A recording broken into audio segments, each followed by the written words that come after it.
The Heavenly Vendor, Part 1. Lin Mo squinted against the harsh glow of blinding lights overhead. He felt a dull ache throbbing at the back of his head as though he'd spent the night sprawled over his desk at work. That wouldn't have been surprising. After all, burnout and overtime were constants in his life. What did surprise him, however, was the fact that his surroundings were entirely unfamiliar. Before him, rows of shelves laden with goods extended as far as his eyes could see. On one side, he noticed neat rows of instant noodles and other goods normally seen in a convenience store, on another, glass jars of what appeared to be glowing marbles. Closer inspection revealed labels like Essence Restoration Pills and Cultivator's Delight, Spiritual Energy Booster. What the hell? Lin Mo muttered in utter confusion. He stepped back but he nearly tripped over a mop bucket that hadn't been there moments ago. Oh ho! You're awake. A jovial voice suddenly boomed behind him. Lin Mo turned to find an old man in a gold-threaded robe floating several inches off the ground. His hair was like messy streaks of silver with his beard flowing past his waist. His eyes, on the other hand, appeared deep and profound with a touch of mischief as though he carried secrets far too amusing to keep. Welcome to your new reality. The old man proclaimed with arms spread wide as if unveiling a grand palace. I, Jinren Taihao, have granted you the opportunity of a lifetime. Along his voice, the infinite shelves seemingly folded until the area became like an enclosed space reminiscent of a convenience store, just that, the interior design was partly ancient. Huh? Opportunity? Lin Mo echoed with a flat tone. He pinched himself, hoping the strange scene would dissolve into the haze of a fever dream. Unfortunately, it didn't. Oh. That's right. You died, Taihao explained matter-of-factly. Tragic accident, you know. A rogue scooter hit you. Quite the scene when you flew overhead and got hit by the truck speeding behind it. But worry not, for fate has smiled upon you. W8. What are you describing? I died. Lin Mo's voice faltered. Memories of screeching tires and blinding headlights returned to his mind. And then, he remembered. He wasn't even crossing the street. He had just climbed down an overpass. How did he get into a traffic accident? And with a scooter at that. He staggered back as he leaned against something like a counter for support. And you brought me here after I died? Am I just a soul now? No. You're healed. I transported your body from your world to this realm. Taihao declared, his smile stretched wide as if Lin Mo had just thanked him for saving a kitten. Anyhow, you have been chosen by me and my companions to operate this marvelous establishment. It's called the Divine Convenience Store. A hub of divine commerce in the realm of 9 heavens. Dumbfounded, Lin Mo stared at him. The old man's words sounded like a mashup of fantasy web novels and corporate pitches. Realm of 9 heavens. Divine Convenience Store. Is that why there were rows of convenience store items? Look, I think there's been a mistake, Lin Mo said, trying to keep his voice calm. I'm just an ordinary guy, working my day-to-day job. Whatever fantasy world is this, I have no cultivation. No divine mandate. And definitely have no interest in running a convenience store in another world. Oh ho ho. You underestimate yourself, young man. Taihao chided. Divine mandate. You have it. Who do you think I am? I'm a deity. A divine being. But don't fret. You'll grow into the role. I know of it. I've never been wrong. With trillions of souls dying every second, why do you think you're the one chosen? Because I'm lucky? He answered as he couldn't process everything the old man said just yet. The old man flicked his fingers with a grin, bingo. That luck is your capital. Besides, the terms of your employment are simple. Sell the goods we will provide, ensure customer satisfaction, and in return, you'll receive protection, cultivation resources, and maybe a second chance at life. A divine bargain, no? Lin Mo opened his mouth to protest, but Taihao wasn't done. You've also been equipped with the divine system interface. An invaluable tool I created just for you. It's for managing inventory, monitoring sales, and accessing incentives. With a wave of his hand, a translucent panel materialized in front of Lin Mo. Divine System Interface, operational. Inventory, stocked. Daily tasks, pending. Personal balance, 0 spirit stones. Tier progression, novice, 0 out of 100. What is this? Gamified retail management? So those things are real, huh? Lin Mo muttered, squinting at the screen. But why me? Taihao smiled enigmatically. Didn't I just tell you? You are lucky. Capitalize on it. We, divine beings, seek change. Although we don't lack believers, we need someone who'll be up to anything. Someone who embodies balance, humility, and a touch of cunning. You'll see in time. Before Lin Mo could object to saying that he was none of those, Taihao clapped his hands. The room brightened as the air buzzed with energy. He was then finally accorded the chance to examine the whole place. It was still surreal for him, but he wasn't dreaming. That much was true. Lin Mo's eyes wandered over the now familiar shelves, his earlier shock giving way to reluctant acceptance. His surroundings had fully settled into the strange, ancient convenience store motif.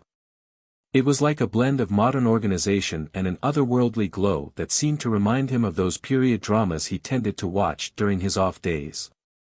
Alright, so I'm dead and now I'm running a celestial 7-Eleven, Lin Mo muttered, still skeptical of everything that was presented to him. He couldn't recognize the brand of the mundane items, but their packaging seemed the same. However, compared to those bottles of pills, they were too out of place. Could be worse, I guess. At least it's not some gladiatorial arena or a dungeon crawling with monsters. I, at least, have some starting capital. As he reached for a shelf lined with glowing talismans labeled Protection Against Celestial Tribulations, Limited Edition, the door creaked open, letting in a soft breeze scented with flowers. Then, a young woman stepped inside, her posture cautious yet defiant. Her dark, almond-shaped eyes were sharp and observant.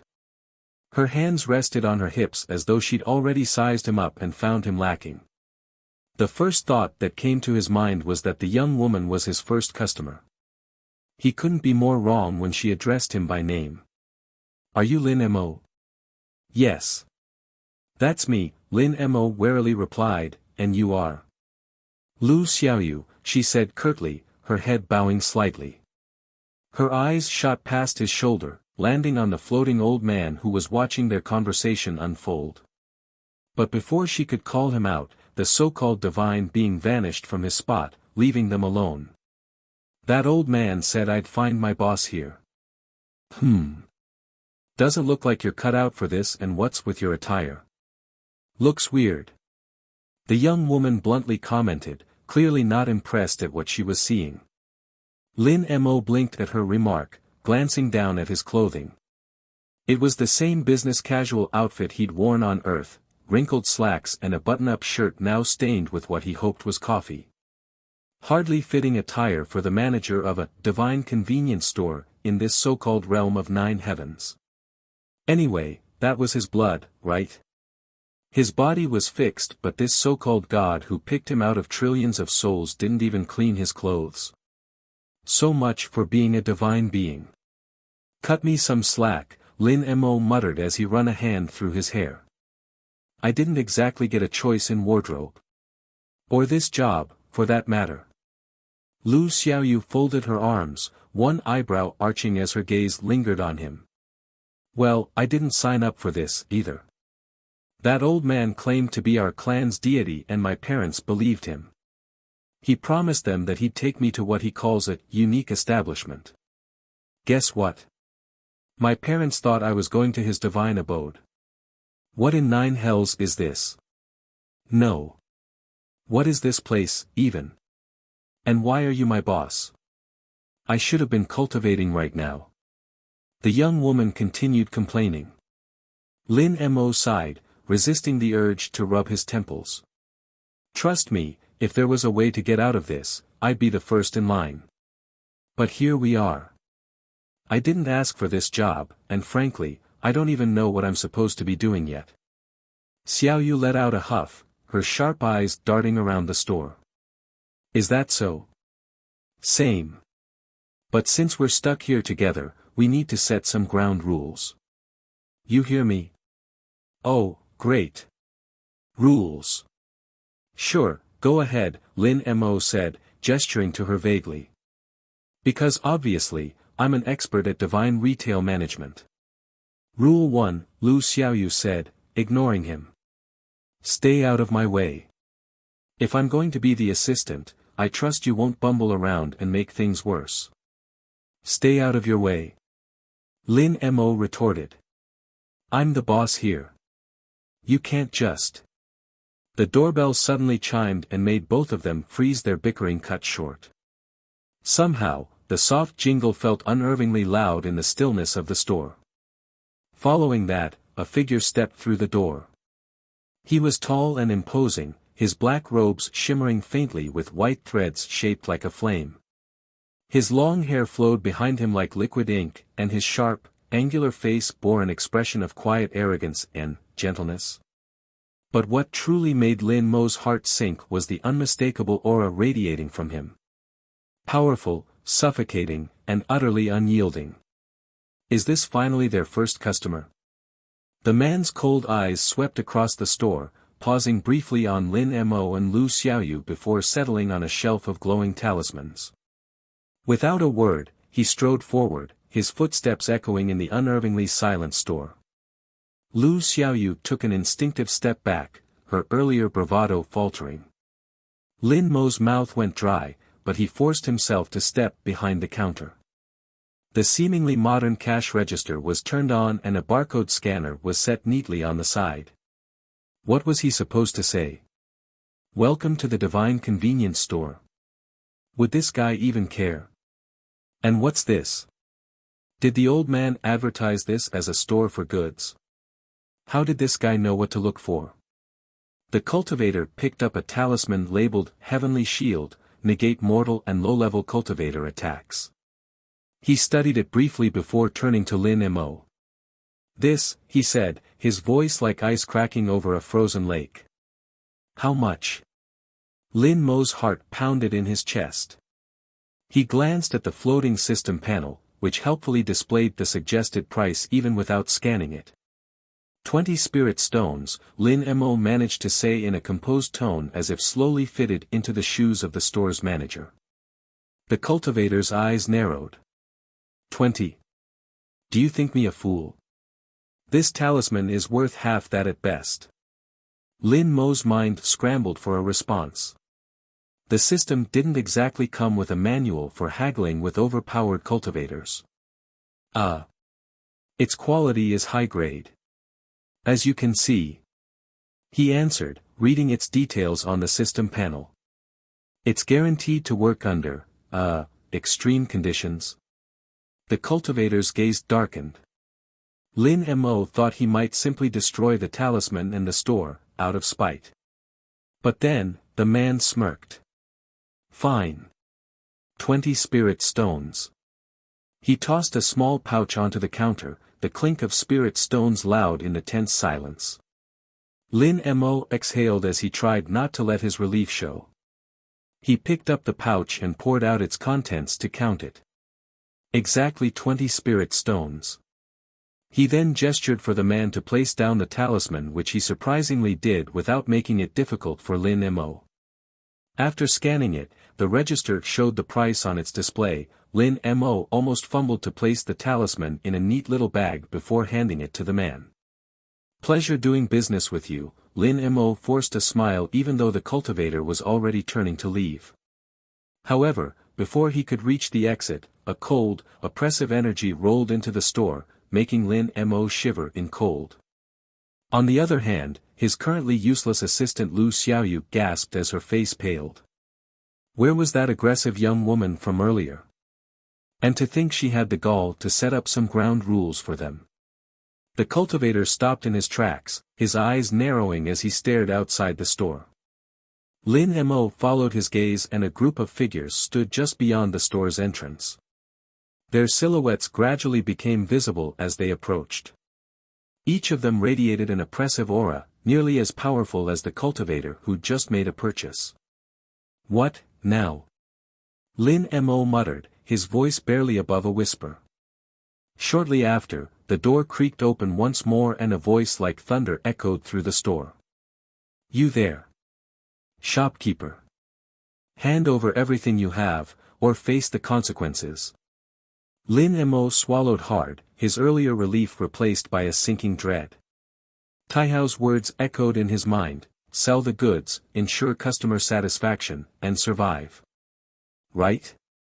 Then, what is this?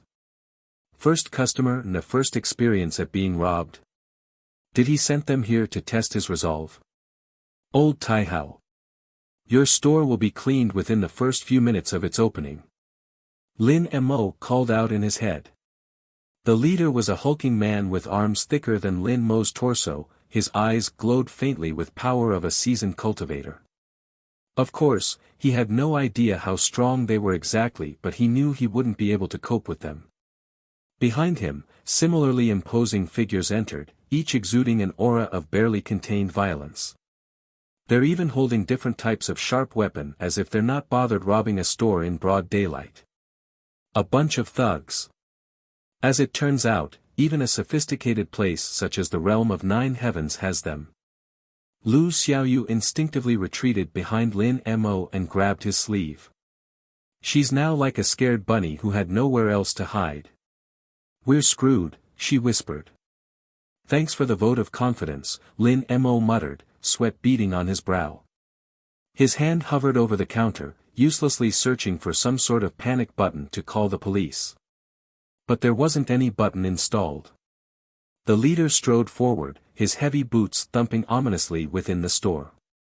He passed by the first customer and stopped directly in front of the counter, towering over Lin Mo, who felt more like a cornered mouse than a shopkeeper. I don't like repeating myself, the man growled. Hand over everything this store have. Now. Lin Mo opened his mouth to stall, but no words came out. What could he even say? However, it was at this moment that a soft chime sounded in his ears. System notice, shopkeeper in extreme peril. Suggested action, negotiate. Oh, great suggestion, Lin Mo hissed under his breath. Real helpful. The leader's patience was visibly wearing thin. His hand drifted toward the hilt of a massive blade strapped to his back. Last chance, shopkeeper. Look, Lin Mo started, his voice cracking, this is a store. You can, buy whatever you want. No need for threats, right? Let's just, talk this out like civilized people. Our wares are cheap, top-of-the-line products you can't find anywhere. You only have to spend spirit stones to purchase them. The man's laugh was rumbling and devoid of humor. Civilized? Do we look like civilized people? Of course not, you look like bandits who are always up to no good. Just as Lin Mo braced himself for the worst, the cultivator who'd made the earlier purchase suddenly turned around. His expression was cold, but his tone carried the weight of authority. Oi! Do you know whose territory this is? The cultivator asked, his voice as heavy as the oppressive aura the hulking thug had.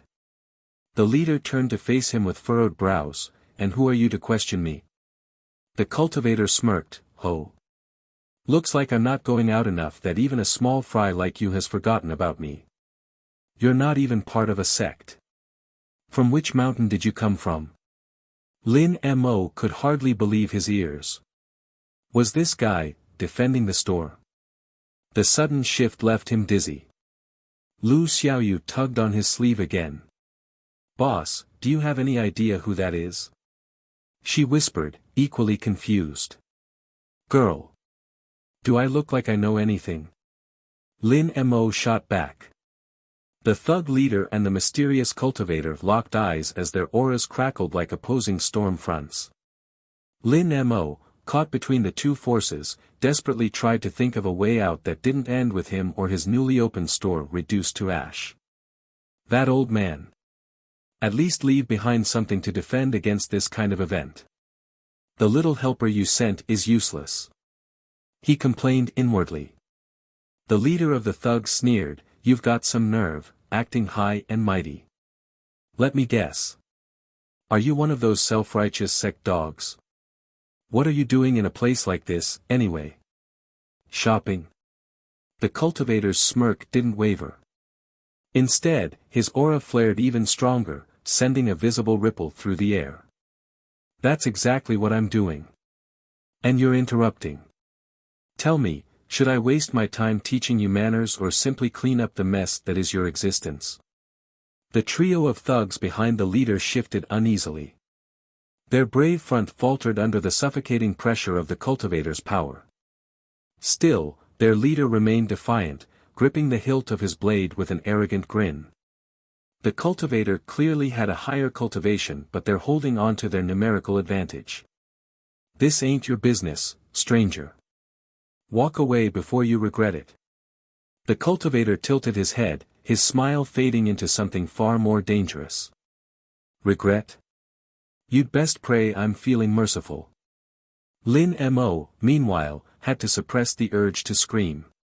Here he was, caught between ticking time bombs, and his so-called divine system was about as useful as a damp matchstick. System notice: Shopkeeper's survival odds are rapidly declining. New objective unlocked: resolve the conflict with minimal property damage. Minimal property damage? Lin Mo hissed, glaring at the translucent panel floating in front of him. "How about resolving it without anyone dying? What the hell do you want me to do?" Lu Xiaoyu tugged on his sleeve again as she whispered in a strained voice, "Boss, maybe we should run." "Like, now? Run? Tell me. How will you run when they're standing there at the entrance?" Before Lu Xiaoyu could respond, the tension snapped. The thug leader roared, drawing his massive blade in one fluid motion. Its edge shimmered ominously as he lunged forward, aiming for the cultivator's head. But the cultivator didn't move.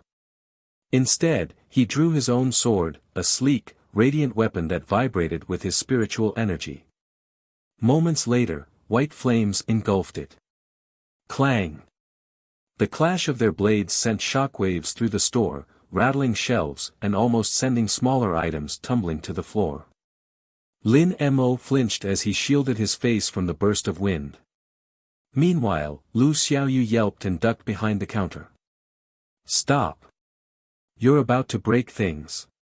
Lin Mo shouted instinctively, though his voice was completely drowned out by the deafening clash of spiritual energy. As the shockwaves from the clash subsided, Lin Mo stumbled back against the counter, his body aching even though all he had to do was withstand the surging wind created by their clash. The shelves were barely holding up as the jars rattled ominously. One more blow like that and the neatly placed inventory of store goods would be reduced to debris. How much would that cost? He had no idea. He didn't have an inkling on which scale he should compare the spirit stones the cultivator used to buy the item he picked. But that's a thought for another time. The cultivator twisted his wrist mid-clash, deflecting the thug leader's blade and sending him skidding back across the floor. The smug expression on the thug's face wavered, which was instantly replaced by a flicker of uncertainty. "You call that an attack?" The cultivator sneered, the white flame covering his sword intensifying. "Pitiful." With his pride stung, the leader growled and lunged again. However, the result was the same. He was no match. Don't think you've won just because you're stronger. Numbers matter. He gestured, and his three lackeys immediately surged forward, their weapons drawn and auras flaring in unison. Once again, Lin Mo felt his legs weaken as the oppressive energy intensified. "This is insane," he muttered. "They're going to demolish the store, and me along with it. System notice, emergency protocol available. One-time use, divine reprimand, restores order in the divine establishment. Lin Mo blinked, the glowing text catching his attention amid the chaos. Divine reprimand? Finally, something useful. He quickly jabbed at the panel, activating the option without a second thought. A moment later, the oppressive energy in the store shifted dramatically. A sharp, commanding chime rang out which resonated in every corner of the store. The air grew impossibly heavy, pressing down on everyone like the weight of a mountain. Enough. The voice echoed as if spoken by 1,000 deities at once. Lin Mo instinctively ducked, though he wasn't the target. The cultivator and the thugs froze mid-motion, their weapons quivering in their hands. A golden glow then enveloped the store, and with a burst of light, a massive ethereal figure materialized in front of the counter. It was Zhenren Taihao. Causing trouble in my divine convenience store. Taihao's voice boomed, his radiant form towering above them all. His usually jovial expression was gone, replaced by a fearsome scowl that could silence armies. You dare disrespect this sacred establishment? The thugs immediately dropped their weapons. Their faces paled as they fell to their knees. We didn't mean to offend, Great One, the leader stammered, sweat pouring down his face. Taihao clicked his tongue and waved his hand. As if extinguishing an ant, the bodies of the hulking thug and his lackeys disappeared without a trace, leaving only their ashes. Consider that a warning, he said coldly. Lin Mo, Lu Xiaoyu, and the cultivator, who were left behind, shivered at the terrifying sight. He erased them just like that. Lin Mo couldn't help but gulp down as he thought, so, he's really a divine being. Ignoring their reactions, Taihao's glowing eyes shifted to the cultivator. And you? I appreciate your patronage, but this is not your battlefield. The cultivator, to Lin Mo's surprise, sheathed his sword and offered a respectful bow.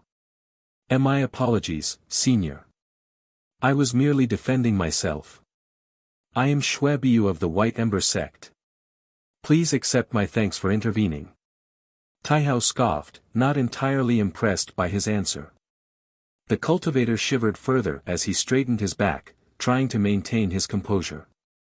I'll take my leave, he said before carefully striding toward the exit. The doorbell chimed softly as he left. Silence fell over the store. Taihao turned to Lin Mo, his stern expression softening into a grin. Well, that was exciting, wasn't it? Lin Mo glared at him, his hands still trembling. Exciting? Exciting? They nearly destroyed the store. Where were you this whole time? Taihao chuckled, patting Lin Mo on the shoulder with a spectral hand. Consider this a learning experience, young man. You handled yourself admirably. Lin Mo wasn't convinced. I pushed a button and prayed for the best. How is that admirable? Adaptability is the hallmark of a great shopkeeper, Taihao said with a wink. Besides, the divine reprimand is a one-time feature. You'll have to figure out the rest on your own. One-time feature? Lin Mo's voice cracked. You mean I won't get that again in case of an emergency? Taihao waved dismissively. No need to panic. You'll do fine. Just remember, the realm of 9 heavens is full of challenges. And opportunities. Keep the store running, and you'll see. With that, Taihao's form began to fade, his laughter echoing as he disappeared. Lin Mo collapsed into the nearest chair, his legs finally giving out. Lu Xiaoyu emerged from wherever she was hiding, her face pale but her eyes full of disbelief. Boss, she said, her voice trembling, is it always going to be like this? Lin Mo leaned back, staring at the ceiling. You're seriously asking me? Why not ask your clan's deity? As he sat there, trying to process the chaos, the doorbell chimed again. Lin Mo's head snapped toward the entrance, his heart sinking. Not again, he muttered. Shuebiu strode down the winding street, his expression calm, though his mind was anything but. The heavy aura of the divine convenience store still clung to him like an oppressive cloak. He resisted the urge to glance back, knowing it would do little to settle his thoughts. The moment he had entered the store, he'd felt it. A strange yet unmistakable presence, not of this world. The talismans on the shelves, the odd arrangement of mundane items interspersed with high-grade goods. It was as though the store didn't belong in the realm of 9 heavens, yet it had established itself there with unsettling confidence. And then there was the storekeeper. Shui Biu frowned, recalling the man's awkward demeanor. Lin Mo, he had called himself. By all appearances, he was no cultivator. He was clumsy, inexperienced, and utterly clueless about the power he held in his store. Yet there had been an inexplicable aura around him. Not like a mortal. It was as if he were tethered to something far greater than himself. He didn't even flinch when I haggled over the talisman's price, Shui Biu thought, his lips curling into a faint smile. For a mortal, that took either ignorance or courage. Then, of course, there was the divine entity, Zhenren Taihao. The mere memory of Taihao's overwhelming presence sent a shiver down Shui Biu's spine. The deity had spoken with the authority of the heavens, and his casual erasure of the thugs was a terrifying reminder of how insignificant even seasoned cultivators were in the grand scheme of the celestial realm. Why would a being of that caliber waste his time in a store like that? He claimed it as his. Does this mean I've stumbled upon something tied to those legendary existences? Shui Biu's hand brushed against the talisman in his pocket as the thought lingered. Perhaps this store is more than it seems, perhaps it holds the key to my breakthrough. As he approached the forested outskirts of the city, the quiet rustle of leaves provided a welcome reprieve from the chaos he'd just left behind. He pulled the talisman out and stared at it, then at the slip of paper tucked inside the bag. A receipt, neatly printed and stamped with a foreign insignia, caught his eye. What kind of store gives receipts? He chuckled to himself, though his amusement was brief. Shortly after, his expression darkened as he considered the implications. If word of the divine convenience store reached the larger sects, it would undoubtedly become a battlefield. Factions would scramble to claim its resources, tearing apart the delicate balance of the cultivation world. And yet, Shui Biu stopped beneath a towering pine tree, his hand brushing against the hilt of his sword. If I can secure an alliance with the shopkeeper. The thought lingered, tempting him. The White Ember sect was a respected force, but even they could not ignore the potential of high-grade goods. There were also those peculiar items, seemingly foreign to the realm of 9 heavens, that he had no time to properly inspect. If Lin Mo could be convinced or coerced into a partnership, it would elevate their position immeasurably. A soft breeze stirred the leaves above him, and Shui Biu sighed, shaking his head at the thought. Best to tread carefully, he murmured. That divine being won't tolerate greed, even from someone like me. With a final glance toward the city, Shui Biu turned and vanished into the forest, his form disappearing like a shadow as he made his way back to his sect. Meanwhile, back at the divine convenience store. Lin Mo stared at the newcomer standing in the doorway, his shoulders sagging in exasperation. Can't I get 5 minutes to breathe? The next customer stepped inside, her footsteps soft yet purposeful. This time, it was a tall woman with a graceful bearing. She was dressed in flowing robes of deep green embroidered with silver vines. Her hair was pinned up with jade ornaments, and her sharp, almond-shaped eyes swept across the store with calculated interest.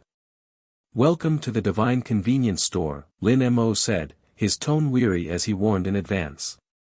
Please don't break anything. The woman's lips curled upward in a small smile. Quite the introduction. Are you the shopkeeper? Unfortunately, yes, Lin Mo replied, eyeing her warily. What can I do for you? She wandered toward the shelves, her fingers brushing lightly over the jars of glowing pills. This establishment is intriguing. Are these real? Where did you manage to produce goods like these? she asked with furrowed brows.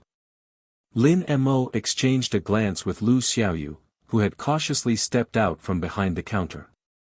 She shook her head, indicating that the woman was someone she couldn't hope to handle if things went awry. What a useful store assistant, Lin Mo thought sarcastically. Well, feel free to browse, he said, maintaining a forced smile. We've got everything from snacks to spiritual pills. Prices are non-negotiable, though. The woman chuckled softly. Good to know. My name is Qingyan, an emissary of the Verdant Sky Pavilion. She glanced over her shoulder, her sharp gaze locking onto his. And I have a proposition for you. Lin Mo stiffened. Here we go again. I'm listening, he said, though his tone betrayed his reluctance. Qingyan's smile widened as if she already had the deal sealed. It's simple. Seeing as you are a new store out here, I'd like to establish a formal partnership between your store and my pavilion. We'll provide protection, influence, and access to our trade routes. In exchange, we expect exclusive rights to distribute your high-grade goods and whatever these peculiar items are. Lin Mo blinked, his brain struggling to keep up. Exclusive rights? Yes, Qingyan said with a nod.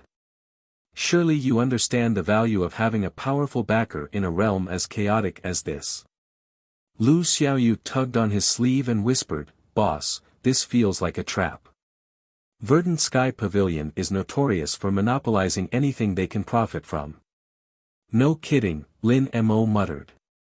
Hey, finally some useful input from the assistant. I appreciate the offer, Lin Mo said firmly, but I'm going to have to decline. This store serves everyone, no matter their faction or sect. Qingyan raised an eyebrow, clearly unimpressed by his refusal. A bold stance. I wonder if you'll maintain it once the other factions come knocking. Before Lin Mo could respond, the system panel flickered to life. System notice, incoming negotiation detected. Shopkeeper's suggested response, firm rejection with polite deflection. Lin Mo squared his shoulders, taking a deep breath. I'll think about it, he replied with a forced smile. For now, feel free to shop. We're open to all customers, no strings attached. Qingyan regarded him for a long moment before her smile returned. Very well. I'll browse for now. But remember, shopkeeper, you can be neutral. It is a dangerous line to walk. With that, she turned back to the shelves, leaving Lin Mo to quietly curse Taihao for leaving him to deal with this madness alone. Qingyan returned to the counter, holding a small red packet of instant noodles in her hand. Lin Mo raised an eyebrow, momentarily distracted from his annoyance. Of all the items in the store, she had chosen one of the mundane ones from Earth. He eventually shook his head as he knew that it was not really strange for her to pick something like that. People, no matter which world, can be curious. He looked at the packet, and while the brand seemed to be different, its content was most likely the same as the one he used to eat on Earth. It's Taihao's way of avoiding counterfeits. But who would tell him he's selling imitations? He most likely just wanted to make it his own brand. That's why even an instant noodle had a name related to him. This? Qingyan asked, inspecting the packet like it was some ancient artifact. Is it edible? Perfectly edible, Lin Mo replied with a deadpan expression. Add hot water, wait a bit, and enjoy. It's simple. She eyed him skeptically. And it's not poisonous? Lin Mo pinched the bridge of his nose. It's food, not a trap. Are you buying it or just interrogating me about my inventory? Qingyan chuckled softly. Relax, shopkeeper. I'm merely curious. Something this peculiar must have its merits. She placed the packet on the counter, a slight smirk tugging at her lips. How much? The system panel blinked to life. Item, Spicy Taihao Noodles. Suggested price, 1 spirit stone. 1 spirit stone, Lin Mo said, keeping his tone as neutral as possible. Qingyan raised an eyebrow. That seems excessive for, whatever this is. Sorry, it's non-negotiable, Lin Mo retorted. Take it or leave it. Your choice. I thought you're from a wealthy organization. Qingyan's smirk deepened as her sharp eyes flickered with amusement. Very well, shopkeeper. She placed a spirit stone on the counter with an almost theatrical flick of her wrist. You drive a hard bargain for a humble establishment. Let me check how wonderful this is that it costs a spirit stone. Lin Mo took the spirit stone and placed it into the register. Thank you for your purchase. Enjoy your meal. Lin Mo then found that there was also a set of appliances that could normally be seen in a normal convenience store laid out on one side and wall-mounted tables and chairs on another. Customer, if you'd like, you can also eat that here. Qingyan arched an eyebrow, glancing toward the corner where a small counter displayed a sleek electric kettle and a few disposable bowls and chopsticks. The tables and chairs lining the wall gave the store an oddly welcoming atmosphere. A dining area in a divine establishment? She remarked with her eyes narrowing in amusement. Convenience is in the name, Lin Mo replied dryly, gesturing toward the setup. It's there if you want to try your noodles fresh. No extra charge. Qingyan seemed to ponder this before nodding.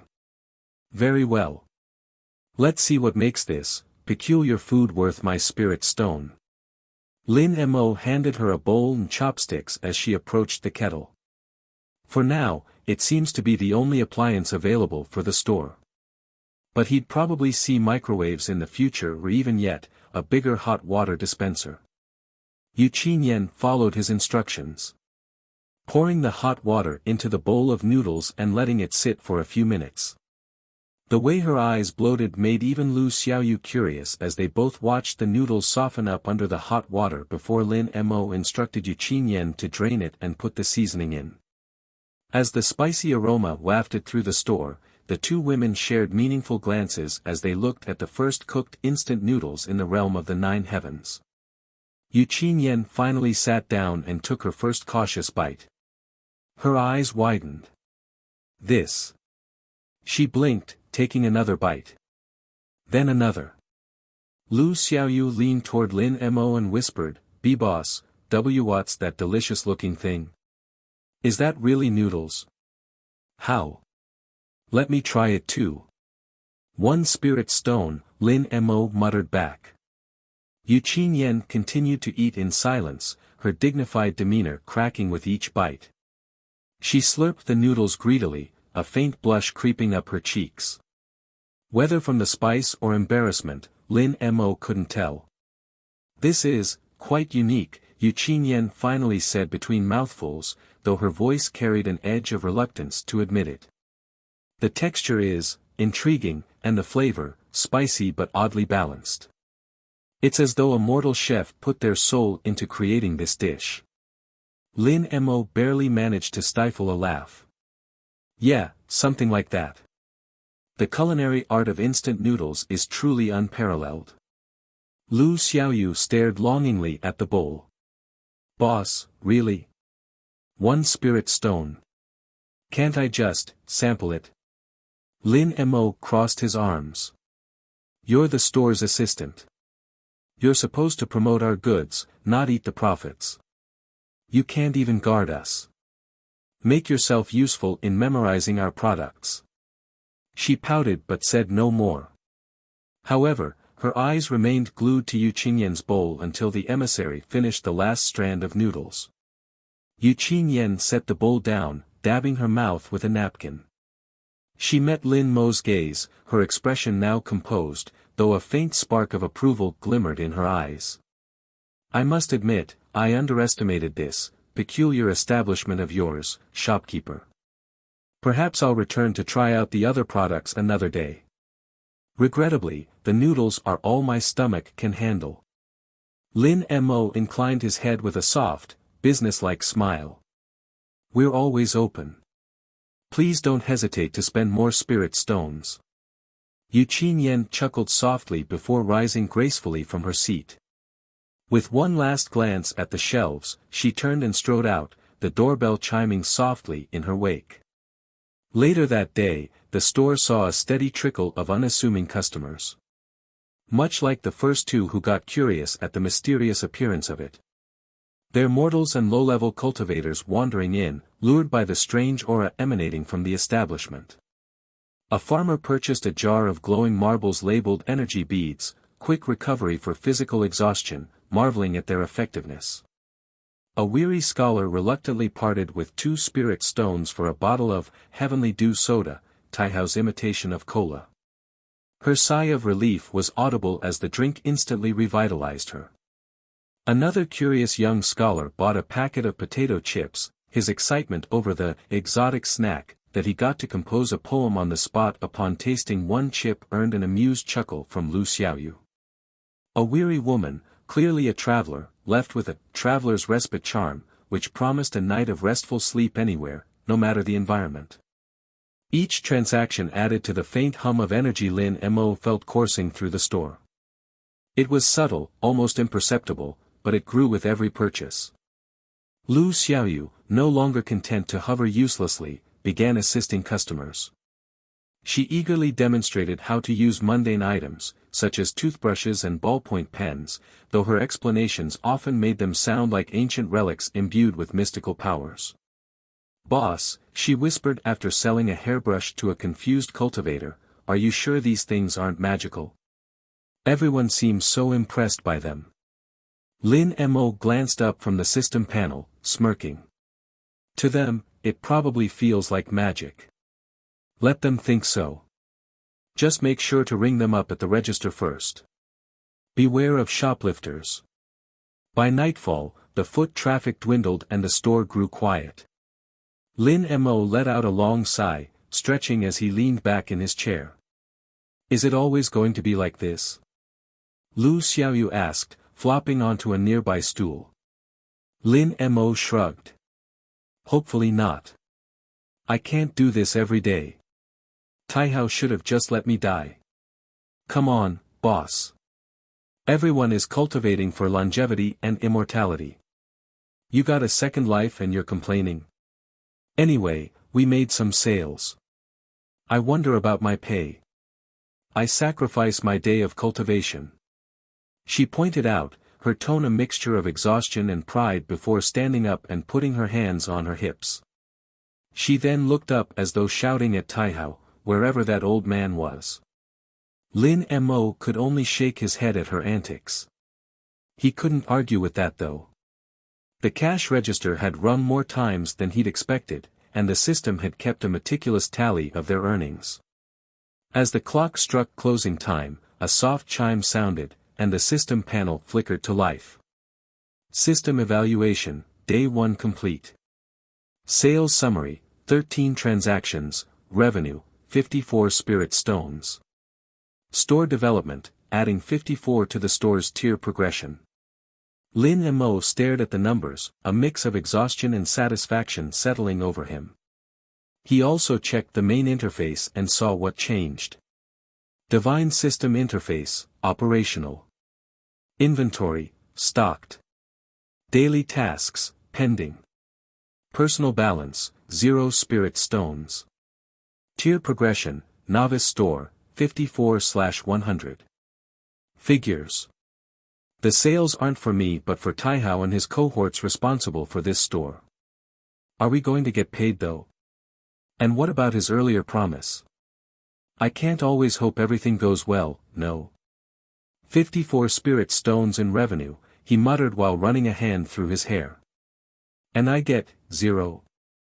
Not even a bonus for surviving an attempted robbery and selling noodles to a high-maintenance emissary. Lu Xiaoyu peered over his shoulder, her curiosity piqued. "Boss, what's this novice progress thing? Does it mean we're leveling up the store?" Lin Mo shrugged. "Huh. You can see this. Why? Am I supposed not to?" Lu Xiaoyu tilted her head. Thinking about it, he was always referring to the panel every time to see the prices of the products. There was no indication that it was exclusive to him. Ugh. Forget it. Maybe if we hit 100, we can unlock something useful. Like an anti-bandit barrier or a panic button. Or maybe a break room for your hard-working assistant, Lu Xiaoyu quipped, flopping onto a nearby stool. Lin Mo shot her a tired look. Hardworking? You hid behind the counter when things got dicey. Self-preservation is part of the job, she retorted, sticking her tongue out cutely. Besides, I technically sold more items than you did today, boss. You're just standing there, waiting. That scholar was ready to write an ode to potato chips because of me. Lin Mo chuckled despite himself. Yeah, congratulations on your poetic sales pitch. Just don't expect a raise anytime soon. As Lin Mo stared at the system interface once again, a faint golden glow suffused the store. The soft chime that accompanied it was different from the usual system notification. More melodious and almost celebratory. Lin Mo stiffened, his earlier exhaustion giving way to a familiar sense of dread. Congratulations, young man. Taihao's voice boomed, his radiant form materializing somewhere in the middle of the store before floating towards them. The divine being looked as jovial as ever, his golden robes shimmering like sunlight on water. Your first day as the manager of the divine convenience store has been a resounding success. Lin Mo groaned, rubbing his temples. Define success. I sold some noodles, barely survived a robbery, and spent most of the day convincing people that toothbrushes aren't weapons. Taihao laughed heartily, clapping Lin Mo on the shoulder. Precisely. You adapted, persevered and upheld the sanctity of this divine establishment. As promised, I have a reward for you. Lu Xiaoyu perked up immediately, her exhaustion vanishing as she leaned over the counter. Reward? Boss, what do we get? Spirit stones? Cultivation manuals? Maybe something to stop thugs from breaking the place? Taihao wagged a finger at her. Patience, young lady. This reward is for our diligent shopkeeper. Though, of course, its benefits will extend to the store as well. You'll get your daily wage. Lin Mo crossed his arms, eyeing Taihao suspiciously. Let me guess. It's another one-time use feature that disappears the moment I need it most. Taihao's grin widened. Oh, ye of little faith. Behold. With a dramatic flourish, Taihao waved his hand. A scroll of golden light unfurled before Lin Mo, its inscriptions shimmering with ancient runes. The golden scroll hovered before him with its inscriptions radiating an aura of profound power. Lu Xiaoyu's eyes sparkled with curiosity as she leaned closer, trying to decipher the glowing characters. It was mystical for her. Somehow, after the earlier commotion, she couldn't put up her initial bravado anymore. Now, she has become nothing more than an adorable shop assistant to Lin Mo who's sometimes helpful. Behold! Taihao announced grandly, his voice echoing throughout the store. This is your reward for surviving the first day. This a celestial providence, the heavens' favor. Bestowed to you directly from our divine pantheon. Lin Mo raised an eyebrow, unimpressed even if it sounded impressive. Great. What does it do? Write poetry. Summon noodles. Or maybe it makes customers less annoying. Taihao chuckled, ignoring the sarcasm. Heaven's favor is a top-tier celestial providence that will mark you as one favored by the heavens. It enhances your luck, shields you from minor dangers, and subtly influences fate in your favor. Cultivators would kill for this. You know. Lin Mo frowned, still skeptical. So, it's like, a permanent good luck charm? Not just that. Taihao said with a flourish. It will also speed up your cultivation when you finally decide to embark on that path. You'll find bottlenecks easier to overcome, resources more effective, and breakthroughs less elusive. Truly, a divine blessing. Lu Xiaoyu gasped as she practically bounced on her heels with a hint of envy flashing in her eyes. Boss, this is huge. Do you know how rare something like this is? You could probably charge a fortune just to let someone sit next to you to bask in your luck. Expect me to do that from now on. Lin Mo rubbed the back of his neck. Yeah, no. Anyhow. I still don't know how to cultivate. Isn't this a bit premature? Taihao's smile didn't waver. All in good time, young man. The path of cultivation is yours to choose, but this providence will ensure you're not starting from scratch. It's an investment in your potential as the manager of this esteemed store. See how we're taking care of you? That 54 spirit stones is just the start. Keep up the sales and see our establishment prosper. With another wave of his hand, the scroll dissolved into motes of golden light. They swirled around Lin Mo before sinking into his skin. A warm, invigorating energy surged through him, making him feel lighter, sharper, and strangely more alive. Well? Taihao asked in an expectant tone. How does it feel? Lin Mo flexed his fingers, tilting his head thoughtfully. I feel less like I'm about to collapse from stress. I guess that's something. That's the spirit. Taihao said with a hearty laugh. As for cultivation resources, fear not. With each milestone you reach in managing this store, the system will unlock new rewards. Your journey has only just begun. Lu Xiaoyu pouted, crossing her arms. Wait. What about me? I worked hard too, you know. And I didn't get celestial providence like the boss. Taihao stroked his beard, his eyes twinkling mischievously. I told you, my dear assistant. You don't have to worry about your cultivation resources anymore. You'll also earn your wage and credit that you can use to buy anything from the store. Lu Xiaoyu's pout deepened, her eyes narrowing suspiciously. So, I get paid with store credit? That's like working at a bakery and being paid in bread. Taihao grinned, unperturbed. Precisely. What better way to ensure your loyalty than to reward you with the finest goods this establishment has to offer? Lin Mo snorted, shaking his head. You hear that, Xiaoyu? Your paycheck comes with an employee discount. Congratulations. Gee, thanks, Lu Xiaoyu crossed her arms. I'll remember that next time someone swings a sword at me. Now, Taihao interjected, raising a glowing hand to silence the brewing banter. I haven't forgotten about you entirely, little assistant.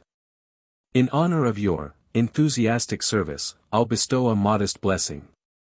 It's not a great celestial providence, but it will ensure you're more useful in times of need.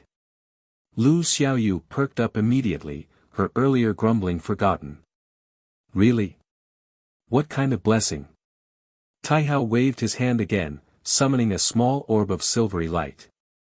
It floated gently toward Lu Xiaoyu, settling onto her forehead before dissolving into her skin. She blinked, a faint shimmer lingering in her eyes. Congratulations, Taihao said with a wink. You've been granted Heaven's Reflex. Your reaction speed, agility, and perception have all been subtly enhanced. A perfect complement to your role as the store's assistant. Work hard in your cultivation and soon you can expel those types of troublemakers from earlier yourself. Lu Xiaoyu twirled experimentally, her movements suddenly smoother and faster. Whoa! I feel lighter. Faster. Like I could actually dodge a sword now. Don't get too carried away, Lin Mo muttered, though he couldn't suppress a small smile as he watched her hop like an energized rabbit. If you break something, it's coming out of your paycheck. Taihao clapped his hands, his booming laughter filling the store. Excellent. With these blessings, the two of you are now better equipped to handle the challenges ahead. Remember, young man, this store is no ordinary establishment.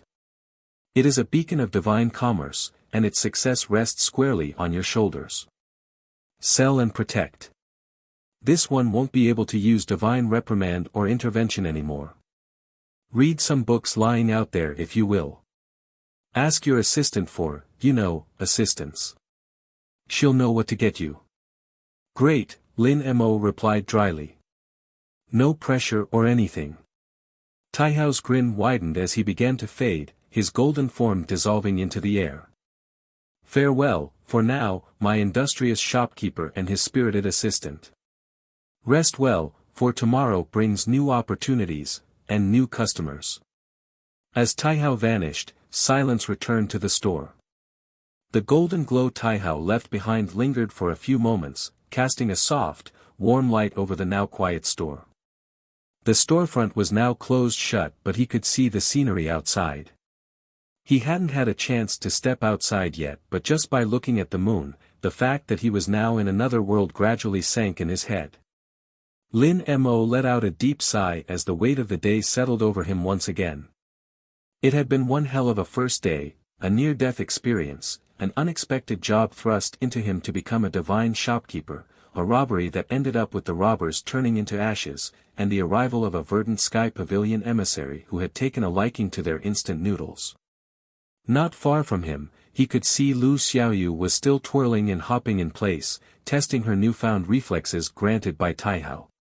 She snatched a dust cloth off the counter mid-spin, catching it effortlessly and holding it up triumphantly. Did you see that, boss? She said, grinning from ear to ear. I'm like lightning. I've never felt so light before. If I use my movement technique, I will be even faster. Watch me take down rude customers.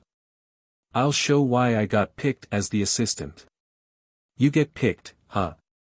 Aren't you grumbling about being sent here by your parents who thought you'd be entering Taihao's divine abode? Lin Mo inwardly shook his head as he recalled how she was the first one to hide during the commotion earlier. Great. Maybe you can start by dealing with that pile of rubbish over there. Keep making the place clean. Her excitement dimmed instantly, replaced by a pout. You're no fun. She shuffled off toward the mess, muttering under her breath about her ungrateful boss. A faint smile tugged at his lips. At least she's enthusiastic. That was one less thing for him to worry about. Since he had no way to test out the effectiveness of his celestial providence yet, he put that thought in the corner of his head for now. He glanced at the system panel, now idly flickering with its usual serene glow. The numbers had changed slightly, reflecting the day's transactions and progress. Divine System Interface, operational. Inventory, stocked.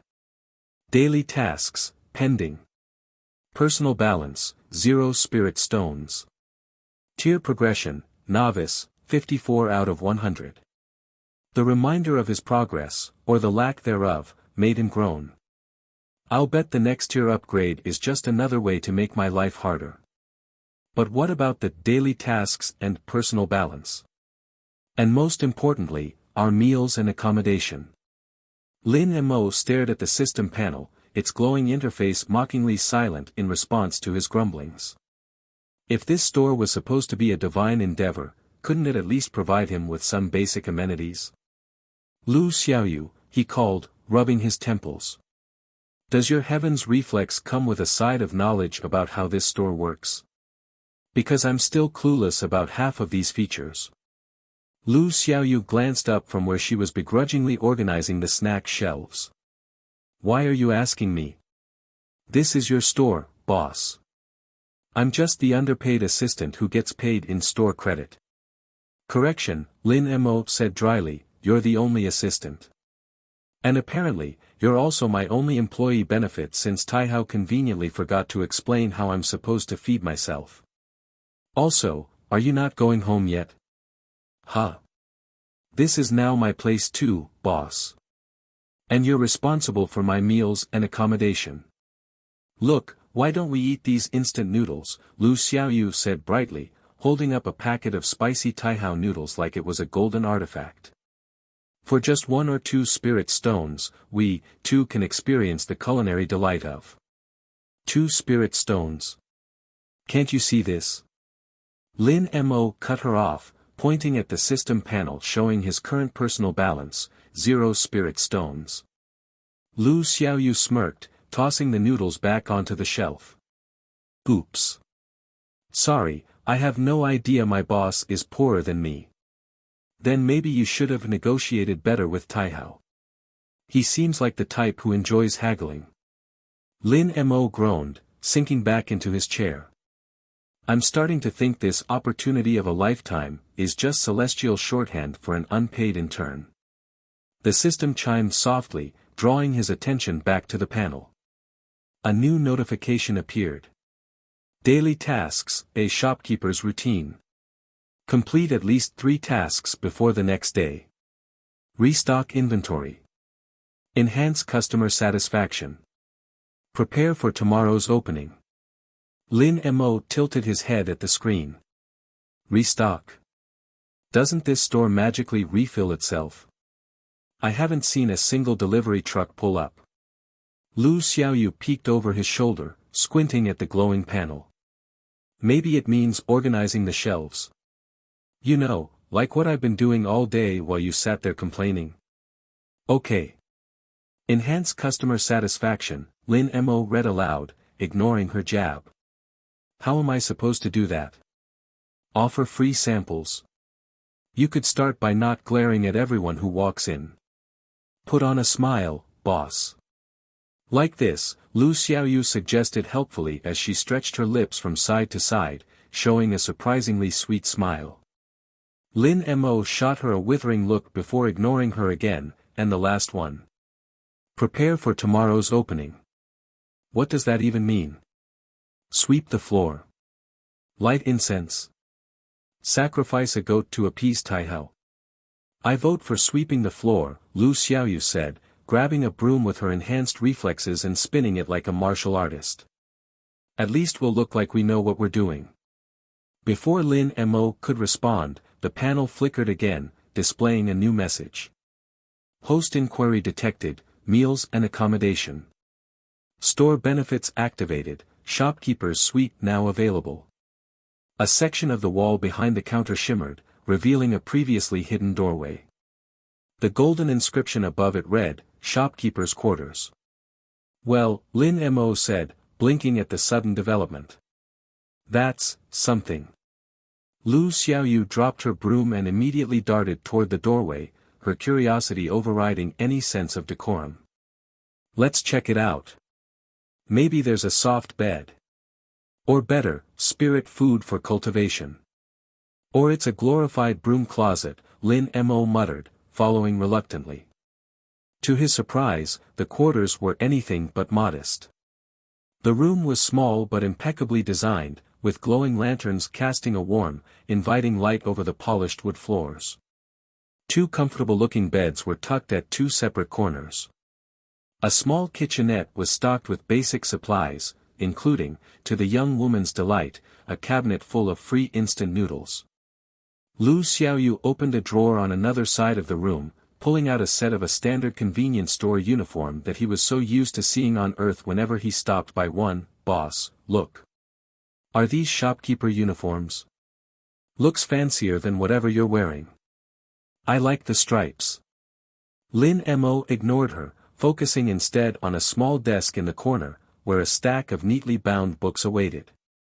The top one bore the title, Shopkeeping 101, a divine primer. Finally, he muttered, picking it up. Something useful. Lu Xiaoyu flopped onto the bed, bouncing slightly. This place isn't half bad. Can I move in too? Can't you see there are 2 beds? That's yours. I'll take that one on the other side, Lin Mo said firmly, flipping through the book's pages. Lu Xiaoyu happily chirped as she started testing the springiness of the mattress. As Lin Mo settled into the chair at the desk, he allowed himself a brief moment of satisfaction. The day had been chaotic, absurd, and more than a little terrifying, but he had survived. And now, he had a room, a guidebook, and most importantly, a stash of noodles. That doesn't sound as good, no. All right, he muttered to himself, cracking open the book. Let's see what I've gotten myself into. Lin Mo flipped through the pages of Shopkeeping 101, a divine primer, each one densely packed with elegant characters that he surprisingly could read despite the difference in the written language he had grown up with on Earth. The language in the realm bore oddly numerous similarities, as though it had been tailored to his understanding. Or maybe for a simple explanation, he got the language package installed in his head by Taihao. The first few chapters covered basic principles, like maintaining order in a divine establishment and tips for dealing with difficult customers. He paused at a section titled System Rewards, Maximizing Profit and Personal Growth. Finally, something useful, he thought as he skimmed the text. System Rewards and Bonuses. Completion bonuses. Successful completion of system objectives will reward the shopkeeper with spirit stones and occasionally, unique items. Daily task bonuses. Earn spirit stones or other rewards for completing daily tasks. Sales milestones. Reach higher tiers to unlock new inventory, upgrades, and personal cultivation resources. Wait a minute. Lin Mo sat up straighter as he reread the section. So, I do get spirit stones for completing tasks. Just as the thought crossed his mind, the system panel chimed. System notice, daily tasks completed. Completion bonus, 2 spirit stones credited to personal balance. Lin Mo blinked, his gaze snapping to the updated interface. Personal balance, 2 spirit stones. 2 spirit stones. He muttered as a mix of relief and disbelief washed over him. It's not much, but it's something. At least I'm not completely broke anymore. Lu Xiaoyu perked up from her bed, where she had been trying to balance a pillow on her head for no discernible reason. 2 spirit stones. That's better than nothing. Boss, why don't you treat your hard-working assistant to some noodles? Lin Mo shot her a deadpan look. You mean the noodles we technically already own? Go and cook us 2 packets. I'm starving. She huffed, tossing the pillow aside. And standing up to do as he ordered, her twinkling in secret, fine, stingy. But seriously, what did you do to earn them? Apparently, completing the daily tasks, Lin Mo replied, gesturing to the glowing panel. And maybe, the system's rewarding me for not letting the store burn down on the first day. Wow, Lu Xiaoyu said sarcastically. Truly, you're an inspiration to us all, boss. You're not wrong, Lin Mo echoed, though his tone carried a mix of weariness and uncertainty. You seem not that surprised to hear that I'm not originally from here, Xiaoyu. Oh. That intrigues you? Boss, this is the realm of the 9 heavens. Countless mortal and immortal worlds are connected to this realm. You're not the first otherworlder. I see. Makes sense. Lin Mo shrugged. While everything felt bizarre, he had no other choice but to accept his new reality. Anyway, what do you think will happen tomorrow? Word will surely get out about our products. This place won't be quiet anymore. People are going to come sniffing around and we will have to deal with all sorts of customers, both good and bad. Lu Xiaoyu sat up, her expression unusually serious. That's true, boss. You need to be prepared. If this store really is as special as it seems, it's going to attract attention, good and bad. Lin Mo nodded slowly. You're right. But I can't fight. I don't even know the first thing about cultivation. And this so-called system isn't exactly forthcoming with answers. Well, you've got me. Lu Xiaoyu declared, puffing out her chest. With my heavens reflex, I'll be the fastest shop assistant in the realm of 9 heavens. Nobody will dare mess with us. Lin Mo snorted. You hid behind the counter during the last fight. I was conserving energy. She shot back as she crossed her arms. Next time, I'll show you what I'm really capable of. Lin Mo chuckled despite himself, a faint smile tugging at his lips.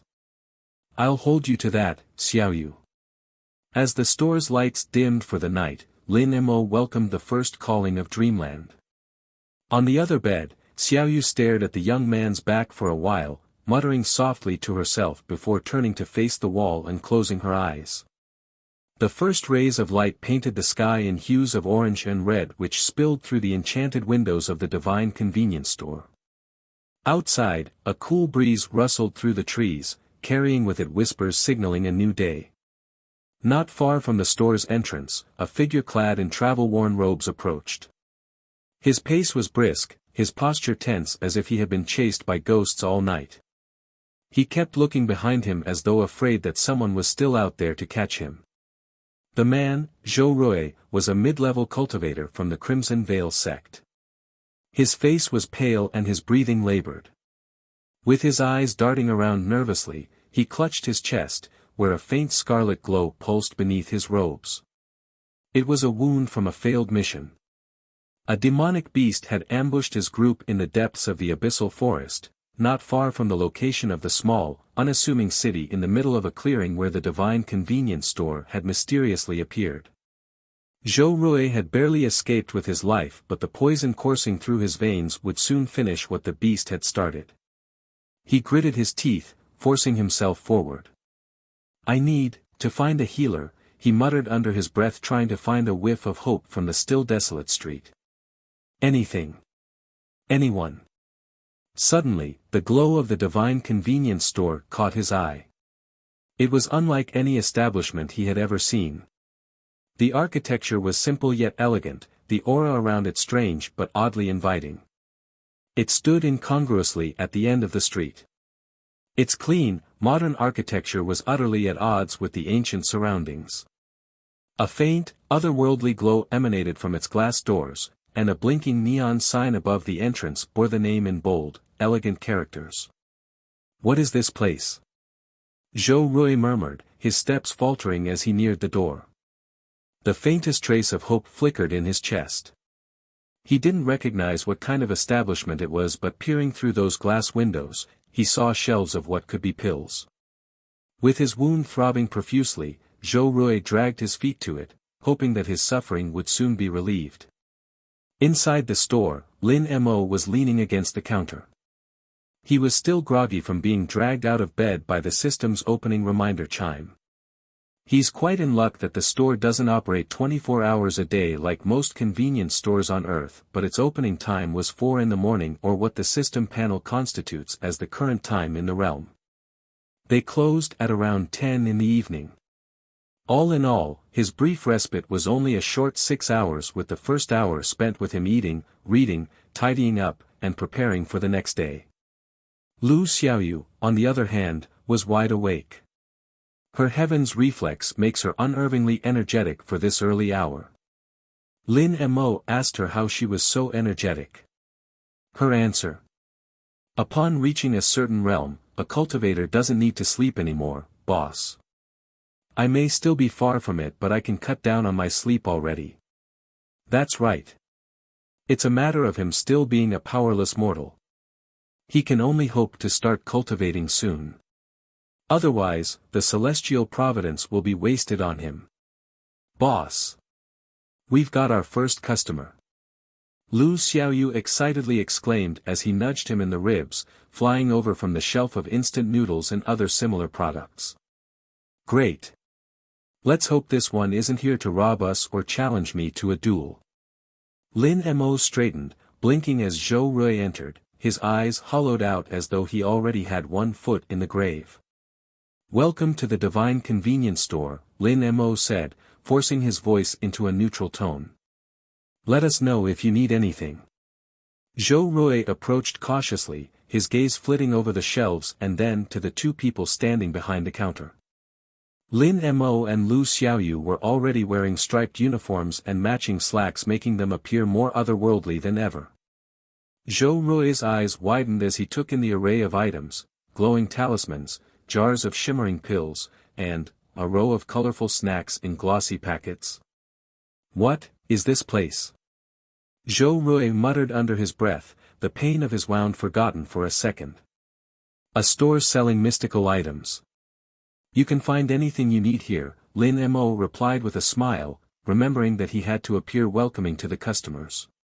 Still, he could see that the man was injured, but he still had to be cautious. He could still be a troublemaker, after all. Zhou Rui picked up a bag of onion-flavored corn-based snacks named Taihao's onion rings, turning it over in his hands like it was a rare artifact. And, this? What does it do? It's food. You open it and you eat it. It can restore some of your essence. Zhou Rui frowned, clearly confused. He placed the onion ring snack back on the shelf as he continued to scan the shelves. Do you have a cure for poison? Lin Mo checked the system panel that lists the store's current inventory, but there was no antidote listed among the mystical items. But then, his cheeky assistant whispered, "Boss, boss. Ask him what kind of poison he is afflicted with." Huh. So, they have different remedies for that? Lu Xiaoyu rolled her eyes, leaning in closer to whisper with an exasperated expression. Of course, boss. Poison isn't just one thing. There's venom from beasts, spiritual corrosion, curse-based toxins, and a whole lot more. You should know this if you want to survive here. Oh. How enlightening. Lin Mo couldn't help but exclaim inwardly as he raised a thumb to her sometimes useful assistant. Lu Xiaoyu proudly rubbed her nose while donning a smug grin as though telling him to praise him with words rather than gestures. He ignored that and called out to Zhou Rui instead, "Customer. What kind of poison are we dealing with?" Zhou Rui hesitated, clutching his chest as the faint scarlet glow pulsed again beneath his robes. "It's demonic beast venom. A frost-fanged serpent ambushed us in the abyssal forest. The venom is suppressing my spiritual energy and eating away at my vitality." Demonic beast venom, huh? Lin Mo murmured, pulling up the system panel. He quickly typed in the query. To his surprise, a product list appeared. Available remedies. Essence restoration pills, minor grade temporarily stabilizes vitality. Price, 5 spirit stones. Detoxifying elixir, standard grade neutralizes common poisons, including minor beast venoms. Price, 10 spirit stones. Ultimate cure-all elixir, effectively neutralizes any known toxin or curse. Price, 50 spirit stones. Lin Mo whistled softly. 50 spirit stones for the cure-all. Who's going to afford that? Lu Xiaoyu peered over his shoulder. Boss, don't even think about suggesting that. He looks like he lost all his bag of holding on the way back. Lin Mo cleared his throat, gesturing toward the shelves filled with neatly arranged jars of pills and boxes containing vials of elixirs. We've got a few options, but for demonic beast venom, you'll probably want the detoxifying elixir. Xiaoyu, get it for our customer. He can barely walk. Lu Xiaoyu pouted, but she immediately did what he ordered.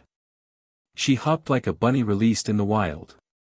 The wind whistled as she picked up the jar from the shelf and returned to the counter next to him. Zhou Rui's face tightened as he looked at the small box containing 3 neatly packed vials of elixirs. The clear blue liquid looked like the cursed soda from Earth. How much? 10 spirit stones, Lin Mo said flatly, though he could already see the dread forming in Zhou Rui's eyes. See, can I just buy 1 piece? That's all I need. Zhou Rui negotiated. His face was once again contorting from pain. I'm sorry. It can only be bought in boxes like this. Lin Mo shook his head. The dread in Zhou Rui's eyes deepened and he looked like he was about to do something desperate. But after staring at Lin Mo and Lu Xiaoyu for a while, the cultivator fumbled his almost tattered robes, emptying their contents onto the counter. 3 spirit stones clattered onto the surface, along with a handful of wilted herbs and a rusty spiritual dagger. This is all I have, Zhou Rui said with his voice trembling in desperation. Please, can't we work something out? My life is on the line. Lu Xiaoyu glanced at Lin Mo, her expression softening. Boss. Lin Mo raised a hand, already weighing his options. The system chimed softly, offering a suggestion. Suggested action, offer an alternate transaction. Enhance customer satisfaction to build reputation. Lin Mo sighed. Alright, I'll make you a deal. Zhou Rui's eyes lit up with hope and he immediately straightened despite the pain in his chest. You can have the detoxifying elixir for 3 spirit stones and the herbs, Lin Mo firmly said. But I'm taking that dagger as collateral. You'll owe this store 7 spirit stones. Pay it back when you're recovered, and we'll call it even. Done. Zhou Rui exclaimed without hesitation. As Lin Mo handed over the box of detoxifying elixir, Zhou Rui immediately opened it and downed one in one gulp. A wave of relief washed over his face almost immediately as the venom's effect subsided. The scarlet glow beneath his robes dimmed, his breathing steadying for the first time in hours. After that, the system chimed once again. Customer satisfaction enhanced, plus 1 spirit stone credited to personal balance. Lin Mo watched as Zhou Rui gathered his things, visibly rejuvenated. Thank you, Zhou Rui said, bowing deeply. I will repay this debt, I swear. And I will spread the word about your store. Lin Mo nodded, gesturing toward the door. Just don't make it sound too good, alright? I don't want every troublemaker in the realm showing up. Zhou Rui chuckled weakly before stepping out into the morning light, his worries for his life gone. Lu Xiaoyu leaned against the counter, watching Zhou Rui disappear into the distance. You're surprisingly kind for someone who keeps complaining about this job. Kind? Lin Mo said, raising an eyebrow. That was a calculated business decision. If he spreads the word and keeps his promise to pay, it's a win-win. Besides, the system pays me for making customers happy. Lu Xiaoyu smirked. You sure you're not secretly a philanthropist, boss? Philanthropy doesn't pay the bills, Lin Mo replied dryly. Let's hope we get more paying customers today. Anyway, should I take that as the effect of my celestial providence? My luck got extended to him and now he's out of mortal danger. Lin Mo mused. That might be the case, boss. Lu Xiaoyu winked and put on an impish smile before she ran towards the entrance, ready to welcome another customer for the day. Zhou Rui's departure left a strange sense of quiet in the store. However, Lin Mo knew it wouldn't last long. With the promise of spreading the word about the divine convenience store, the morning would soon see a mix of curious, desperate, and opportunistic mortals and cultivators walking through its doors. As if on cue, Lu Xiaoyu, who had stationed herself by the entrance with the enthusiasm of a child waiting for festival fireworks, waved dramatically. Boss! Another customer incoming. Lin Mo sighed, adjusting his striped uniform. What's the betting pool on this one? A wandering scholar? Another emissary? Neither.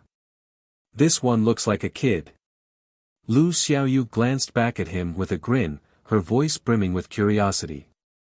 With raised eyebrows, Lin Mo stepped out from behind the counter, peering past the glass walls where Lu Xiaoyu was looking out from. Sure enough, a young boy, no older than 12, cautiously approached the store. He was dressed in patched-up robes that seemed a few sizes too big. Clearly, he's just a poor mortal boy who was probably already struggling in this realm. The boy hesitated at the door, clearly intimidated by the glowing storefront and its modern allure. Lu Xiaoyu, as a self-appointed greeter, pulled the door open with a smile, inviting the boy in. Welcome to the Divine Convenience Store. Come in, don't be shy. The boy froze for a moment, then shuffled inside, his gaze fixed on the floor. Hi, he mumbled, clutching a small pouch to his chest. Is this, the place with magical items? Lu Xiaoyu clapped her hands. You bet it is. We've got everything you can imagine. Food that replenishes essence, talismans that can block attacks, and even. She leaned in as though she was about to whisper a cheat code, snacks from another realm. The boy's eyes widened at her words, his fingers tightening around the pouch. Really? I'm looking for something to help my mother. She's sick. Lin Mo softened at the boy's timid demeanor but maintained a professional tone. What kind of sickness are we talking about? Weakness? Fever? Poison? His wide eyes darted nervously as he looked up at Lin Mo, but there was a certain determination on his face as he walked to the counter, which his height barely reached. It's like a curse. She's been getting weaker every day, and the healers in our village don't know what to do. A ragged stranger told me there's a special place in the city that might have a cure, so I came here. A ragged stranger. Zhou was a quick worker. But of all the customers he could send, Lin Mo sighed inwardly without breaking the warm smile on his face. Lu Xiaoyu's expression turned sympathetic, but Lin Mo was already pulling up the system panel. He searched the inventory, scrolling through the list until he found something relevant. Available remedies for curses. Cleansing talismans, basic grade dispels minor curses. Price, 3 spirit stones. Purification elixir, standard grade neutralizes moderate curses and spiritual ailments. Price, 8 spirit stones. Divine light pendant, offers continuous protection against all curses and spiritual erosion. Price, 20 spirit stones. Lin Mo glanced at the boy's small pouch and sighed. What's your budget, kid? The boy hesitated, then slowly opened the pouch. Inside were 3 copper coins and a single, cracked spirit stone. This is all I have.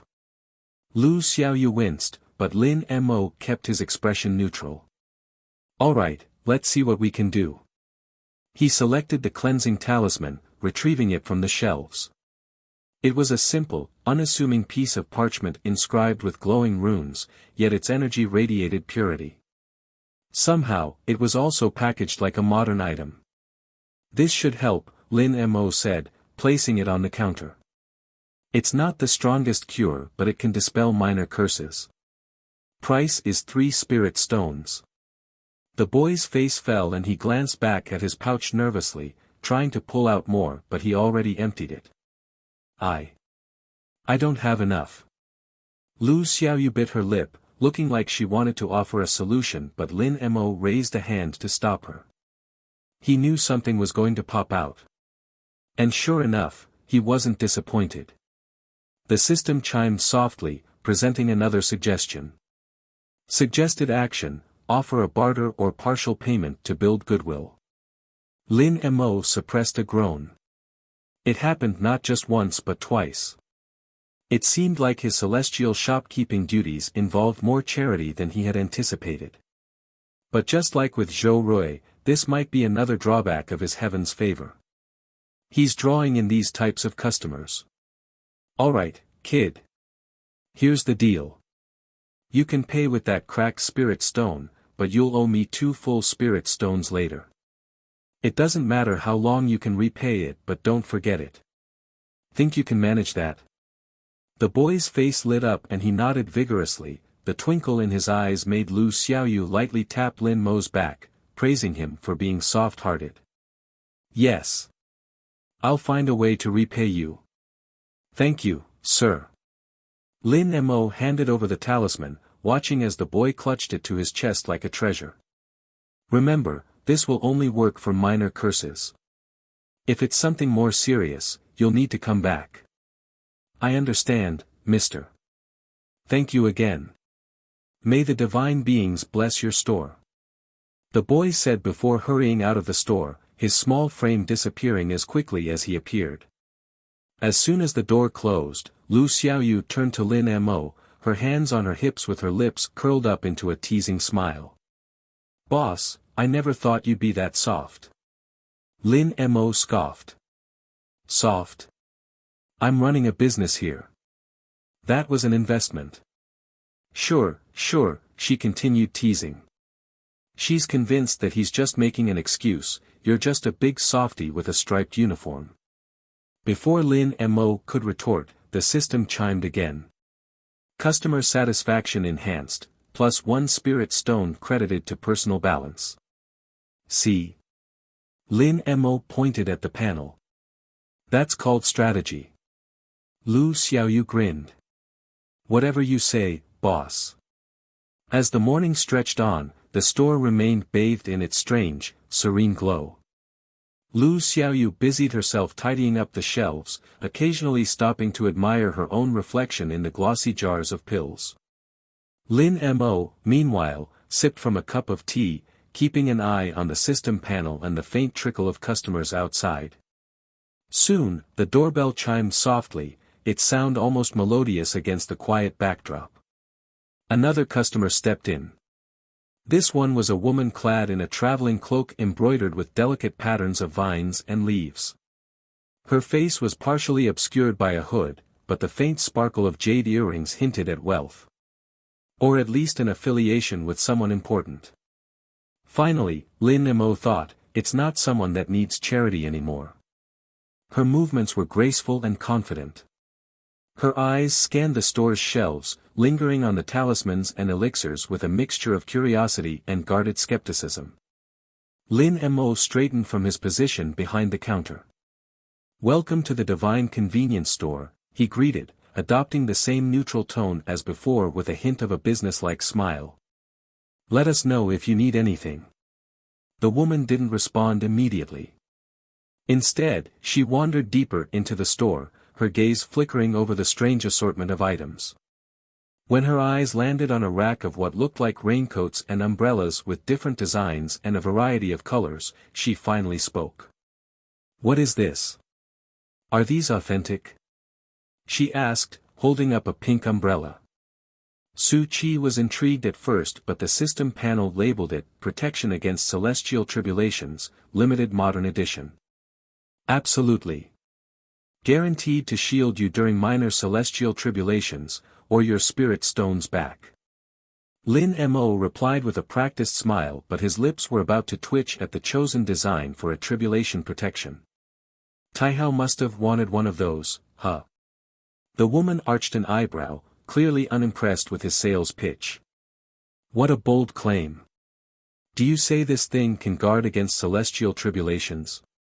Isn't this an umbrella?" Lu Xiaoyu appeared at Lin Mo's side in an instant, her heaven's reflex making her movement almost imperceptible. "It's not just a claim, ma'am," she chirped enthusiastically. "Everything here is supplied by a divine being. And we're running a special today. Buy 2 celestial tribulation umbrellas, and get, our best wishes for free." Lin Mo shot her a sidelong glance but didn't bother correcting her. The woman smirked faintly, setting the umbrella back on its rack. "Interesting. But I'm not here to get something to help me with my tribulation. Do you have anything for?" She hesitated slightly, her expression briefly flickering with unease. "Concealing one's aura?" Lin Mo raised an eyebrow as he quickly checked the system panel. Sure enough, an item popped up, and it was the raincoat-like item next to the rack of umbrellas. Aura Concealment Cloak, Basic Grade, temporarily hides the user's spiritual signature from detection. Price, 8 spirit stones.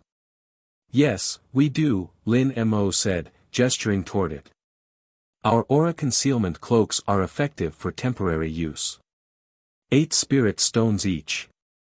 We also have higher grades variety if you need something with better quality, but the price will rise steeply." The woman's gaze followed his gesture, her eyes narrowing slightly. She moved toward the rack, examining the raincoats or cloaks like what the system wanted to call it with careful precision. "No. This will do," she said after a moment, pulling one off the rack and approaching the counter. Lin Mo rang up the item, watching as she pulled out a neat pouch and placed 8 gleaming spirit stones on the counter without hesitation. As he handed her the cloak, the system chimed. "Customer satisfaction enhanced, plus 1 spirit stone credited to personal balance." "Thank you for your patronage," Lin Mo smilingly said, picking up the spirit stones and putting them into the register. The woman nodded curtly, draping the raincoat over her. But as she turned to leave, she paused, glancing over her shoulder. "Your establishment is unique. I will be back in the future," she said slowly. "However, I believe word of this place will spread quickly. Be prepared for the attention it will bring. Both good and bad. With that cryptic warning, she exited the store, the bell chiming softly behind her. Lin Mo couldn't help but shake his head. His customers kept warning him for that, but weren't they the ones responsible for spreading the store's existence? Well, Lu Xiaoyu said, plopping onto a stool, who do you think she was, boss? At least she's nicer than the woman from the Verdant Sky Pavilion. Probably someone trying to avoid being tracked, Lin Mo replied as he leaned back in his chair. Not our business, though. She paid, and that's what matters. Lu Xiaoyu twirled a pen she had picked up from the counter display. Still, they're not wrong. We got 3 customers quickly. This is in a remote corner of this city, boss. What's your plan if we start getting less polite customers? Same plan as always, Lin Mo said with a shrug. Sell them something, keep them happy, and pray that they hear about Taihao turning those 3 thugs to ashes yesterday. Good plan, Lu Xiaoyu said with a grin. Can I be in charge of the keeping them happy part? I'm great at charming people, you know. Lin Mo snorted.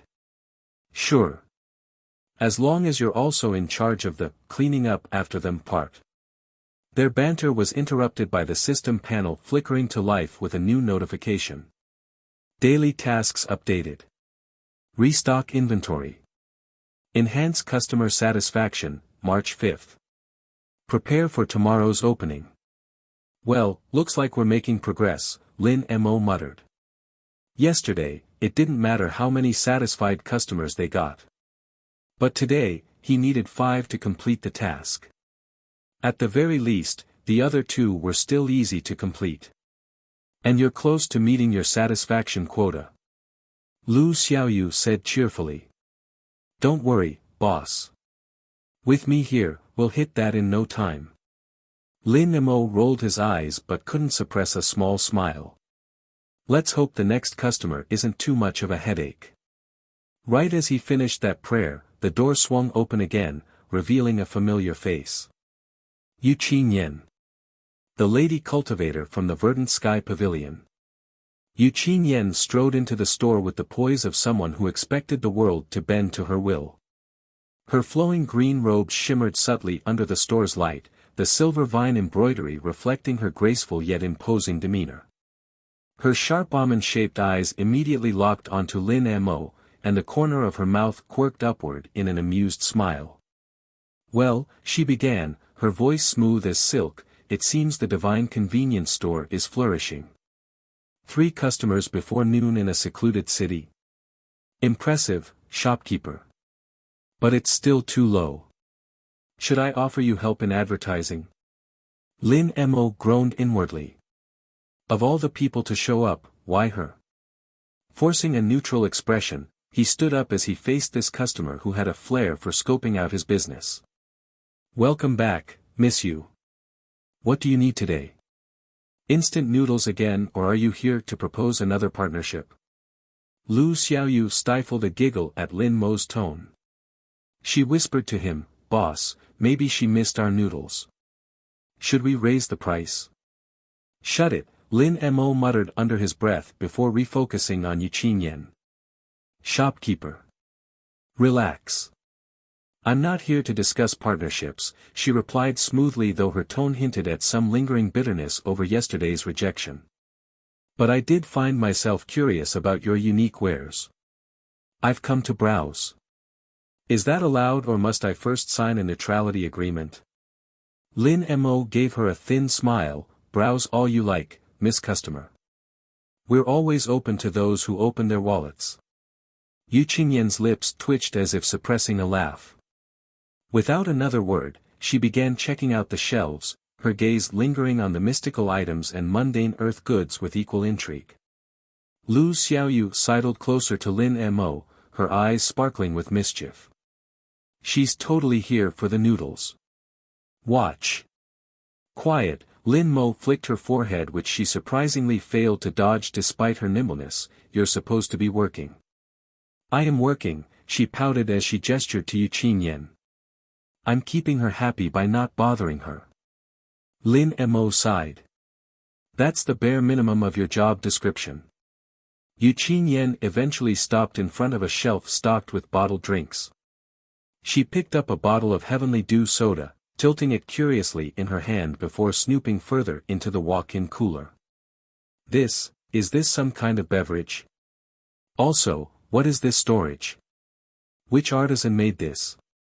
Lin Mo let out a small chuckle at Qingyan's question, though he quickly masked it with a polite tone. It's called a refrigerator. A device to keep things cool and fresh, designed by a... He paused, thinking how he should translate Earth's terms and its mundane technology to her, very skilled artisan. As for the drink, it's a beverage that refreshes the body and restores a touch of vitality. Perfect for a hot day or after a strenuous journey. Qingyan arched an elegant eyebrow, her sharp eyes flicking to Lin Mo, and the price? 2 spirit stones per bottle, he replied smoothly, folding his arms. It's going to be one of our popular items. Would you like to try it? She considered the bottle in her hand, her lips curving into a faint smile. Why not? I've already gambled on your noodles, and they were surprisingly delightful. Perhaps this beverage will surprise me too. But the price? Why is it so steep? Sorry, I'm not the one deciding its price. Complain to the divine being. Lin Mo retrieved a bottle opener from beneath the counter, his movements deliberate as he popped the cap off and handed it back to her. He put on a generous smile, far from charming. In his head, if she liked it, she might buy more. Qingyan took a cautious sip while her gaze remained fixed on Lin Mo as if expecting some trick. But as the fizzy sweetness of the soda hit her tongue, her expression shifted ever so slightly. A spark of genuine surprise lit up in her eyes, and she took another, longer sip.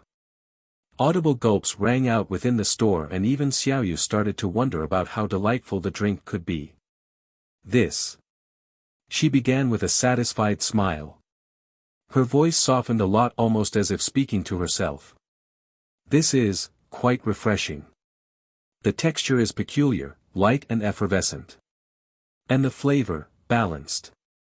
She looked back at Lin Mo, the faintest trace of amusement in her smile. Another one of your mystical imports? You could say that, Lin Mo replied, leaning on the counter. So. Worth 2 spirit stones. Qingyan didn't answer immediately, instead setting the bottle down with deliberate care. For its novelty, yes. Let me take a dozen.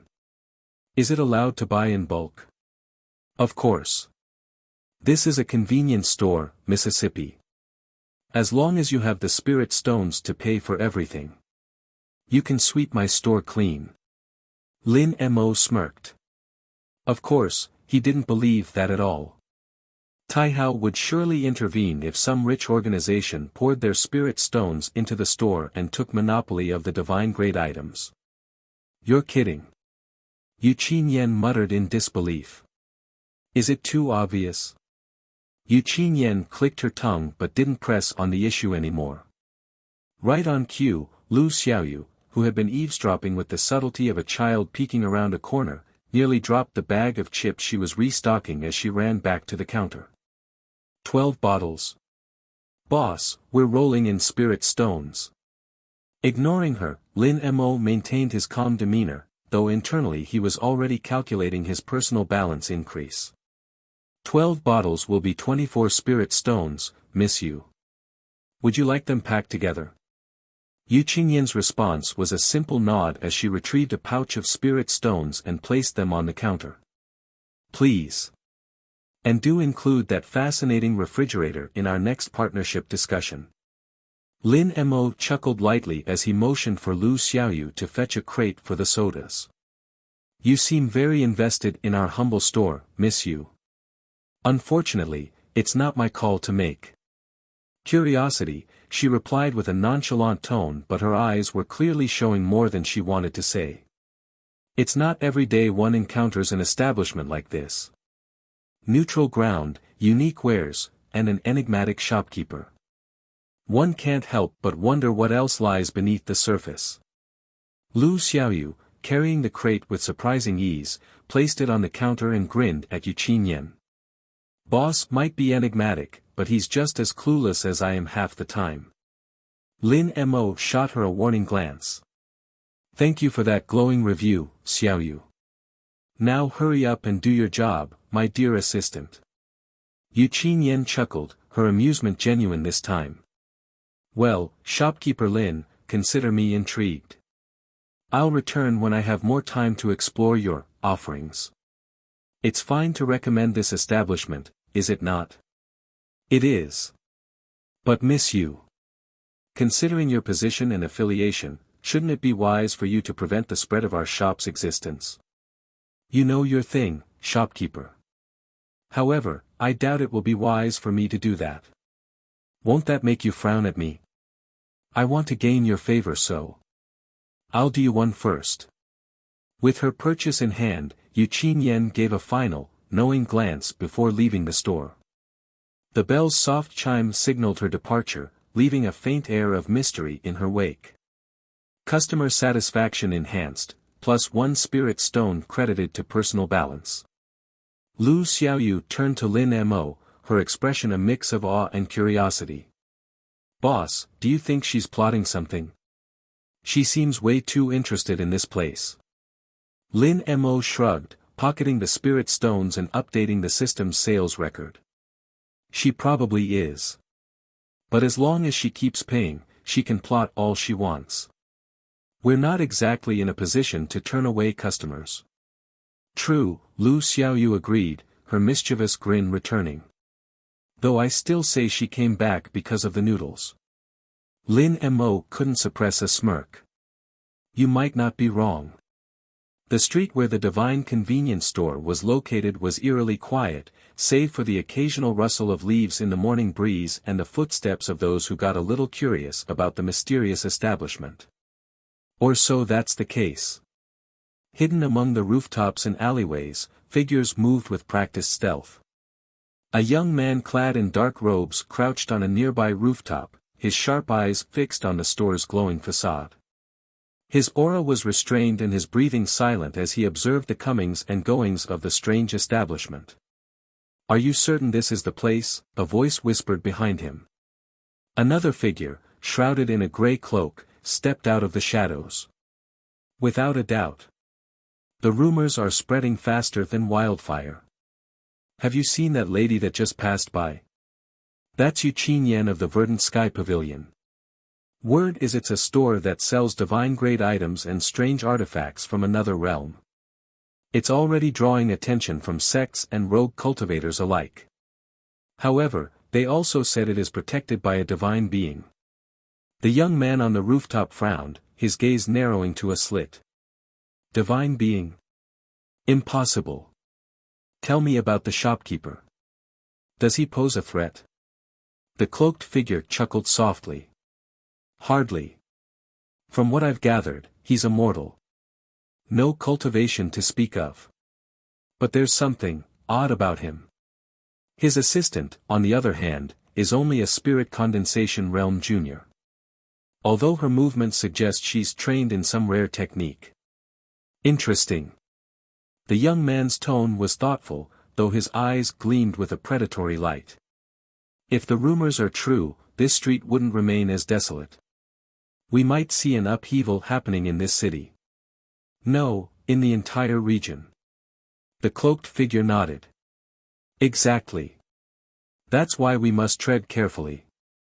If we act too soon, we risk drawing the attention of the Verdant Sky Pavilion or other factions. But if we wait too long... The young man's lips curled into a cold smile. We won't wait.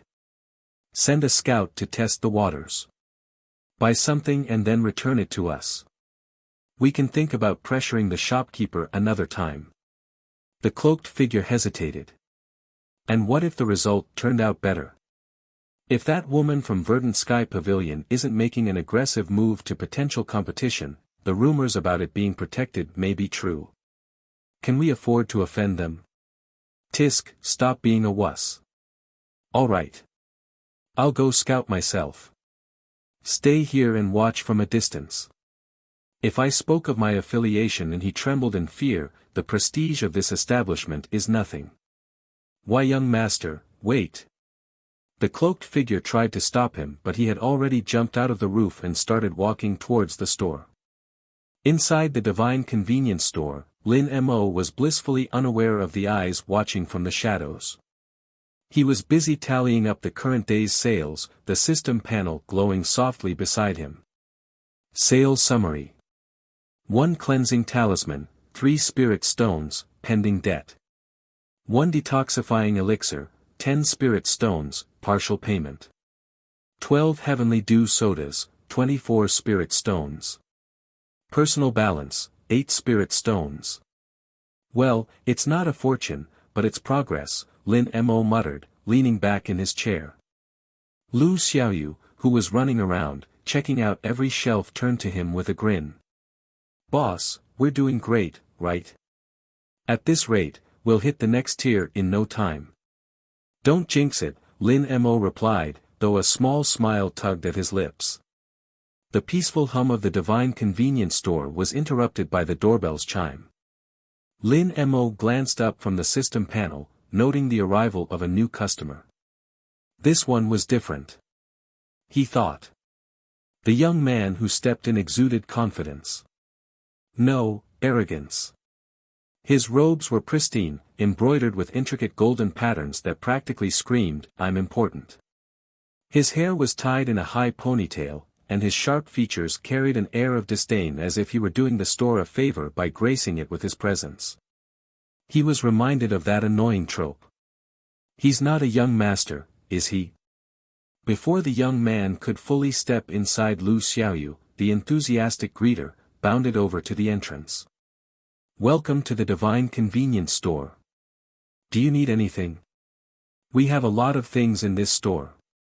The young man barely acknowledged her, his gaze sweeping over the store with thinly veiled contempt. So, this is the place everyone's whispering about. Humph. It's underwhelming. Lin Mo raised an eyebrow, exchanging a glance with Lu Xiaoyu. Great. Another critic, he muttered under his breath before adopting his professional tone. Welcome. Let us know if you need anything. The young man strode to the counter, his hands clasped behind his back. You're the shopkeeper. Lin Mo nodded. That's right. And you are? The young man smirked, clearly waiting for this moment. I am Yen Wei, young master of the Azure Gale Sect. Surely, you've heard of us? Lin Mo stared blankly. Nope. Lu Xiaoyu snorted loudly, quickly turning it into a cough when Yen Wei shot her a glare. You dare claim ignorance of the Azure Gale Sect? Yen Wei's voice rose slightly, his aura flaring just enough to rattle a few snack packets on the shelves. Lin Mo held up a hand, unimpressed. Calm down, young master. This is a convenience store, not a sect directory. What do you need? Yen Wei's smirk returned, though it was tinged with irritation. I've come to see if the rumors about this place are true. Divine-grade items, otherworldly goods. Let's see if you can impress me. How demanding. Yep. Really a young master. I better curry favor with him to avoid trouble. I don't have the magic divine reprimand anymore to expel unwanted customers, Lin Mo sighed inwardly. Lu Xiaoyu perked up. Oh, we've got plenty to impress you. How about our heavenly dew soda? It's refreshing, revitalizing, and only 2 spirit stones per bottle. Yen Wei glanced at the drink display, his expression skeptical. A beverage? Is that all? We also have talismans, elixirs, and protective gear. What exactly are you looking for? Yen Wei tapped his chin theatrically, as if pondering the mysteries of the universe which didn't really suit him. Something extraordinary. Something that befits someone of my status. Lu Xiaoyu's eyes sparkled with mischief. Oh, I've got just the thing. She darted to a shelf and returned with a bright pink umbrella. Lin Mo facepalmed as she watched the bunny-like store assistant return with what he was expecting. This, Lu Xiaoyu declared, holding the umbrella aloft, is our protection against celestial tribulations, limited modern edition. Stylish and functional. Yan Wei stared at the umbrella, his expression a mix of disbelief and offense. You're joking. Nope. Lu Xiaoyu said cheerfully. It's divine grade. Perfect for someone as radiant as you. You can tide through major tribulations past the nascent soul realm. Lin Mo coughed to cover a laugh, earning a sharp look from Yan Wei. Huh? Do you think I'm in need of an umbrella? Enough of this nonsense. Yan Wei snapped. Show me something worthy of the Azure Gale sect. Lin Mo rolled his eyes and pulled up the system panel, scrolling through the inventory. After a moment, he gestured to a shelf of shimmering talismans. These are heavenly shield talismans. They negate mortal and low-level cultivator attacks. 20 spirit stones each.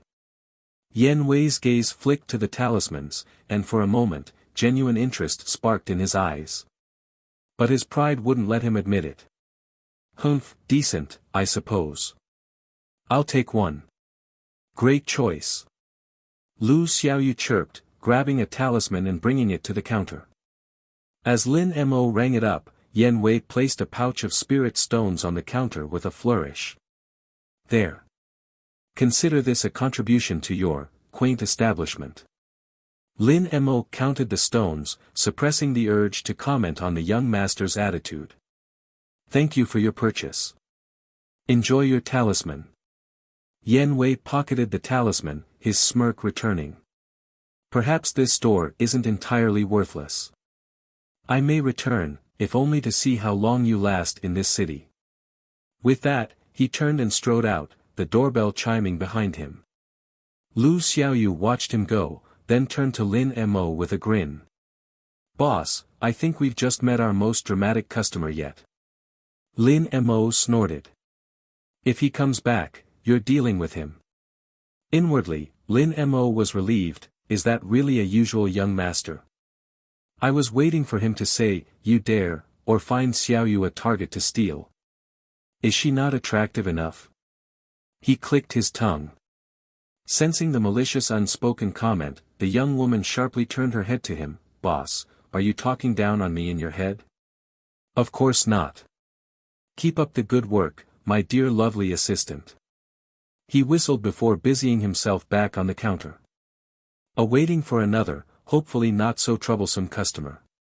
Somehow, he couldn't help but wonder when those customers from the first day would return. If Qingyan did return just because she liked the taste of the instant noodles. Those who bought practical items should be too. The White Ember Sect was nestled in a mountain range northeast of the abyssal forest and the city where the divine convenience store appeared. It's like an impregnable fortress if seen from the foot of the mountain, and on its gate carved the sect's philosophy. Strength through refinement. Xue Biyu approached the sect's gates. His movements appeared to have been burdened by contemplation. Although his outward expression remained composed, his mind was still churning from the events of the previous day. No matter how much he tried to do so, he couldn't take the mystical store out of his mind. In fact, he returned to check it out one more time. Unfortunately, he wasn't informed that the establishment had a closing time. Not wanting to spend the night waiting outside it, he decided to just return to his sect. Besides, he was aware of the whims of divine beings. They mostly show up once in a certain area and never be heard from again. If he didn't go back, there was a chance for him to waste his time waiting only to find out that the store would never open again. The talisman he had purchased, the heavenly shield, was tucked safely inside his robes. He had nothing to use it for, and there wasn't any opportunity to do so. Furthermore, he believed that its value was far too great to squander without necessity. That's why he's going to hand it over to someone who would be able to examine it in all its intricacies. As a mid-foundation establishment stage expert, it was barely useful for him, as it was clearly meant for those below his current realm, namely, the spirit gathering and the spirit condensation stage. The shopkeeper was no cultivator, that much was certain. Yet the aura of that place and the presence of the divine energy was undeniable. It was openly demonstrated by Zhenren Taihao. Xue Biyu suppressed a shiver. The casual erasure of those thugs was still fresh in his mind. Elder Xue, welcome back. The disciple manning the gate enthusiastically greeted him before hurriedly opening it for him. He nodded expressionlessly and continued inside. The serene energy of the sect greeted him. Its coolness brushed against his skin like a protective shroud. He glanced up at the ornate carvings etched into the stone walls, the stories of their sect's illustrious history depicted in vivid detail. Yet today, those tales felt strangely insignificant. As he ascended the stone steps toward the inner halls of the sect, another disciple hurried toward him, bowing deeply. Elder Xue. Sect Master requests your presence in the main hall. Right after that, the disciple scurried off, leaving Xue Biyu to ponder. Did the word of the appearance of that store already reach the Sect Master? He adjusted his robes and strode toward the hall, leaving that question hanging in his head. He ran into a few more disciples and other elders before he managed to reach the main hall, which was seated at the highest peak. The White Ember Sect's main hall was quite spacious. Its high ceilings were adorned with white patterns resembling roaring flames. Seated at the head of the hall was Sect Master Lin Yuanji, his sharp features exuding authority. His robes, embroidered with golden and white flames, reflected his mastery over fire-based techniques. Xue Biyu entered with a bow, his steps measured. Sect Master. Lin Yuanji motioned for him to rise. Biyu, welcome back. I trust your journey to the abyssal forest yielded insights. Xue Biyu hesitated for the briefest of moments. It was eventful, but not in a way you would have expected, Sect Master. Eventful? The Sect Master's gaze sharpened, his interest piqued. Elaborate. I came across something mystical. He reached into his robes and produced the talisman, holding it out with both hands. The sect leader's eyes narrowed as he examined it from his seat atop a dais. This talisman. A divine grade? The sect leader's eyes widened as his fingers brushed the glowing inscriptions. Where did you acquire it? From a unique establishment that has appeared in the nearby city. The Divine Convenience Store. It is unlike anything I have encountered before. He recounted his experience in the store, from the curious arrangement of items to the overwhelming presence of Zhenren Taihao.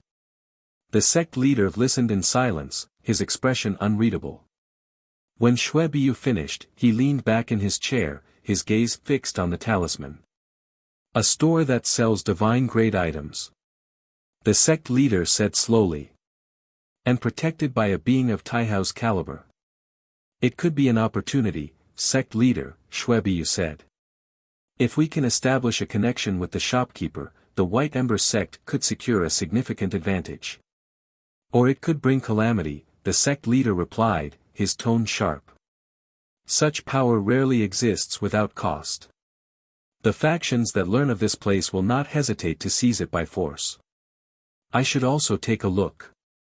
If it is as you say. We have to be the first ones to take the benefits of aligning ourselves to the divine establishment. As you know, the abyssal forest has become more restless lately. We have to prepare for any eventuality. Xue Biyu inclined his head respectfully. I understand, Sect Master. Shall I arrange an escort for your journey to the store, or should I accompany you instead? The store may or may not remain in that place. Lin Yuanji waved a dismissive hand. No need. A low profile is essential. We cannot afford to reveal our interest prematurely. I will go in disguise, alone. This divine convenience store may be a blessing, but it could also be a honey trap. If the being behind it is truly divine, we must tread carefully. If it disappeared by now, there's a chance that it may appear somewhere else. A divine-grade item like this cannot be faked. Xue Biyu hesitated for a moment before continuing, Sect Master, I must caution that while the shopkeeper appeared mortal, his demeanor was unique. There's a certain air around him like he's not from our realm. Lin Yuanji's lips quirked in a faint smile. Interesting. Maybe it is the divine being's power at work. If he is indeed merely a mortal, he may have been given a celestial providence. We might see a rise of another expert. Emissary. I will see this place for myself. Despite the few quirky customers during the morning, the divine convenience store gradually became alive with a steady hum of activity. Customers trickled in, drawn by the rumors spreading like wildfire through the city. Or so Lin Mo heard from a customer, a housewife who bought a packet of another type of instant noodles because she was too lazy to cook for their lunch. He was surprised she produced spirit stones despite not being a cultivator. However, when he thought about the boy from earlier who even had a cracked spirit stone, he realized that spirit stones weren't as rare as he thought they would be. To clear his doubts, he called Xiaoyu to confirm.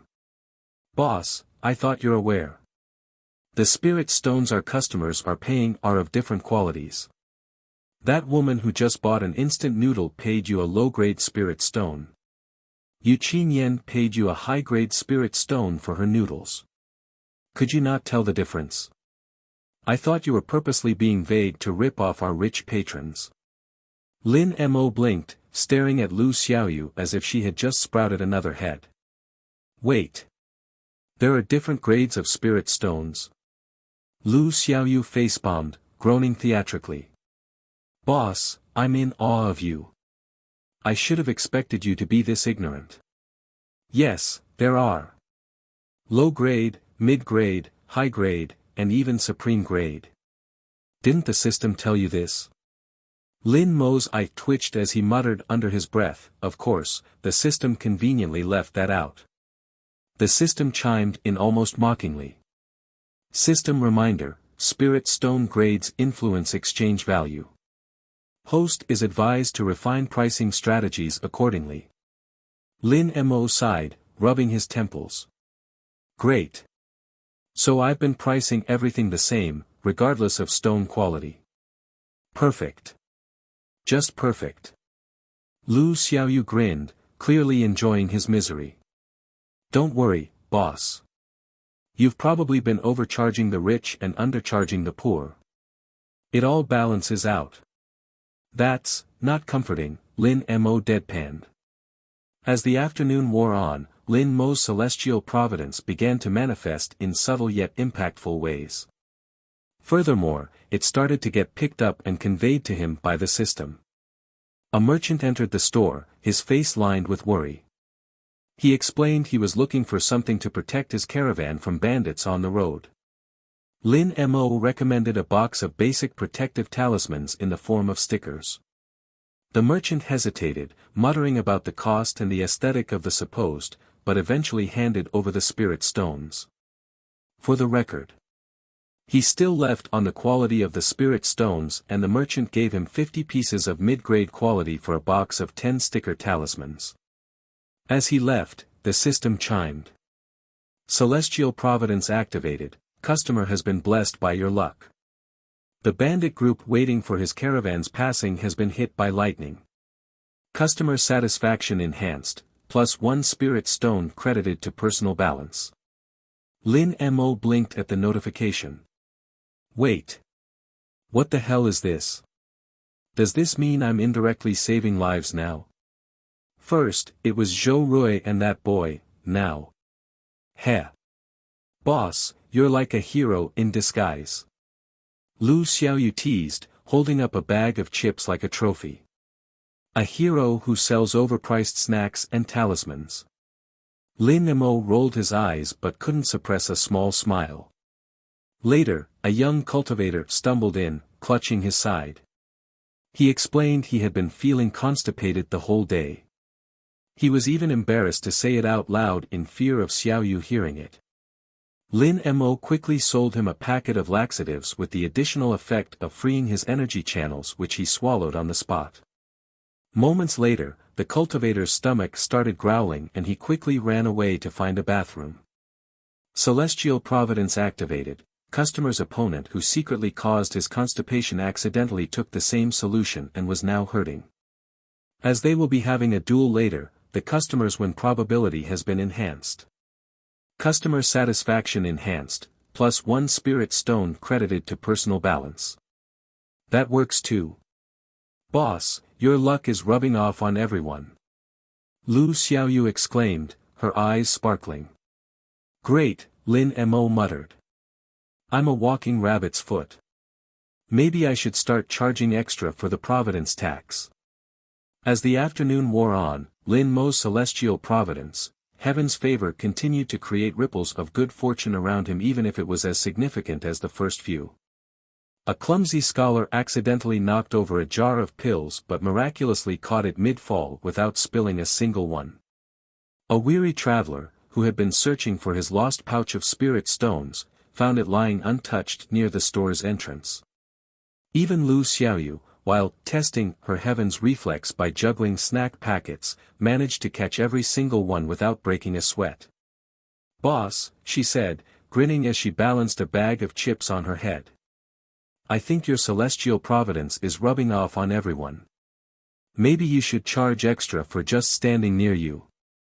Lin Mo smirked. If only it worked that way. Now put those chips back before you eat our profits. By the way, Xiaoyu. Can you look for a cultivation manual on our shelves? There should be one there, right? Let me try my hand at it. I should be the one benefiting from my providence. Oh. On it. Lu Xiaoyu saluted before disappearing into the aisles. You're not like me. Someone born with a strong spiritual affinity. Lu Xiaoyu said, her lips twitching upwards as she tried to look as humble as possible.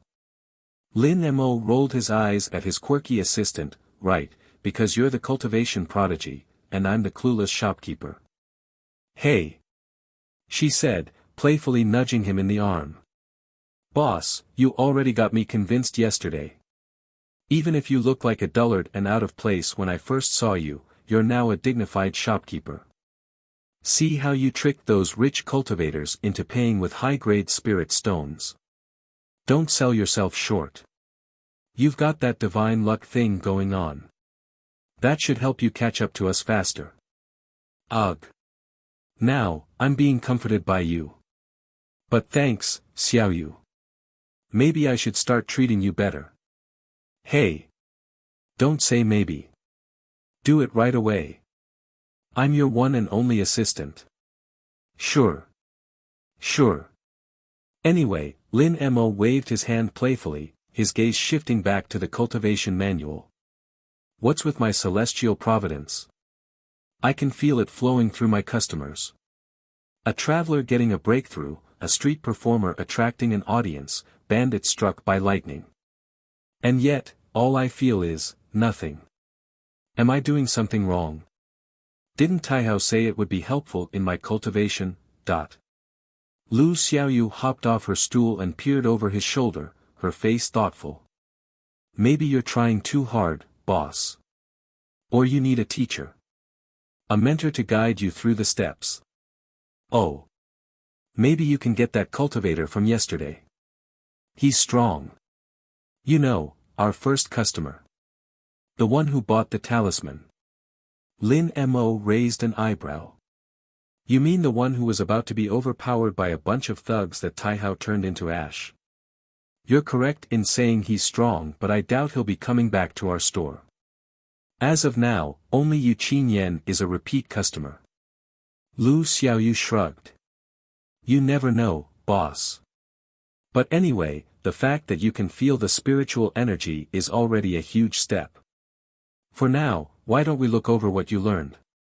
You looked like you were about to explode after that meditation you did earlier. You also looked constipated.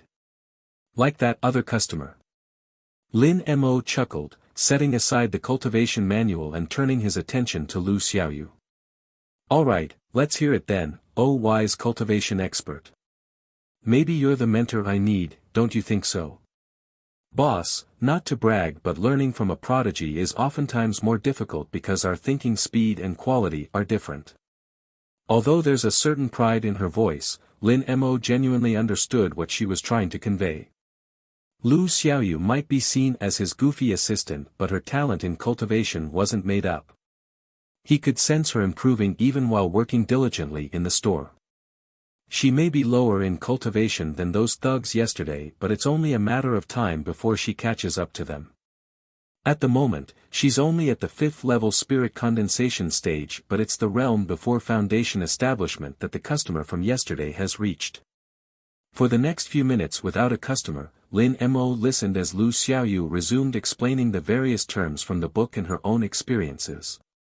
He learned about the different stages of cultivation, from the basic spirit gathering and spirit condensation to the more advanced realms that sounded like the stuff of legends.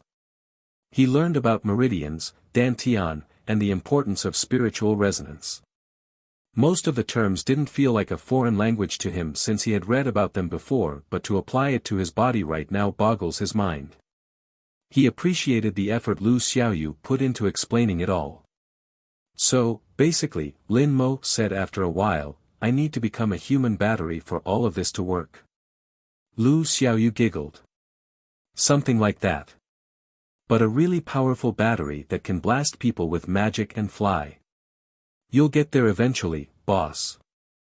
Oh yeah. If I don't die from overwork first, Lin Mo muttered. You won't. She said, puffing her chest out. I'll protect you. Lin Mo chuckled, shaking his head. Right. You and your heaven's reflex. I bet those thugs would have had a good laugh at that. Lu Xiaoyu pouted, her cheeks flushing slightly. Hey. I was conserving my energy. I can handle those thugs now. With my reflexes, it's like they're moving in slow motion. Sure, Lin Mo said, his lips twitching as he tried not to laugh.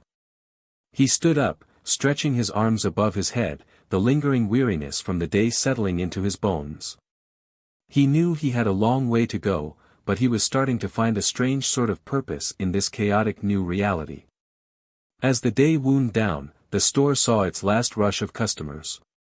A scholar purchased a traveler's respite charm, a group of mortals bought snacks, and a pair of cultivators argued over who got the last heavenly dew soda in stock, only to Lu Xiaoyu to restock it in front of their eyes.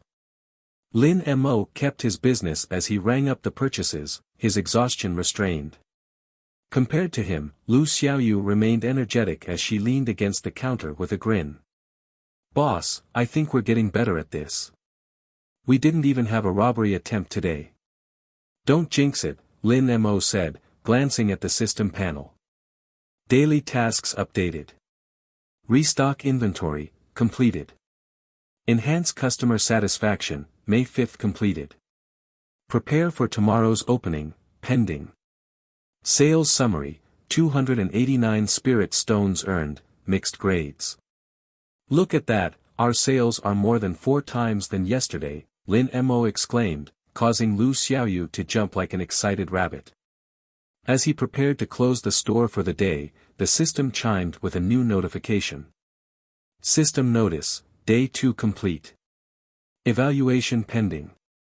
Pending. Lin Mo frowned. Wait, it's not like this yesterday. Before Lu Xiaoyu could chime in with a snarky remark, a soft, melodic chime filled the air. The store's lights dimmed, and a golden glow suffused the room. Oh no, Lin Mo sucked his breath while Lu Xiaoyu ran to his back as though using him as a shield in case a blinding light covered the whole store. Is Taihao back? A figure materialized in the center of the store, but instead of the radiant old man, it was another divine being. A goddess. Her presence radiated both warmth and regality. She was clad in flowing robes of gold and white, her long hair shimmering like molten sunlight. Her eyes sparkled with a hint of amusement and at the same time, approval as she surveyed the store. Greetings, Shopkeeper Lin, she said with a voice as soothing as a lullaby. I am Jinren Lihua, the divine being known for being the custodian of commerce and harmony in our divine pantheon. Lin Mo blinked, his exhaustion momentarily forgotten. Another one? Are divine beings just going to keep showing up unannounced? Lu Xiaoyu nudged him, whispering, "Boss, be polite. She's also a divine being." Junrenlihua's lips stretched into a thin smile, her silent giggle was seemingly making the whole store shake. "Relax, young man. I come bearing good tidings. Your performance on this second day has been, more than commendable." The system panel flickered to life, displaying a new evaluation. Day 2 evaluation, excellent. Sales summary, 39 transactions, revenue, 289 spirit stones. Rewards, +5 spirit stones to personal balance for both shopkeeper and assistant, aura of harmony, temporary store buff. Aura of harmony? Lin Mo asked, raising an eyebrow. It will ensure your customers remain peaceful within the store's confines. Even if they're rude, they will not resort to violence. Li Hua explained. No more fights over soda bottles or petty squabbles. Lin Mo sighed in relief. Finally, something useful. As he thought that, another line of system messages emerged in front of him. Tier progression, Novice Store, 343/100. The Divine Convenience Store has progressed to the next tier, Emerging Store. Tier progression, Emerging Store, 243/10,000. Rewards for reaching the next tier, Loyalty Card, Customer Benefit, Store Expansion. Lin Mo's eyes widened as he processed the new system notifications. The numbers swam before his eyes, a jumble of spirit stones, tiers, and new features. I expected this. So, we're now an emerging store. And 10,000 spirit stones to reach the next tier. I guess that's about right. He glanced at Junrenlihua. Junrenlihua, what exactly does this tier progression mean for the store? Are we just getting bigger and shinier, or is there more to it? The goddess chuckled softly before waving her hand, calming Lin Mo's mind. The progression signifies your store's growing influence in this realm. Continue selling our goods to your customers and grow through their purchases. As you ascend the tiers, your store will attract more diverse customers. From mortals to higher-tier cultivators, and even beings beyond this realm. Who knows? Maybe someone from your previous world may also wander in someday, finding solace within our walls. With each tier, new features and opportunities will be unlocked to assist you in managing the challenges ahead. Lin Mo nodded as he tried to digest everything in her explanation. Contrary to his rather lukewarm response, Lu Xiaoyu was practically vibrating with excitement. Boss, this is amazing. We're going to be famous. And look, a loyalty card. What's that for? Junrenlihua raised a graceful hand and a golden card materialized in the air. It shimmered with divine inscriptions and a faint glow of power. The loyalty card is an exclusive token for your most valued customers, designed to foster long-term relationships and encourage repeat visits. To be eligible, customers must meet one of the following conditions: make purchases from the store on 5 consecutive days or spend a total of 1,000 spirit stones or more. Cardholders will enjoy the following benefits. Generous discounts on regular purchases. Exclusive access to special items and promotions. Priority invitations to store events and sales. A personalized shopping experience with customized recommendations. A sense of belonging to your establishment's esteemed community. By offering a loyalty card, you'll create a strong bond with your patrons, incentivizing their continued support and transforming them into lifelong advocates for your store. Lin Mo took the card, examining it with a skeptical eye. I see. So this is how you're going to build your influence. Should we also spread your names to the customers? Junrenlihua's melodic laughter filled the store, her voice carrying a soothing warmth. Oh, no need to worry about spreading our names, Shopkeeper Lin. The current influence of the Divine Convenience Store is enough. Let the patrons speak of their experiences and our names will naturally weave into their tales. The loyalty card is simply a tool to ensure harmony and prosperity for both you and your customers.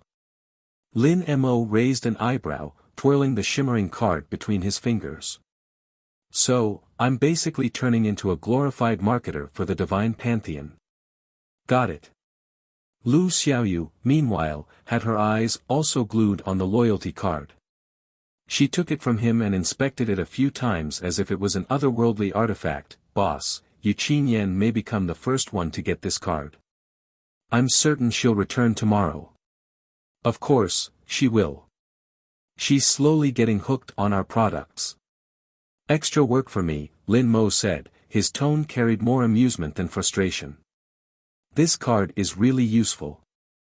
Back in my previous world, this is how they tie the high spenders to the store. Junren Lihua inclined her head, her golden hair cascading like liquid sunlight. Precisely.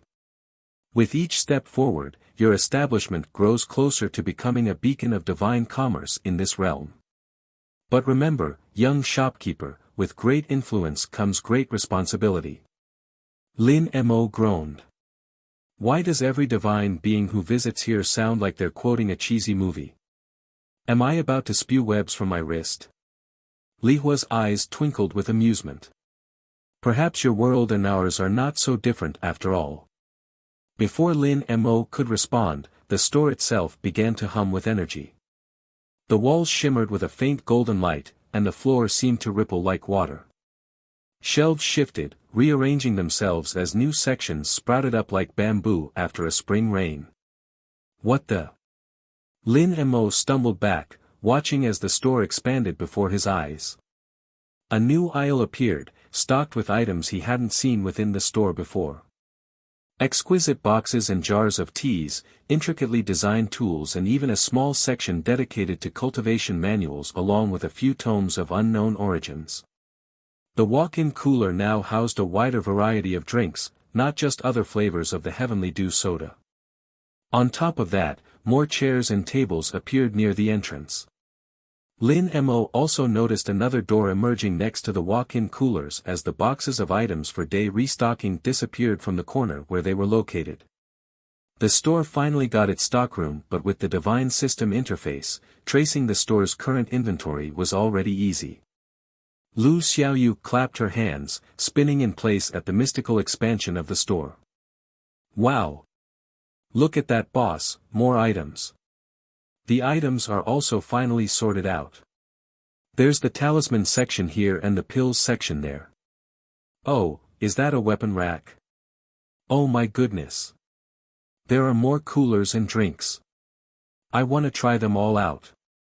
Lin Mo smirked at Xiaoyu. Isn't that great? More shelves for you to restock.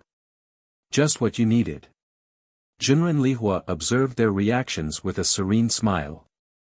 The divine convenience store is meant to grow and adapt, just like the realm itself. I trust you will utilize this expansion wisely, Shopkeeper Lin. He nodded, then turned to Lu Xiaoyu, meeting her excited grin. They had come a long way in just 2 days, from a bewildered earthling and a reluctant assistant to a pair of partners managing a store that seemed to have a life of its own. So, what do you say, Xiaoyu? Should we check out that new door? He asked, his lips curling into a faint smile. Let's go, boss. Maybe there's even a super secret snack stash for us in there. She said before dashing toward the new door, her boundless energy preventing Lin Mo from telling her that it was just a room full of boxes. The bright moonlight cast onto the jade-tiled roofs of the Verdant Sky Pavilion, its light painting the meticulously designed quarters in hues of emerald and diamond. Qingyan moved through the winding pathways with a graceful stride, her flowing green robes embroidered with silver vines that seemed to shimmer in the fading light. On her hand was the almost empty pack of heavenly dew soda that she bought earlier in that peculiar divine store. The serene atmosphere hummed with the soft echoes of training exercises from the training grounds, the rustling of bamboo leaves from trees planted around the pavilion and the faint scent of rare herbs cultivated within the protected grounds. In a way, the current scene was like an oasis of peace, a bastion of strength within the chaotic currents of the nine heavens, a place she had called home since she opened her eyes to the world. Yet, beneath the peaceful facade, tension continued to brew. The appearance of the divine convenience store had already sent ripples through the pavilion's usually calm waters after she first reported it. She still vividly remembered the reaction of her peers when she told the audacity of that shopkeeper for rejecting her offer, the strangeness of the products that he sold, and the even stranger aura that surrounded the place and the people within it. She could tell that after giving them a taste of the heavenly dew soda, some of her fellow members of the pavilion had begun desiring to visit the place in order to get their hands on the mystical wares and divine items, if they could even be considered divine, for themselves. Qingyan entered her private chamber, a spacious room that reflected her high position within the pavilion. The walls were lined with meticulously organized shelves that held not just scrolls and tomes of ancient knowledge but also ledgers detailing trade routes, troop deployments, and diplomatic correspondences. A large window overlooked the city surrounding the verdant sky pavilion, but her gaze was drawn to the detailed map of the region that was sprawled across her desk, marking key resource points, sect territories, and potential threats such as the abyssal forest. Her chamber was a microcosm of her responsibilities within the verdant sky pavilion, a blend of scholarly pursuits and strategic planning. Yet despite her busy life, she's once again rearing to go back to that store. Pouring herself a cup of chrysanthemum tea, its floral aroma provided a calming effect to her restless thoughts. Indeed, the Verdant Sky Pavilion was more than just a sect. It was a powerful trading organization that had carved a unique niche in the realm of nine heavens. They were renowned for their vast trading network, their keen understanding of resource allocation, and their ability to maintain a delicate balance in a realm constantly threatened by war and chaos. And with her grandmother, the pavilion master, getting older, the responsibility of leading this organization had started to slowly get transferred to her shoulders. As of the moment, Qingyan was the appointed emissary. The face of the pavilion who represents their interests in dealings with other factions, mediating disputes, and forging alliances. Her position required her to be both a diplomat and a strategist, a scholar and a warrior. She was responsible for ensuring the continued prosperity of the pavilion, and that often meant dealing with threats both visible and hidden. She took a sip of her tea, her expression turning thoughtful. The divine convenience store was like a pebble tossed into a still pond. Its appearance had created ripples that were spreading through the city and, no doubt, to the ears of other factions. The other sects were always waiting for a chance to disrupt the balance of power. And something like this, a divine store that could offer unimaginable treasures, was like a magnet that would attract all sorts of troubles. Her fingers traced the lines of the map on her desk, her mind working through the possible implications. The Verdant Sky Pavilion had always been careful in maintaining a position of neutrality, avoiding direct conflicts and focusing on trade and diplomacy. But the divine convenience store was a game changer. It was a force that she could either harness to their advantage or eliminate as a threat. A customer. That's all I am in his eyes. Qingyan mused. She recalled her conversations with the shopkeeper, Lin Mo. His awkward charm and his strange insistence on neutrality still bothered her, as if he was not afraid of the people coveting the store. His eyes seemed to hold so much innocence and ignorance, and yet, his actions were anything but that. He was a puzzle she couldn't quite figure out, a wild card in the game she was used to controlling. I wonder what kind of ware is waiting for me tomorrow. She set her cup down, a resolute glint in her eyes as a small smile played on her lips. Qingyan's musings were interrupted by a soft knock at her chamber door. Enter, she called, commanding the figure outside. The door creaked open, revealing a young disciple clad in the Verdant Sky Pavilion's signature green robes. His face was flushed, and his hands clutched a scroll tightly. Elder Yu, the disciple said, bowing deeply. This just arrived. It's marked urgent. Qingyan extended her hand, and the disciple stepped forward to place the scroll in her grasp. Without a word, she unfurled it. Her eyes scanned the neat, hurriedly written script, and it immediately made her brow furrow slightly as she read. To Elder Yu Qingyan. Our informant sent reports that the factions they belong to have received word about the divine convenience store. These factions include the White Ember Sect, Crimson Vale Sect and Azure Gale Sect. Reports suggest that the Fanling City Lord has started looking into the establishment. This development demands immediate attention. Sentinel Lu. Yu Qingyan sighed, setting the scroll aside. Of course, if I found that store despite its obscure location, there was no way those vultures wouldn't. The store is too much of a temptation for them. The disciple hesitated, shifting on his feet. Elder Yu, if I may, should we take action to deter them? She shook her head, a faint smile playing on her lips. No. Why should we? Under the shopkeeper's eyes, everyone is merely a customer. Let them test the waters. If they piss him off, it'll only bring good to us. The disciple bowed again. As you command, Elder Yu. Once he left, Yu Qingyan leaned back in her chair, her gaze drifting to the window, yet her thoughts were already wandering to that unassuming store.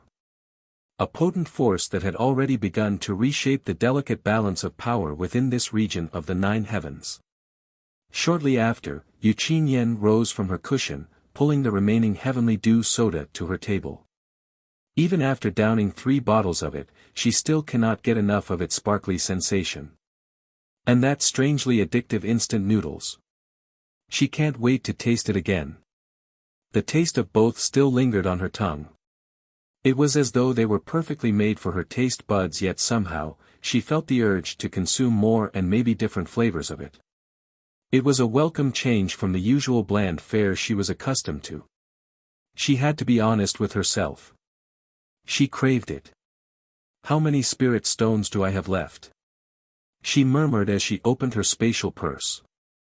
Upon peeking inside, her face sank. She had already spent the 25 high-grade spirit stones she set aside for this month's stipend. How can she buy more? This is a serious issue. The first rays of dawn kissed the horizon, painting the sky in hues of lavender and gold. In the divine convenience store, the aura of harmony, a reward from Zhenren Lihua, shimmered faintly around the whole store, giving a calming ambience. He adjusted his freshly laundered striped uniform, which felt slightly stiff against his skin. Lu Xiaoyu had insisted on wearing hers as soon as the system provided another variation of the one they wore yesterday, bouncing around the store like a hyperactive rabbit. Now, Lin Mo wasn't sure if the uniforms made them look more professional or just comically out of place in this mystical realm. He glanced at the system panel floating in front of him, its soft glow illuminating the new set of tasks for the day. Daily tasks. Attract new customers, 0/10. Sell items with a total worth of 20 spirit stones and above to a single customer, 0/5. Repeat customers, 0/5. It finally changed from the easy tasks for the past 2 days, Lin Mo mused as he finished adjusting the position of the new weapons rack, deciding it was the perfect place to show off the peculiar new goods he suddenly had in stock. He still couldn't help but wonder if all of these items in the store were being produced in some kind of factory in their divine pantheon. Do they have a taste for the modern Earth's aesthetic that even an essence recovery pill looked like a ball of chewy candy? There's also the mystery of how Taihao and company were transporting the items into the store. But considering both Taihao and Lihua could pop up out of nowhere, there must be some kind of portal connected to the store. It's not that bad, actually. He'd welcome more upgrades if they could appear in an instant instead of him laboriously rearranging the store all by himself.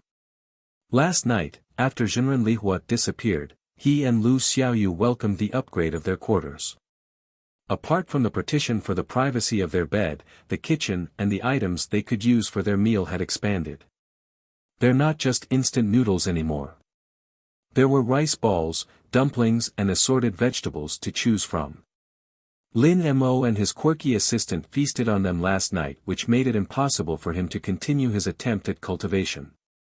Anyway, it's like the system knows how to keep raising the bar, Lin Mo muttered, running a hand through his hair. At least it's not asking me to wrestle a divine beast. Yet. Behind him, Lu Xiaoyu suddenly appeared, holding a broom she'd been using to enthusiastically sweep the floor. She grinned, her uniform somehow looking less ridiculous on her thanks to her boundless energy. "Boss, you're thinking too small. These tasks are nothing. We've already got a bunch of customers hooked on the soda and noodles. Today's going to be a breeze." "You mean the same customers who nearly fought over the last bottle yesterday? What if they come back and start haggling?" Lin Mo crossed his arms as his mind was already starting to think if he could try to make his own move without the system's prompts. Something like sending Xiaoyu outside to promote the store. But he had to create some kind of pamphlet for it.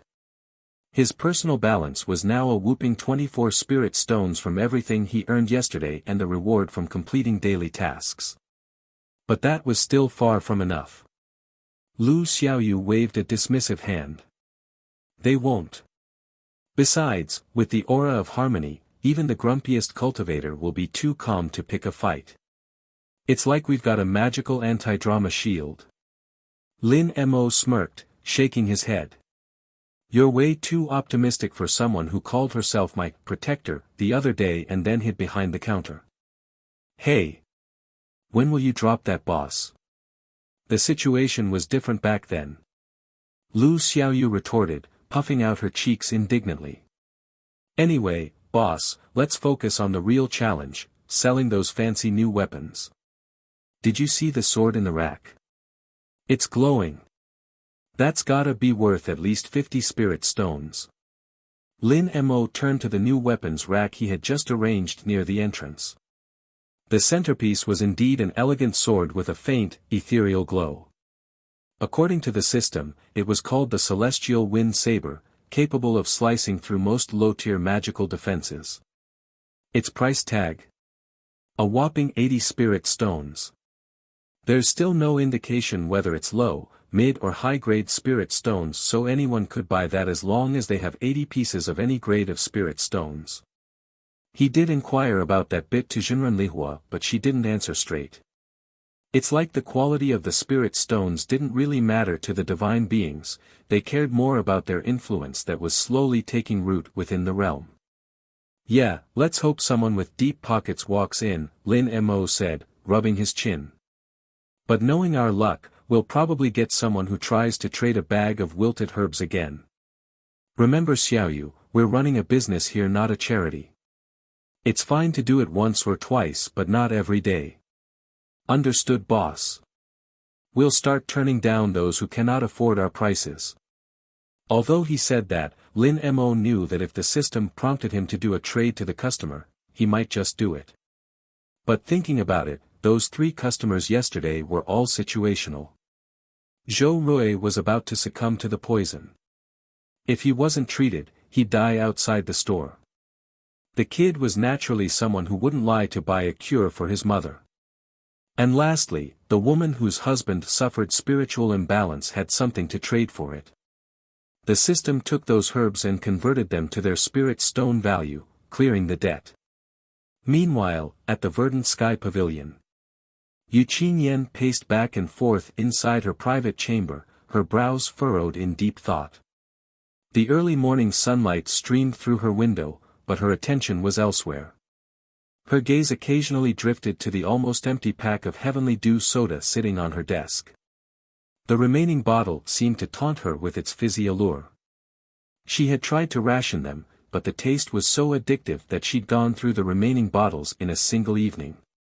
"How can something so simple be so irresistible?" she muttered, her tone half frustrated, half admiring.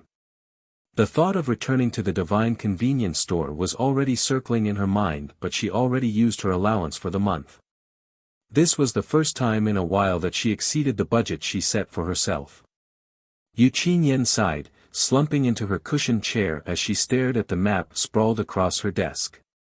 Her mind wasn't on trade routes or factional politics, it was stuck on the fizzy, sweet taste of the Heavenly Dew soda and the peculiar store where she'd acquired it. Her fingers drummed against the desk as she considered her options. She could request an advance on her stipend, but that would raise questions she wasn't ready to answer. She could borrow from a fellow elder, but that came with its own complications. Why does something so trivial feel like such a dilemma? She muttered as she rubbed her temples. I'm an emissary of the Verdant Sky Pavilion, not some spirit stoneless disciple. For her, the soda wasn't just a drink anymore, it was a symbol of the store's peculiar charm and the possibilities it held. The noodles, the talismans, the strange shopkeeper. They kept gnawing at her curiosity. There's one word that could best describe her at the moment. Addicted. A knock at her door interrupted Qingyan's thoughts. Enter, she called as she tried to recompose herself. Unfortunately, she still mentally berated herself for letting thoughts of soda and noodles occupy such a prominent place in her mind. This was absurd. She was Qingyan, emissary of the Verdant Sky Pavilion, not some giddy child chasing after sweet treats. A young female disciple stepped inside and bowed respectfully. Elder Yu, the pavilion master requests your presence in the main hall. Qingyan's brow arched slightly. Her grandmother rarely summoned her so early in the day unless it was something truly urgent or something that personally amused the elder. Of which, neither of them seemed ideal at her current position. The summons also seemed incredibly timely given how Qingyan was barely putting up her composed demeanor in front of anyone in the pavilion since that odd place in Fanling City finally caught her attention. That's not good. Very well. I'll be there shortly. Qingyan calmly answered as she smoothed her robes, attempting to banish the lingering thoughts of fizzy soda and instant noodles from her min. However, her hand unconsciously grazed the side of her spatial pouch, almost as if seeking confirmation that she hadn't left it inside. The subtle jingle of spirit stones clinking faintly made her clench her jaw. That damned place and those cursed goods had created a unique effect in her life and she just needed an answer why and what made that place different that made her, a very responsible envoy from one of the most influential forces in this realm, act so foolishly. She was an emissary of the Verdant Sky Pavilion, for heaven's sake. Her priorities were diplomacy, strategy, and the balance of power. Not whether the store had a buy-one-get-one deal on snacks today. Or at the very least a new flavor for the instant noodles. With a final glance at the empty soda pack, its glossy red and blue surface seeming to mock her with its alien design, she strode out of her chamber, a renewed sense of purpose solidifying in her steps. Yes. She must stop thinking like a common consumer and act like an esteemed official that she truly is. That meant stopping all kinds of self-deprecating questions such as, will that shopkeeper offer a discount someday, or, should I just sell all my properties to buy more of the wares of that mystical place? What's more embarrassing is how those questions stemmed only because of two items that she had tried. The savory instant noodles and that particularly fizzy drink. They're almost like a bad drug and she's more than aware of it. The corridors of the Verdant Sky Pavilion were already bustling with activity. Disciples hurried to their tasks, their green robes flowing like rippling leaves in a breeze. Some nodded respectfully as she passed, while others whispered among themselves, likely speculating on why she looked so stressed and preoccupied. Qingyan chose to ignore all of them while trying to subtly put more thought into possible answers and future solutions to all kinds of issues she could create out of her latest purchases from the so-called divine convenience store. She decided she would come with a purpose instead of letting those curiosities lure her from her usual tasks. She is an esteemed member, after all. She should not let a store make her go weak in her knees. She should return with the same gait as the first time, offering that darn shopkeeper an enticing offer. Eventually, the main hall appeared in front of her. Light streamed through stained glass windows from up high which cast multicolored patterns onto the polished jade floor. Qingyan breathed in, taking in the almost calming and awe-inspiring architecture of the place in order to calm her emotions down. Verdant Sky Pavilion is a rich sect, so it's only natural that they pay attention to their main structures. Everything inside the hall exuded refinement and authority as well as displaying its rich history in its meticulous designs. As she exhaled, Qingyan's gaze focused in front of her, on a certain elderly woman sitting near the center of the place. Her grandmother, the pavilion master. Her ornate chair that seemed to grow out of the floor itself made her presence appear more commanding despite her advanced age and calm posture. Her gaze was also focused on her direct descendant. Her silver hair was tied into an elaborate bun, and her sharp eyes sparkled with wisdom and a touch of mischief as though she had already seen through the activities of her granddaughter for the past 2 days as well as the current state of mind of her appointed successor. It had amused the older woman very much upon learning those. Qingyan, the pavilion master greeted, her voice warm and airy. It's a clear contrast from the way she usually acted with the younger disciples as well as those who held the seat as the council members of the pavilion. You've been busy. Qingyan bowed deeply. Grandmother. You summoned me? Her tone was a picture of formality that the older woman seemingly ignored, prompting an amused laugh that almost echoed inside the massive room. Her grandmother never laughed like that unless there was something amusing, and the young emissary already knew she had become the source of her elder's amusement. Of course, my child. I'm always interested in your daily routines. Especially now with new developments. The information I get from our sentinels has been quite enlightening, so to speak. The old woman leaned forward slightly as though taunting a reaction from her. Normally, you should be busy scheming on how to get the most benefits in our current endeavors, but instead you seem to be locked in your chambers, clutching her head like an obsessed disciple who hasn't gotten to taste that particular flavor from their first love. Qingyan winced inwardly at the barely hidden barb. Yes. Her grandmother was fully aware. It's nothing of concern, grandmother, she said as she did her best to mask any frustration. Just a slight distraction from a new development that needed careful consideration.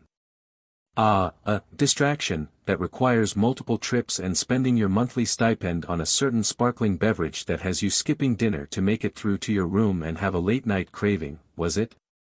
With a peal of jovial laughter, the old woman almost slapped the table in front of her as she perfectly narrated Qingyan's current predicament.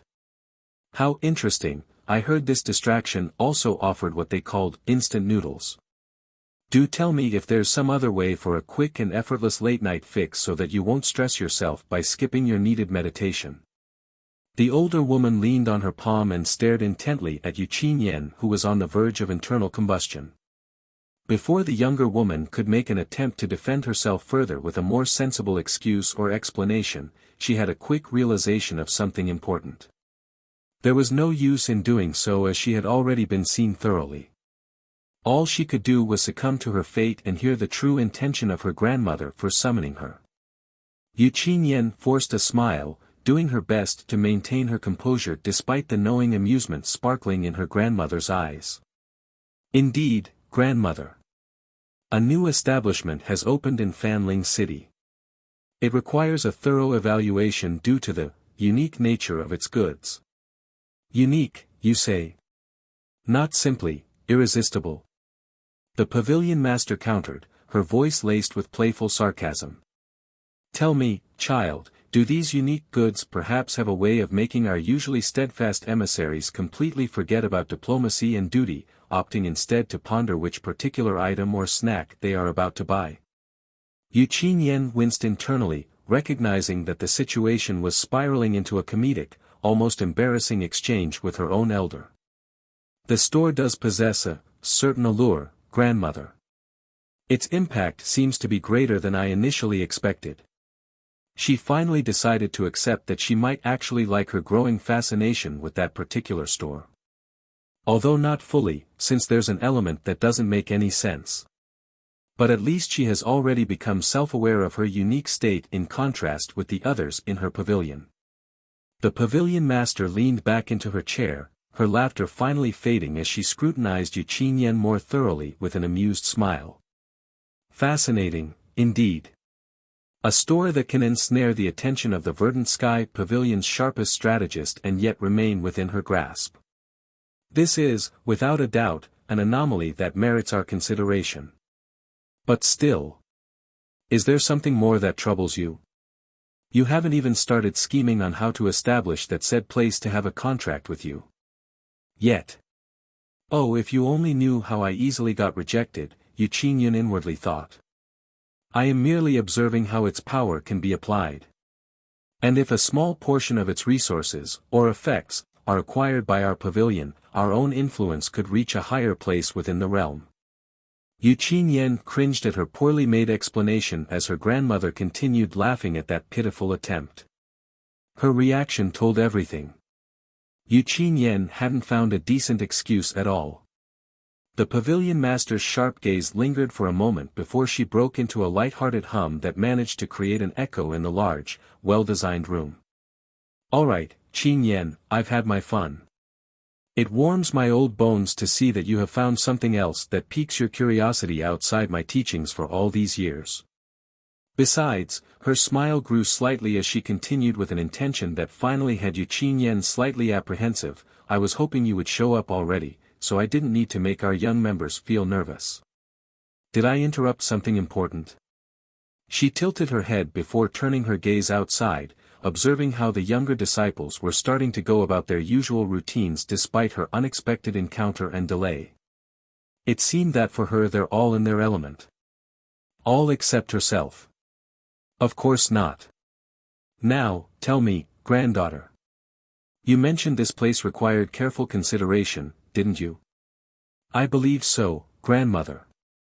The old woman nodded, her eyes twinkling as she prompted Qingyan to share everything else that troubled her that seemed insignificant but slowly and surely was slowly taking over her thoughts and current way of being. She leaned in closer. Interesting. The pavilion master leaned back in her ornate chair. Her eyes suddenly twinkled. Well, I may need first-hand experience in order to confirm whether or not it is as you say. May you accompany me to that store sometime this week? Qingyan's composure cracked for a second as her lips parted in surprise. You wish to visit the divine convenience store yourself, grandmother? The pavilion master's grin widened, her sharp eyes twinkling with a mischievous glint. Why not? If this establishment is capable of captivating my granddaughter to the point of nearly forgetting her duties, I must see it for myself. Besides, it has been decades since I've indulged in anything as frivolous as snacks or fizzy drinks. Perhaps it's time to broaden my horizons. Qingyan's mind ached. On one hand, having the pavilion master visit the store could lend credibility to her own fascination and possibly establish a stronger relationship with the shopkeeper. Her current dilemma of not having enough spirit stones to visit may also be solved. On the other hand, the idea of her esteemed grandmother walking into the divine convenience store, examining instant noodles or any other strange item within the store like a curious child, was almost too much to bear. Grandmother, while I respect your curiosity, the store is unconventional. It may not be to your taste, Qingyan said carefully. Its wares and atmosphere may not align with your expectations. The pavilion master waved a dismissive hand. Nonsense. If it can intrigue you, it can intrigue me. Besides, I trust you to guide me through this experience. You are, after all, the expert on this peculiar establishment. Qingyan felt her cheeks flush slightly. I wouldn't call myself an expert. Modesty doesn't suit you, Qingyan, her grandmother teased. Now, when shall we go? Today, perhaps. Today. Qingyan's voice rose an octave before she quickly composed herself. Grandmother, surely you have more pressing matters to attend to. The pavilion master tilted her head, feigning deep thought. None come to mind. Unless you'd like me to summon the council and discuss the merits of fizzy beverages at length? Qingyan sighed, realizing there was no escaping this.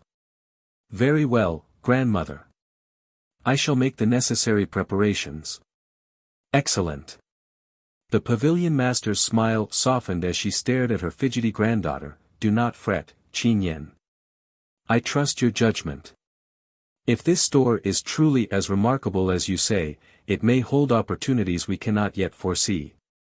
Qingyan nodded as she felt her resolve hardening.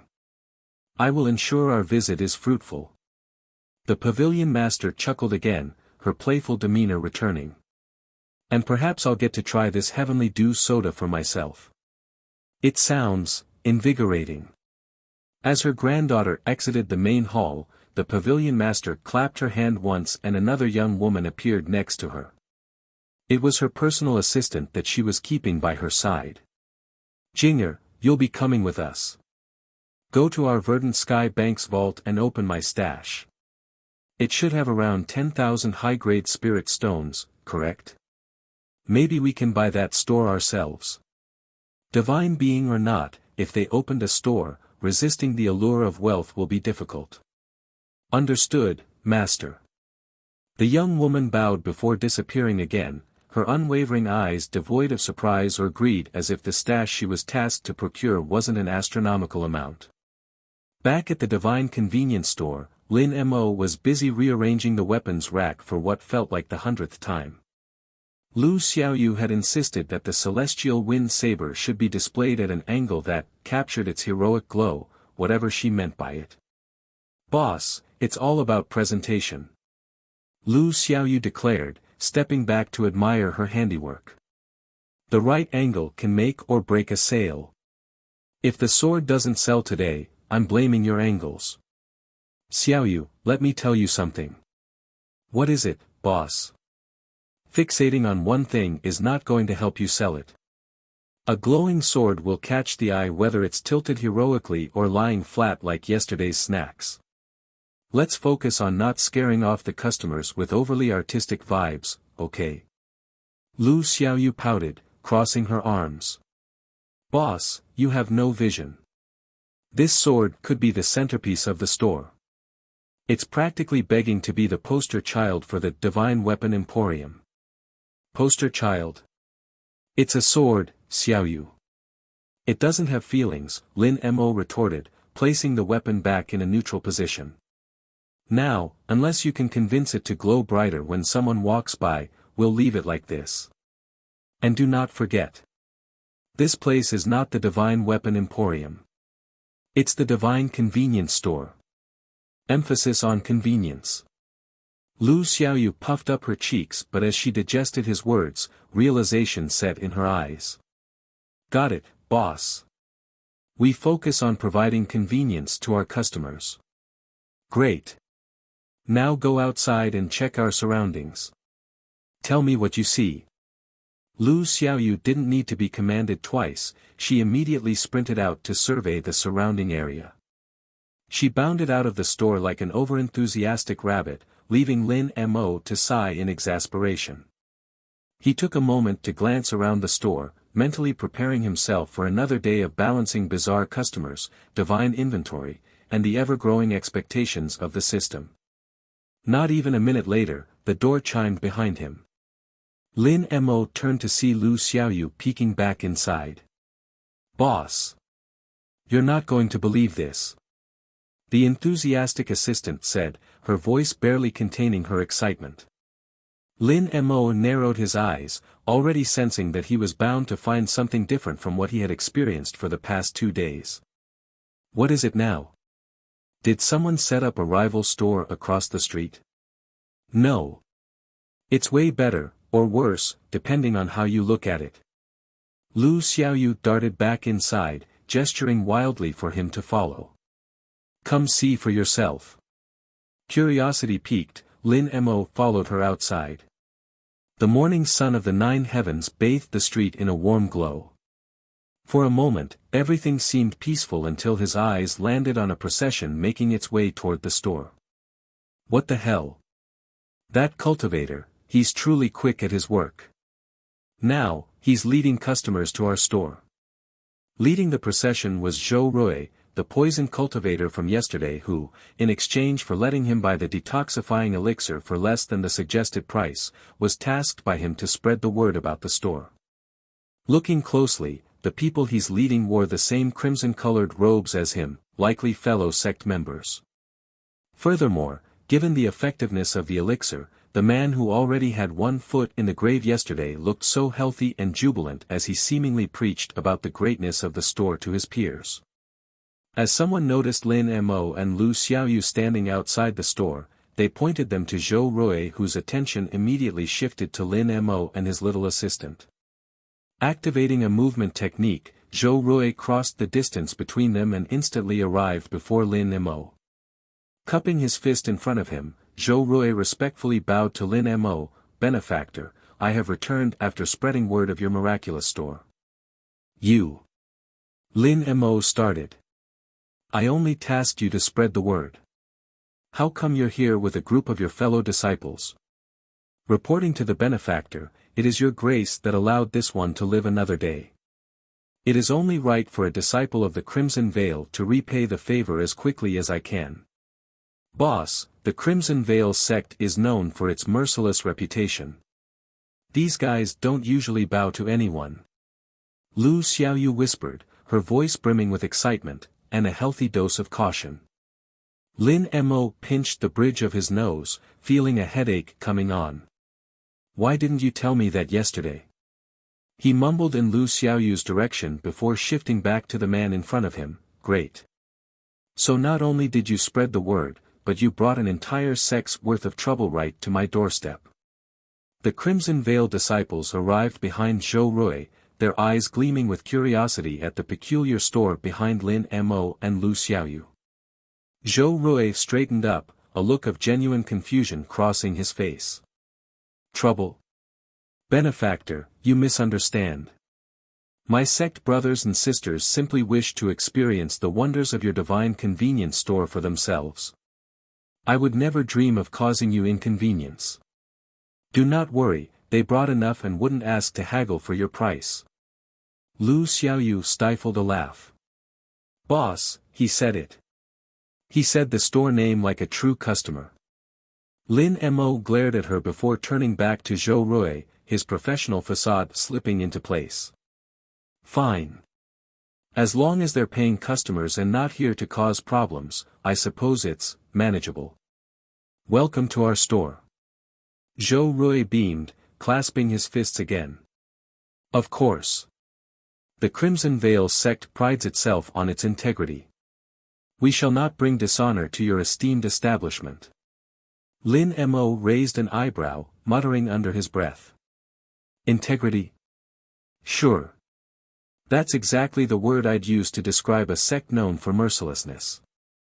As Zhou Rui stepped aside, Lin Mo got his first good look at the group of Crimson Veil disciples now crowding the entrance to the store. They were a motley crew of cultivators, ranging from serious-looking warriors to a few who seemed entirely too excited about the glowing "open" sign hanging above the door. "Xiaoyu," Lin Mo said in a low voice, "get ready. This is either going to be our best sales day yet or an absolute disaster." "On it, boss." Lu Xiaoyu saluted, her grin widening as she darted back inside to prepare. "You're not lying, senior brother Zhou. This is, unlike any other merchant house we've visited." One of the female disciples, who was the first to enter the store after Zhou Rui, exclaimed as she stopped before a shelf selling an artifact packed like a hairbrush with a mirror at its back. Through the system panel, Lin Mo could see what kind of item it was. Spirit Tress Comb, a spirit-grade artifact that enhances hair growth and luster. Guaranteed to repair even the most damaged strands, making your hair shine brighter than a celestial moon. Price, 30 spirit stones. Of course. The system even sells beauty products now. Lin Mo wryly smiled as she stared at that shelf containing other similar products ranging from that comb to makeup that had been transformed into an artifact. Their packaging had a uniform brand, Xing Xing, which he suspected to be the name of another divine being from the divine pantheon. In any case, this is great too.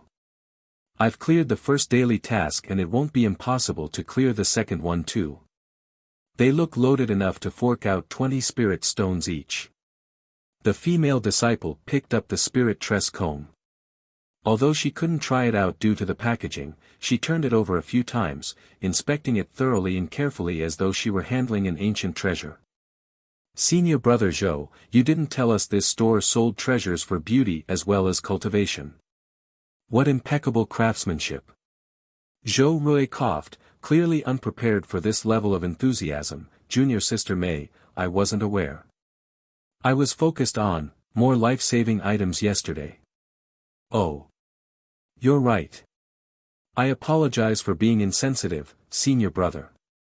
With an embarrassed smile, the female disciple gently put down a comb before moving away from their vision by hiding behind the tall shelf. Lin Mo couldn't help but inwardly shake his head at that sight, but he tried his best to maintain his customer service smile. Feel free to browse. We cater to all needs. Whether you're looking for life-saving elixirs or, apparently, haircare solutions. Taking that as Lin Mo trying to save them from the awkwardness, the female disciple reappeared from behind the shelf, picked up the comb and hurried to the counter. Shopkeeper. I'll take this. How much? Lin Mo took the product and scanned it. 30 spirit stones, miss. Do you want me to pack it for you? Without hesitation, the female disciple shook her head and handed over the spirit stones. Why yes please. Lin Mo put it in a bag along with the receipt and handed it over to her. Thank you for your purchase. Enjoy your spirit tress comb. Sell expensive items worth 20 spirit stones, 1/5. The female disciple accepted the bag with both hands, clutching it like it was a priceless artifact.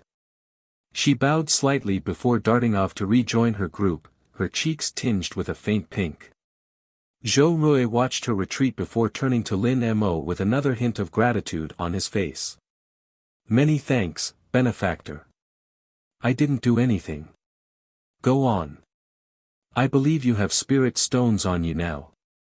Feel free to browse our humble store. I will. Zhou bowed once more before turning his attention back to the front. When the 11th red-robed cultivator entered the store, Lin Mo was notified about the completion of one of the daily tasks. Attract new customers, October 10th, completed. Now I wait for them to pick their wares. No matter how picky someone can be, their curiosity about new things will eventually outweigh their hesitation, Lin Mo muttered to himself, glancing at the bustling store. The aura of harmony was doing its job, allowing the disciples of the supposedly merciless sect to browse peacefully. The Crimson Veil disciples moved from shelf to shelf, their eyes wide with curiosity.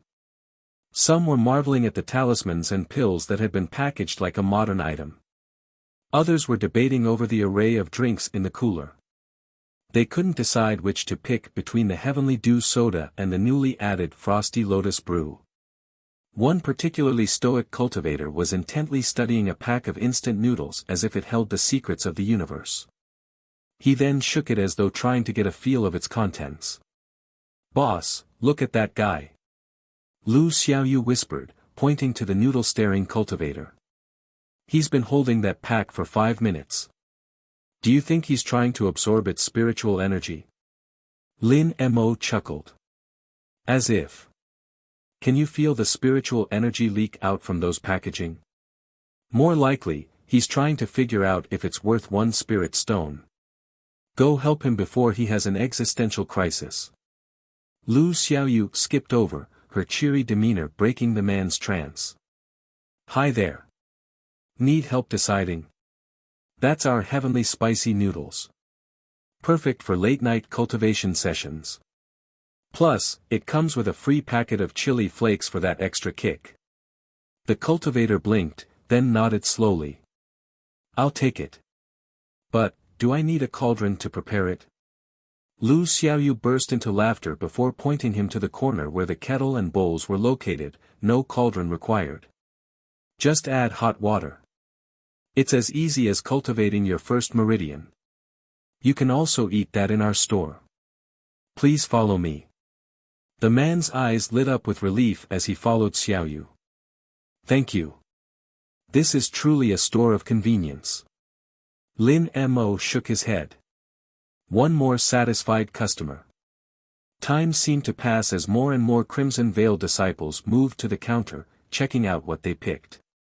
While not everyone could easily part with their hard-earned spirit stones, the number of transactions that exceeded 20 spirit stones was gradually filled. Meanwhile, Zhou, who moved away to start browsing, eventually returned close to the store entrance, inspecting the weapons rack that Xiaoyu put there. His gaze fell on the celestial wind saber, its faint glow reflecting in his eyes. "Benefactor," he called, gesturing to the sword. "This weapon, it's extraordinary. Is the price listed here true?" Lin Mo approached, maintaining his professional tone. "Emichim. That's the celestial wind saber. It is a one-of-a-kind spirit-grade weapon capable of slicing through low-tier magical defenses. The price is 80 spirit stones." Zhou Rui nodded, a fair price for such a fine weapon. "I lost my weapon during my previous mission. I will take it." Lin Mo smirked, ringing up the sale. "Thank you for your purchase. May it serve you well." Zhou Rui handed over a pouch of spirit stones, his respect for Lin Mo evident. "It will. This blade will be a testament to the quality of your store." As Zhou Rui sheathed the saber and rejoined the other disciples outside who finished buying from the store, Lin Mo checked the system panel. "Sell expensive items worth 20 spirit stones and above, May 5th, completed." Lu Xiaoyu's jaw dropped. "Boss. Was that real? He actually bought it? That's our most expensive item to date." Lin Mo flicked her forehead before saying, "Stop getting amazed at everything. Are you not used to this yet? Come tomorrow, we might find a new item worth more than that." "Oh. You're right. Jinren Taihao and Lihua may show up with a true divine weapon in the future. When that happens, we won't just be ringing hundreds of stones." "Boss. Why am I getting afraid about our future?" Lu Xiaoyu shivered, rubbing her shoulders as her mind wandered somewhere else. "Isn't that too late for you? We're dealing with divine beings here, are we not? Now, go back and do your job. We'll take a break later.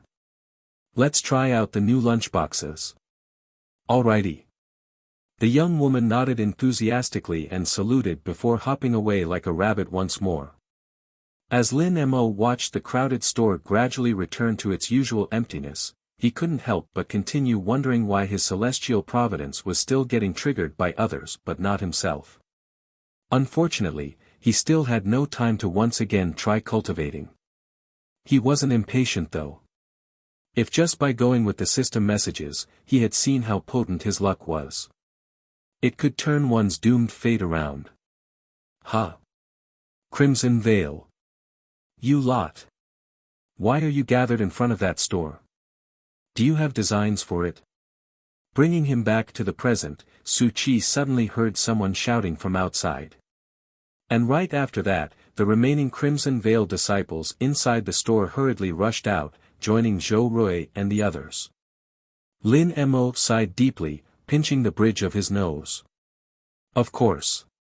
Why wouldn't there be drama right when I'm about to enjoy a moment of peace? And the aura of harmony only works inside the store." Hearing the commotion, Lu Xiaoyu poked her head out from one of the shelves, her eyes sparkling with curiosity. "Boss, should I grab the broom? You know, just in case." "No, Xiaoyu," Lin Mo replied, waving her off. "Let's see what this is about first. If it escalates, that's when we'll step in to mediate. How can we get more customers if they fight each other in our storefront?" As the shouting outside grew louder, Lin Mo reluctantly stepped out of the store, Lu Xiaoyu trailing close behind. And sure enough, what appeared before them was the Crimson Veil disciples standing off against another group of similarly dressed cultivators. In front of them, Lin Mo recognized the one leading them. "Oh. Boss, that's the young brat from the Azure Gale Sect yesterday. He also brought more customers. But why is he antagonizing them?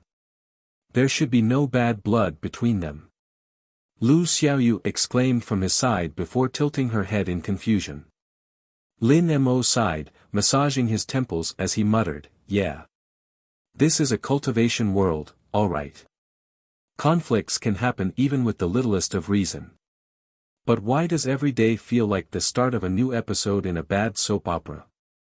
The Azure Gale Sect's young master, Yan Wei, stood at the forefront of his group, his pristine robes fluttering dramatically in the wind that only seemed to affect him. His entourage, equally well-dressed and annoyingly smug, mirrored his haughty demeanor. Crimson Veil disciples.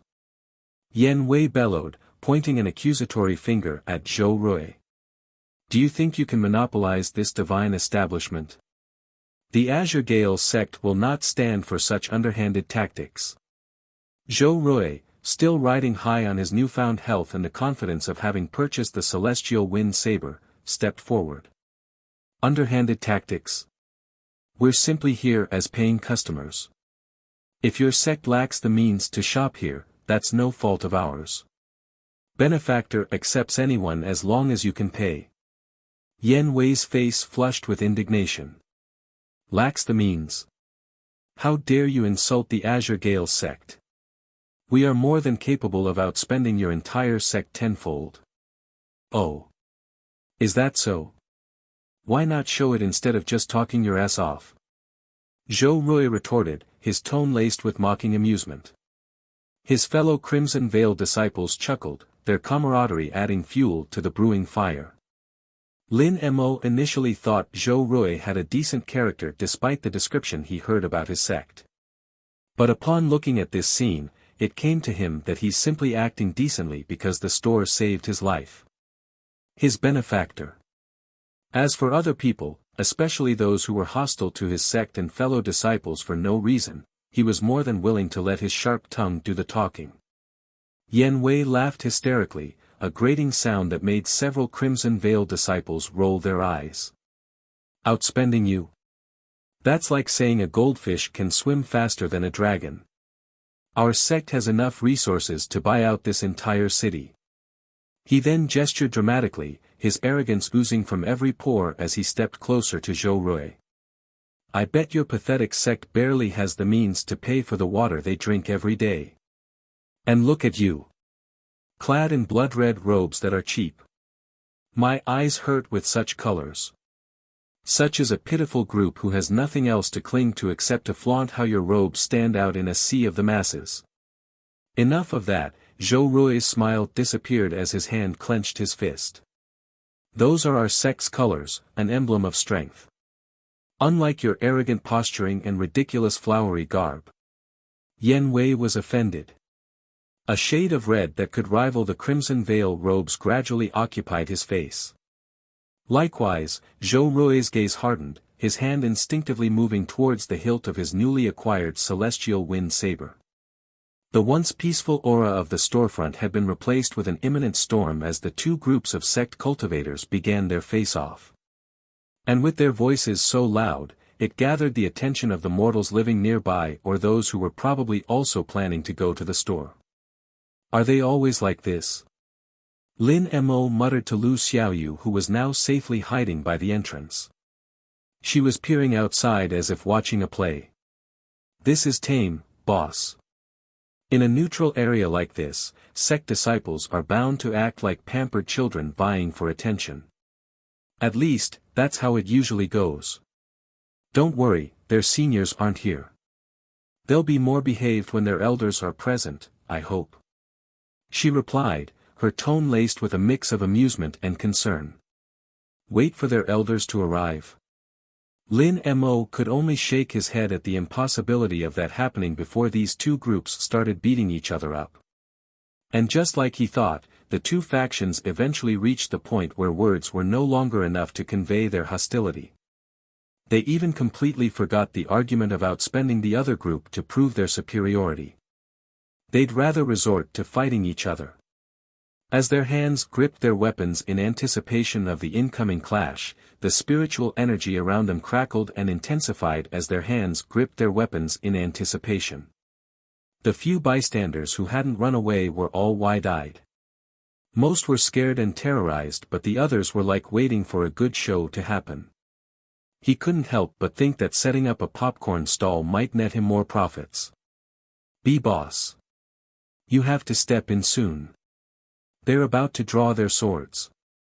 Lu Xiaoyu warned.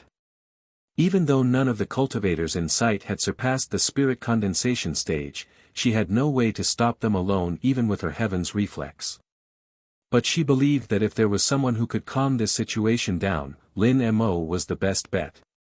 Pinching the bridge of his nose, he watched the two groups of cultivators gear up for what was surely about to become a full-fledged brawl right in front of his store.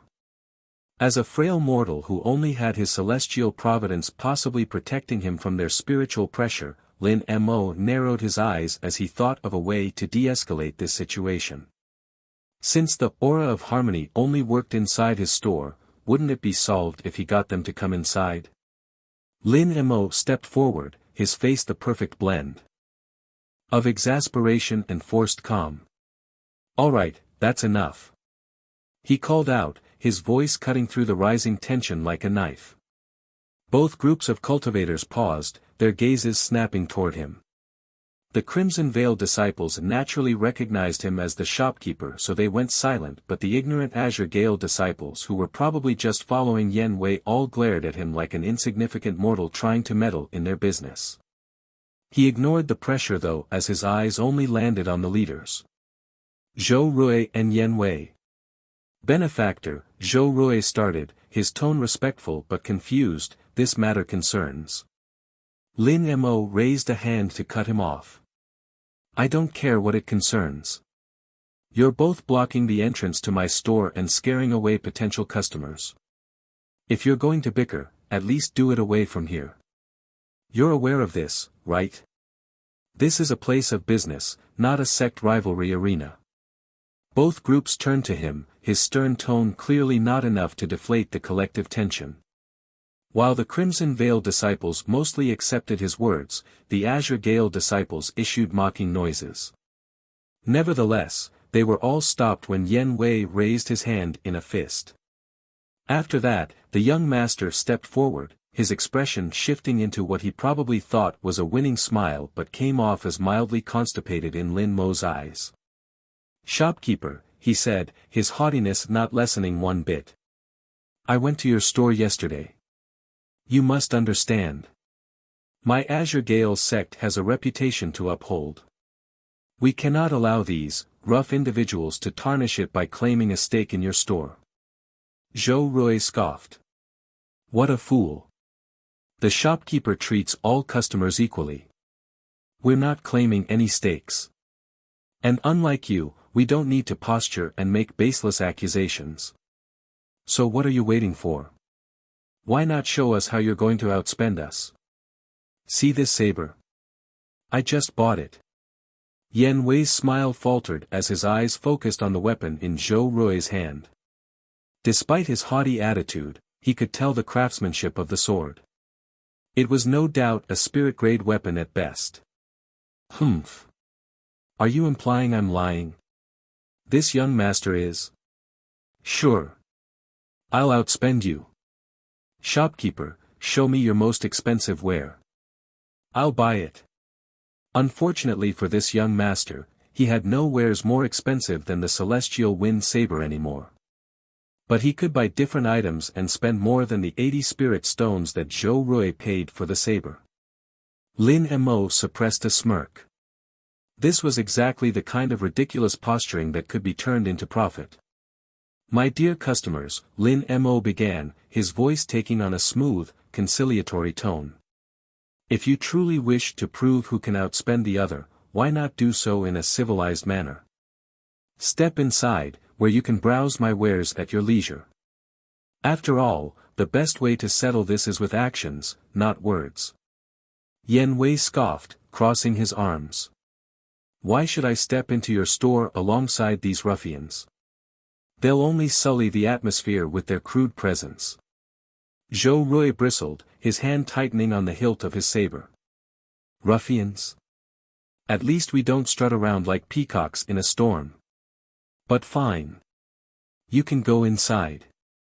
Most of us here have already bought what we need." Lin Mo didn't say anything else. He just deliberately gestured towards the store's entrance, a subtle invitation designed to lure them inside. It was almost like he was luring animals into a cage, and in a way, that was almost exactly what he was doing.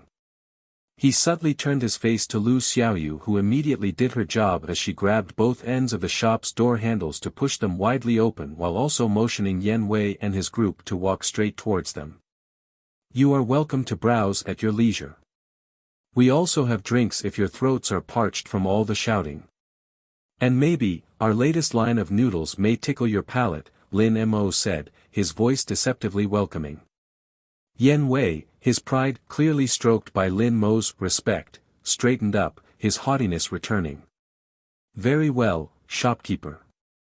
I will show you the Azure Gale Sect's financial superiority.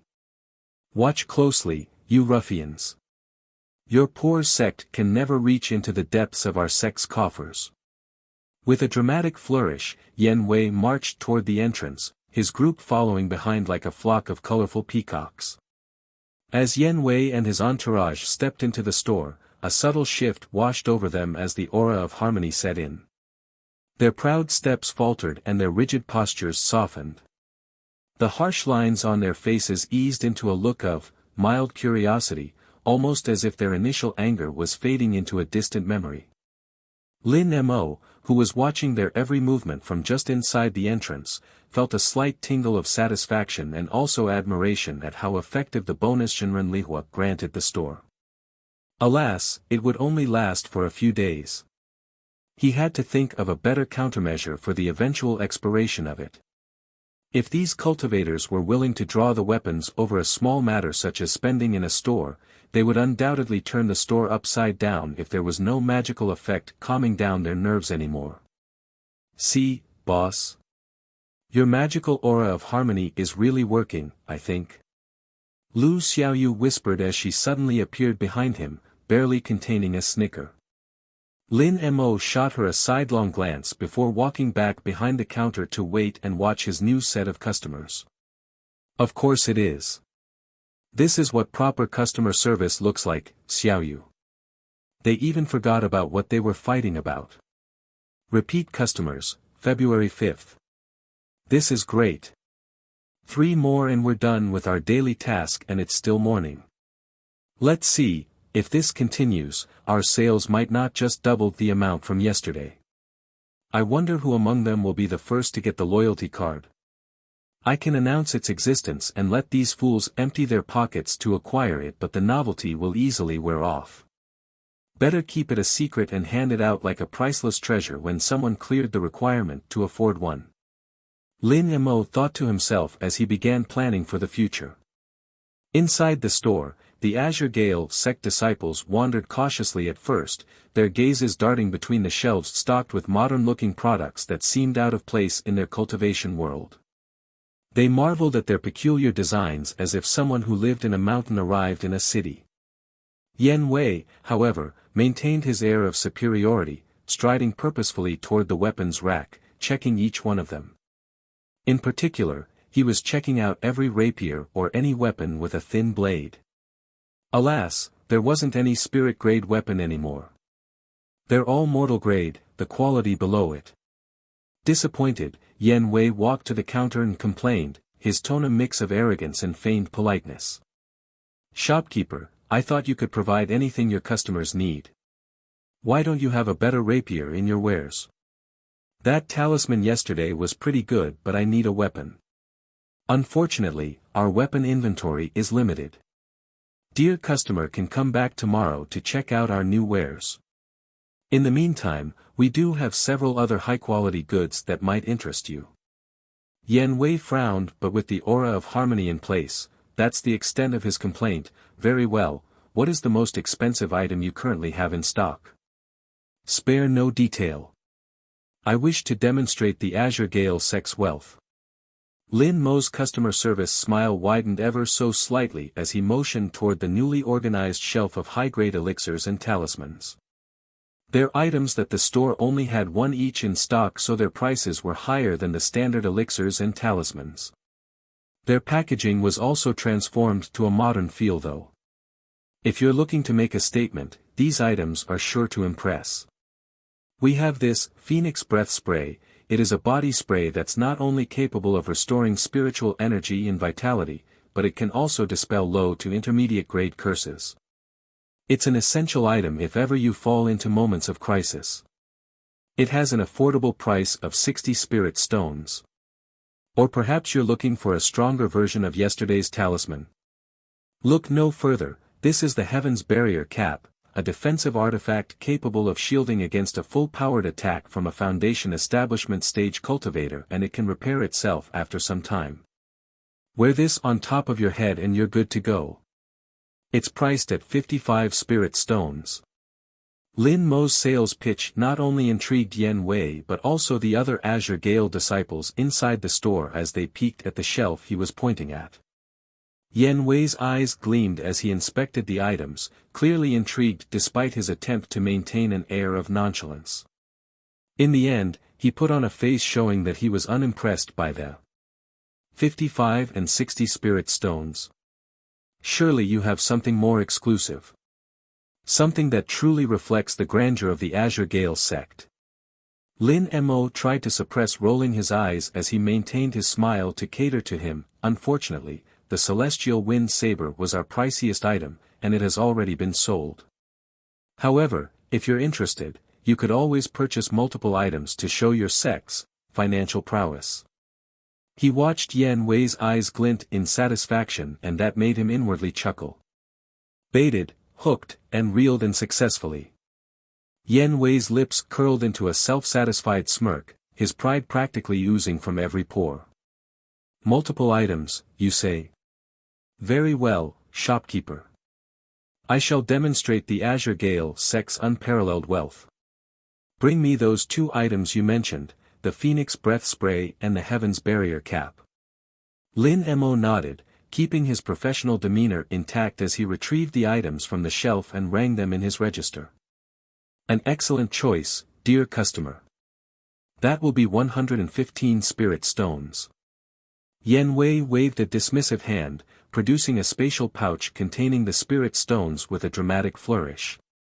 A paltry sum for someone of my stature. Here, take it. Lin Mo accepted the pouch, his eyes discreetly flicking to the system interface to confirm the amount. True to Yen Wei's words, the payment was exact. 115 high-grade spirit stones. Look at this. He's the real deal. Lin Mo thought as his mind scanned each glowing stone before tucking them into the register. On the side, he could see Lu Xiaoyu snickering, understanding that his boss once again scammed a rich cultivator by not specifying what grade of spirit stone he needed to purchase it. In his defense though, if they're not going to ask, he won't tell them. He can be honest, but he won't go out of his way to inform them of everything. Pretty soon, they'll realize that they can ask about it anyway. By then, it will be too late for them to complain about their previous purchases. And for the record, Lin Mo asked the system about its real price, and the items Yen Wei bought were listed in mid-grade spirit stones. Just like Zhou Rui's saber. Lin Mo handed over the sleek packaging containing the Phoenix Breath Spray and Heaven's Barrier Cap, both perfectly wrapped in colorful, modern designs that looked utterly out of place in the hands of a haughty cultivator. Thank you for your patronage, dear customer, Lin Mo said, his customer service smile firmly in place. May these items serve you well. Yen Wei, now holding his purchases, turned toward Zhou Rui and the Crimson Veil disciples outside. His smirk widening. He then stepped out to brag. There. Do you see? The Azure Gale sect's wealth is unmatched. 115 spirit stones spent in mere moments. Tell me, can your humble sect do the same? Zhou Rui sarcastically smirked, congratulations. You've proven how wasteful the young master of the Azure Gale sect is. What's next? Wanna try its effectiveness against Celestial Wind Saber? With the aura of harmony wearing off the moment he stepped out of the store, Yen Wei opened his mouth, clearly ready to escalate the situation once again. That's right, I can show you the true capabilities of my latest purchases and put your cheap blade to the test. Do you dare? The young master opened the packaging of the Heaven's Barrier Cap and put it on before spraying himself with the Phoenix Breath Spray. That guy is serious about that. It's amusing to see someone spraying themselves before going to battle. Or, is that also his way of showing off? Lin Mo mused. In any case, I've read this cliché many times before. It's still as stupid as it looks. He groaned inwardly as he could imagine another round of pointless boasting fueled by wounded pride and too much spiritual energy. But a customer is still a customer. He remained to be the store's biggest spender. If the Azure Gale sect was as prosperous as this young master claimed, Lin Mo only stood to profit from them.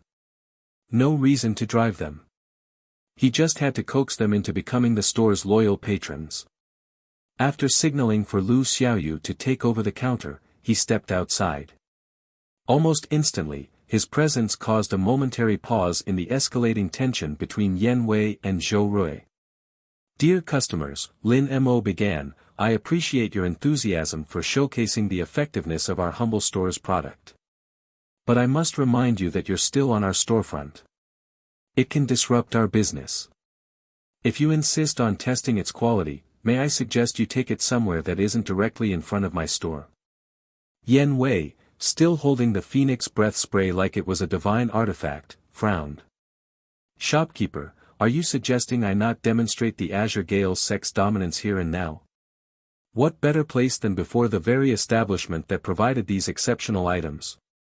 Zhou Rui smirked, his hand resting on the hilt of his celestial wind saber.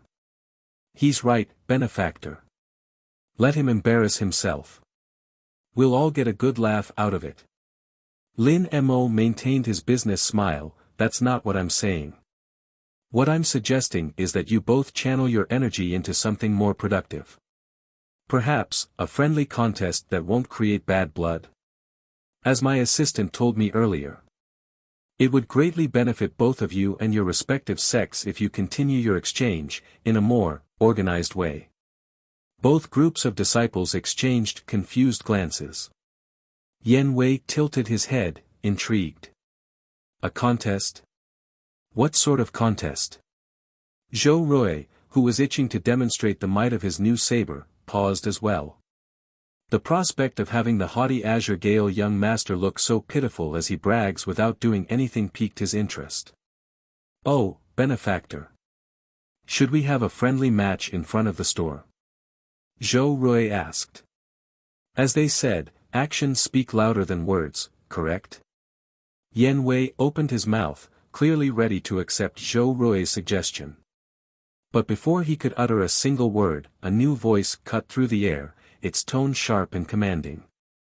Yan Wei, is that you making a scene again? Did you bring our disciples out to posture in front of another sect? A middle-aged man with a stern face strode into the small clearing. His robes, embroidered with the same azure patterns as Yan Wei's, radiated an air of authority that made the young master visibly falter. Second uncle. Yan Wei stammered, his arrogance momentarily replaced with a hint of apprehension. The man's gaze swept over the scene, taking in the crimson-veiled disciples, the open storefront, and finally landing on Lin Mo, his eyes narrowing slightly. I apologize for my nephew's behavior, shopkeeper, the man said, his voice carrying a tone of practiced politeness that seemed like it was forced, unlike those that they felt inside the store. He has a tendency to let his enthusiasm get the better of him. I am Yan Chen, a senior elder of the Azure Gale sect. Lin Mo could only nod. He could instantly tell that this man might even be stronger than Qingyan or the store's first customer just by his presence alone. As a mortal, he was feeling suffocated already. Furthermore, he recognized that name in the system. He was among those that his store might cater to. It's like a reminder that powerful figures such as this man might take an interest in the store. This meant he had to be even more careful with how he dealt with his next actions. It's no problem, Elder Yan. This is a business and all kinds of customers are welcome here. Feel free to browse our wares. If I have what you need, I'm willing to sell it to you. I am Lin Mo, the shopkeeper. Yan Chen nodded, his gaze lingering on the store's peculiar design before turning to his nephew, his voice laced with thinly veiled annoyance. Yan Wei, do not cause trouble in front of the store. If you wish to accept the friendly match, do it in a proper venue. Yen Wei, visibly deflated by his uncle's arrival, mumbled a grudging apology, his previous haughtiness now reduced to a simmering resentment. He knew that if he continued, his second uncle might actually punish him later.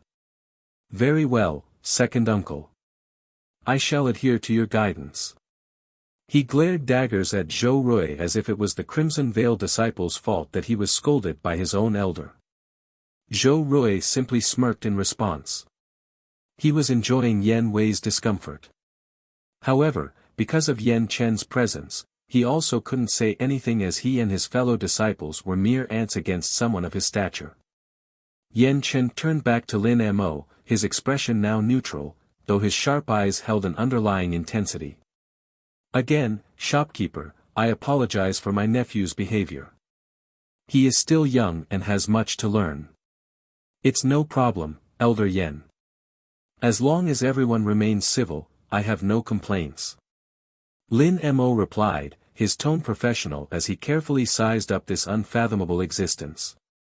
His mind whirled quickly as he thought of an idea. I understand that you may want to continue the friendly match my other customer proposed, and my store is not the best venue for that. But in the future, to prevent conflicts from escalating to a worse direction, we'll provide an arena to settle disputes. Surely, Taihao expected conflicts like this to happen, right? Furthermore, as the store's name spreads further, conflicts like this will become a daily occurrence. The Divine Pantheon might have prepared something to handle that. For example, new facilities which might include an indoor arena as the store expands further. If there's none planned, I'll force them to do so. Lin Mo thought. His idea already expanding far from simply just following the store's system. The system is merely a tool to assist the store's operation, not a guidebook on how to run the store. Yen Chen's gaze lingered on Lin Mo for a moment, a flicker of intrigue flashing in his eyes as though he was surprised to hear that invitation. An arena, you say? May I assume your establishment plans to spread more of its influence? Lin Mo maintained his composed smile, though inside, he felt like he was walking to keep his balance on a tightrope. Elder Yen, this establishment exists to provide convenience and solutions to all who enter. As the number of customers grows, so do the challenges of maintaining peace and order. An arena would be a practical addition to ensure disputes are settled constructively and away from the storefront, wouldn't you say? Yen Chen's expression remained inscrutable, but there was a faint glimmer of approval in his eyes. Indeed. A wise approach, shopkeeper. Conflict is inevitable among cultivators, but providing a controlled venue for it is both clever and beneficial. Should you implement such an addition, I believe it would garner significant interest from many sections. Thank you, Elder Yen. Your words carry great weight, Lin Mo replied, giving a slight bow. In the meantime, I hope you and your disciples find something of value within the store. Yen Chen nodded, his gaze shifting to the storefront. Very well. I shall take a look. With Yen Chen's presence, the Azure Gale Sect disciples both inside and outside the store had their arrogance noticeably dampened. Zhou Rui and his group of Crimson Veil Sect disciples also didn't try to escalate the conflict further. They collectively clasped their hands and bowed towards Lin Mo before strutting away in peace. Watching them leave, Lin Mo released a small sigh of relief before turning back and stepping into the store. Lu Xiaoyu was grinning wildly while giving him a thumbs up. He thoroughly impressed his energetic assistant this time. The potential disaster had been defused, and now, they had the opportunity to turn the situation into more profit. Inside the store, his eyebrows twitched as Yen Chen felt the effect of aura of harmony settling. Unlike Yen Wei and the other disciples, he was more sensitive to it. Nevertheless, even though he sensed the calming effects, it was impossible for him to pinpoint its origin. In the end, he could only attribute it to the uniqueness of the store which, from what he heard, was established by a divine being. With Yen Wei following him, his eyes roamed over the shelves, his sharp gaze taking in the modern packaging and peculiar products. Unlike his nephew, he didn't seem fazed by the strange aesthetics. Instead, he appeared to be analyzing the items with the precision of a seasoned veteran who wouldn't be scammed by fraudulent merchants. "Shopkeeper," Yan Chen called, holding up a manual. "Not thick nor thin. Just average." Lin Mo recognized that as one of the cultivation technique manuals that had been added to the store recently. Through the system, he was informed of its title and contents. Blossoming Lotus Breathing Technique, an intermediate-grade foundational cultivation technique manual from the now-extinct Lotus Immortal Hall. It is known for its balanced approach to cultivating both the body and the spirit, making it an ideal starting point for new cultivators. Suitable to become an intermediate-grade Sect's foundational cultivation technique. Price, 45 spirit stones. Is this real? How did the store get its hands on this manual? Lin Mo maintained his calm, professional demeanor as he approached Yan Chen, glancing at the manual in the elder's hand. As he was also interested in starting his cultivation, he had already skimmed through the manuals inside the store. Each one was unique, most likely to ensure that the techniques wouldn't spread within the realm carelessly. The manuals were also not limited to cultivation techniques. There were all sorts of manuals there. And somehow, he noticed that the Crimson Vale and Azure Gale Sect disciples were overlooking that shelf containing them. Either the store had some kind of spell around it that made it impossible for just anyone to browse them, or his customers were mostly ignorant of them. So far, only Yan Chen has shown interest in them. I should also look for a suitable manual for me once I finished understanding the beginner's guide that Xiaoyu got for me. I should be able to connect and guide the spiritual energy to my Dantian soon. Yes, Elder Yan, that is indeed an authentic blossoming lotus breathing technique manual. Our establishment ensures the quality and authenticity of all items we sell. Yan Chen's sharp eyes narrowed slightly, his fingers brushing over the cover of the manual. It was new and untarnished, like something that had just been produced from a publishing house. That's why he couldn't fully believe its authenticity. The Lotus Immortal Hall was wiped out centuries ago, and their techniques have all but vanished. Even the remnants are tightly held by a few sections. How does your store possess this? It's even as good as new. Lin Mo's mind raced as he considered his response. He couldn't exactly tell Yan Chen about the Divine Pantheon's mysterious inventory system, as he too was ignorant about it. Instead, he opted for a measured response. Our suppliers are unique, Elder Yan. The Divine Convenience Store specializes in offering items that are difficult, if not impossible, to find elsewhere. It is our mission to provide solutions and opportunities to all who enter, regardless of their origin. Yan Chen's gaze lingered on Lin Mo for a moment longer before he gave a small nod, his suspicion tempered by a hint of curiosity. Interesting. And the price? 45 spirit stones, Lin Mo replied.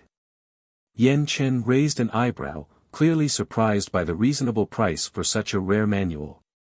Only 45? For a technique of this caliber? Are you sure this is authentic? I will go back to complain if you're lying to me. Lin Mo chuckled lightly.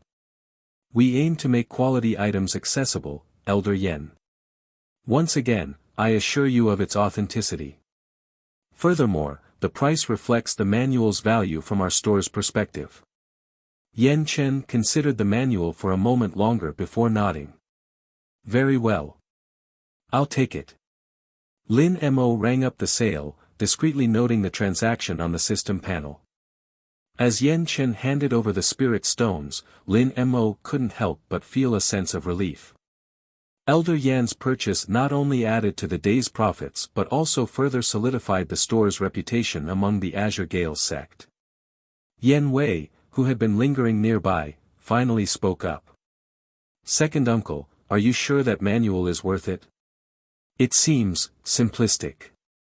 Yan Chen shot his nephew a sharp look.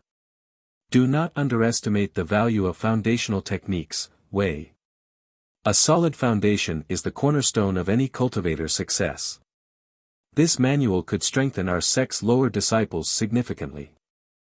Yan Wei begrudgingly nodded, clearly chastised. His young master aura was nothing against his uncle. He turned his attention back to the shelves, his gaze falling on a pack of brightly colored snacks. What about these? Are they foundational too? Lin Mo's lips twitched as he suppressed a laugh. Not quite, dear customer. Those are spirit-infused potato chips. They're tasty with a pleasant spicy flavor. It can enhance focus during cultivation, albeit not as effective as taking a specific pill. It's something you snack on for late-night training sessions. Yan Wei hesitated for a moment before grabbing a pack and tossing it onto the counter. Fine. I'll take a dozen. Lin Mo rang up the purchase, watching as the day's events continued to unfold with a mix of amusement and satisfaction. After completing his purchase, Yan Chen returned to the counter, his sharp gaze meeting Lin Mo's. Shopkeeper, your establishment is unique, to say the least. I will inform my sect master of its existence. You may find more of our disciples visiting in the future. Lin Mo bowed slightly. Your support is greatly appreciated, Elder Yan. We welcome all customers who seek quality and fairness. Yan Chen gave a curt nod before turning to his nephew. Yan Wei, let us depart. You've caused enough commotion for one day. Tell everyone to finish their purchases. Yes, second uncle, Yan Wei bowed as he turned to the other Azure Gale Sect disciples who were still browsing. Most of them had actually finished picking what they wanted to buy. They're just afraid to approach the counter because of Yan Chen's presence. That's why as soon as the pair of uncle and nephew stepped out of the store, they quickly lined up and paid for their items. Lu Xiaoyu, who had nothing else to do, assisted in packing the items, her quirky personality dispelling the tension from the disciples. Her eyes also sparkled in greed as she saw the growing number of sales. With just the group of both Crimson Vale and Azure Gale Sect's disciples, they've already surpassed their sales from yesterday and even finished the 2 daily tasks. With the last of the Azure Gale disciples finally departing, a quiet hum settled over the Divine Convenience Store. Lin Mo leaned against the counter, his body aching with exhaustion and a strange sense of accomplishment. He watched as Lu Xiaoyu, who was now practically vibrating with leftover energy, began to restock the shelves with unnerving speed, her heaven's reflex making her movement seem like a blur. Boss, we did it. You're so great. We actually did it. We sold tons of items in just this morning. Lu Xiaoyu exclaimed, her eyes shining with excitement. Also, did you see the way Elder Yan looked at you? I bet the sect master of Azure Gale will be lining up to buy from us soon. And Yan Wei's face when you casually told him to buy all those items. That was priceless. You played into his prideful arrogance, making him spend beyond what he was intending to. Lin Mo chuckled, shaking his head as he grabbed a rag to wipe down the counter. Don't get too excited, Xiaoyu. Without the aura of harmony doing all the work to calm them down, we wouldn't have achieved this result. However, I'm certain they'll be satisfied with our products. And satisfaction leads to repeat customers. Upon saying that, he swiped away the system notifications about the numerous customer satisfaction rewards that awarded him 1 spirit stone each to his personal balance. What was left behind were the numerous system notifications, informing him of his celestial providence leaking out to his customers. Anyway, I'm starting to wonder if you're a secret merchant genius, boss.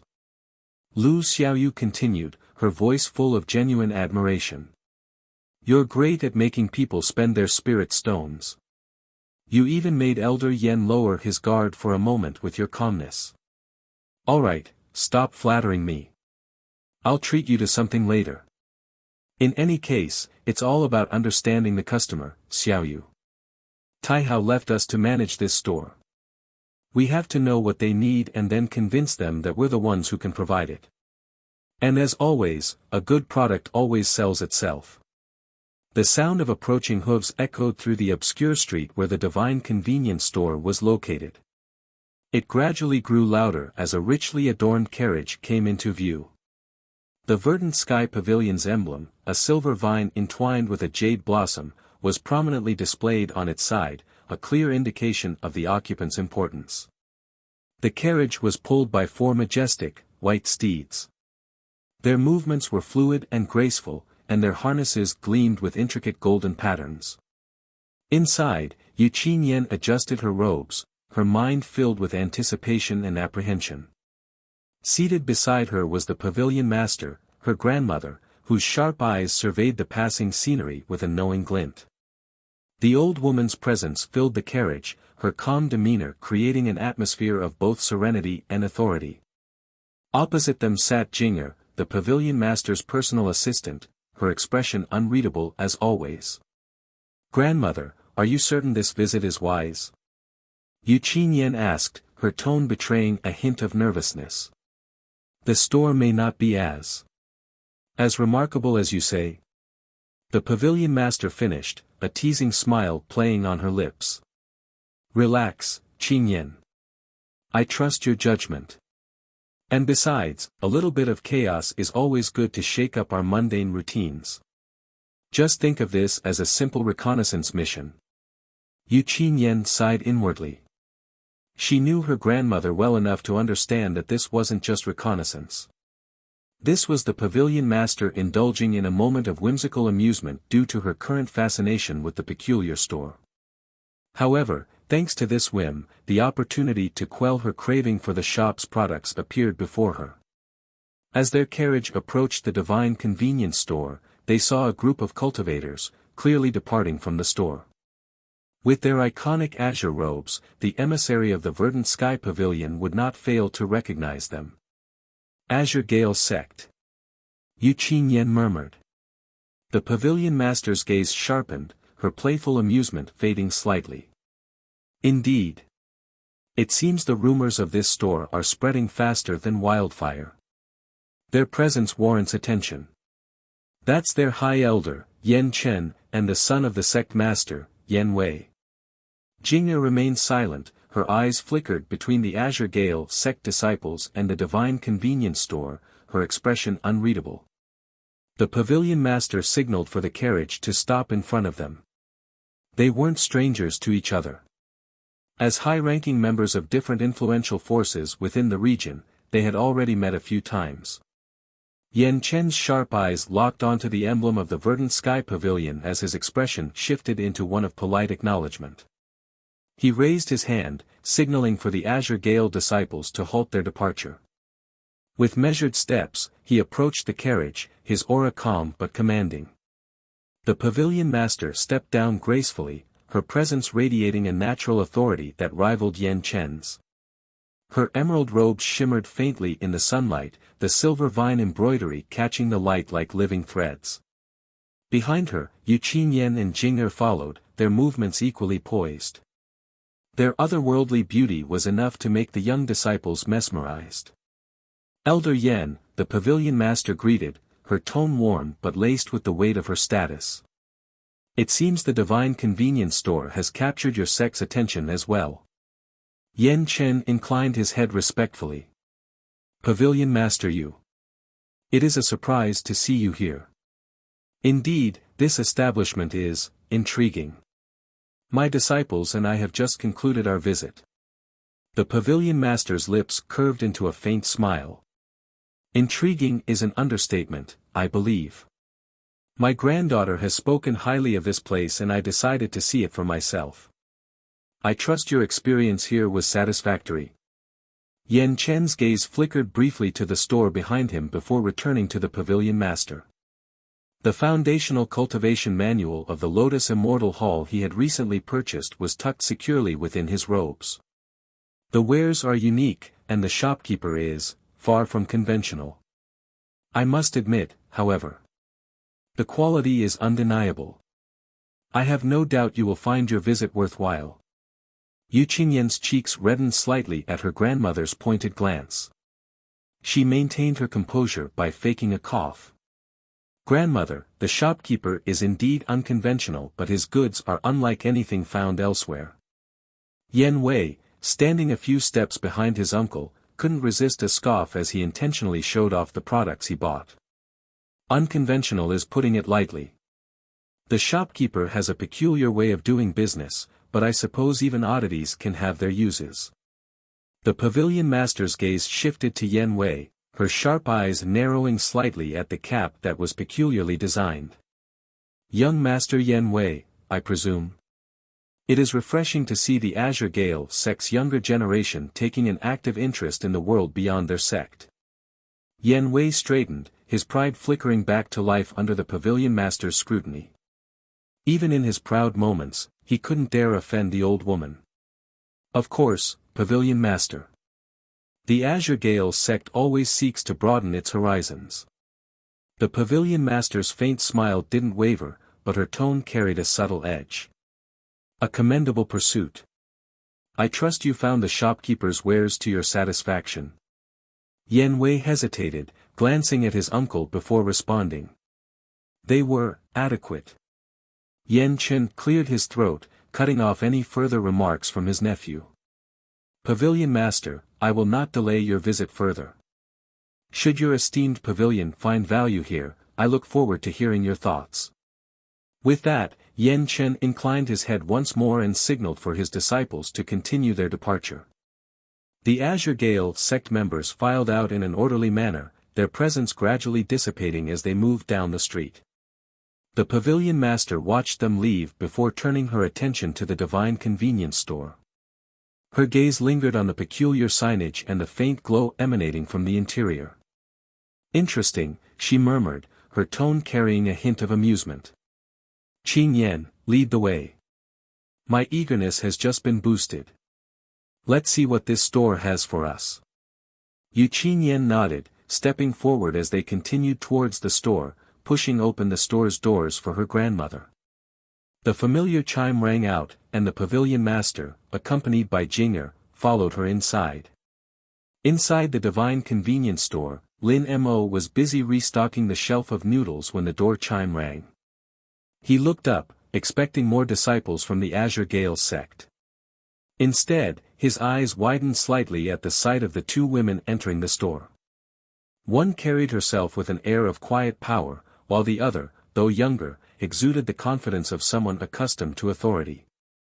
Behind them, Lu Xiaoyu's jaw dropped, and she quickly straightened her uniform before running to his side, whispering urgently. Boss!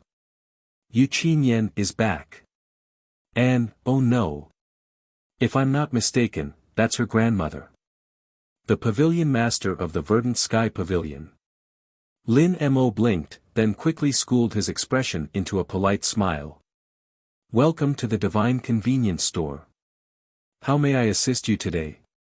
The Pavilion Master's gaze swept over the store's interior, her expression one of genuine curiosity. So, this is the famed establishment my granddaughter has been raving about. You must be the shopkeeper, Lin Mo. Lin Mo gave a slight bow. That's correct, dear customer. Feel free to browse our wares.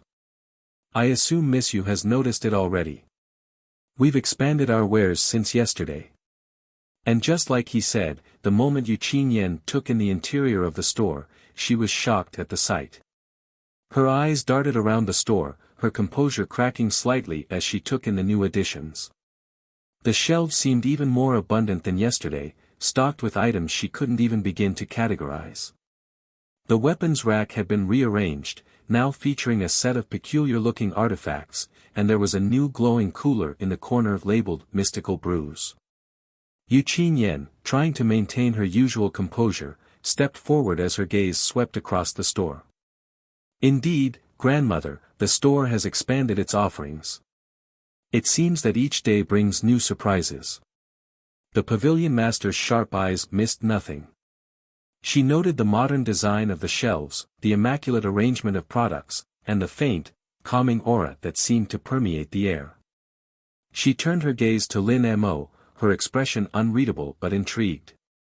Shopkeeper, she began, her voice carrying a lot of weight, I must admit, this establishment is unlike anything I've encountered in my years. Lin Mo's customer service smile widened slightly. Thank you for your kind words, dear customer. We aim to provide unique and high-quality goods that cater to a wide range of needs. Please, take your time to browse. If there's anything you're curious about, I'll be happy to explain. Qingyan hesitated for a moment before stepping toward the shelf she had frequented yesterday, her eyes lighting up as she spotted a new flavor of Heavenly Dew soda.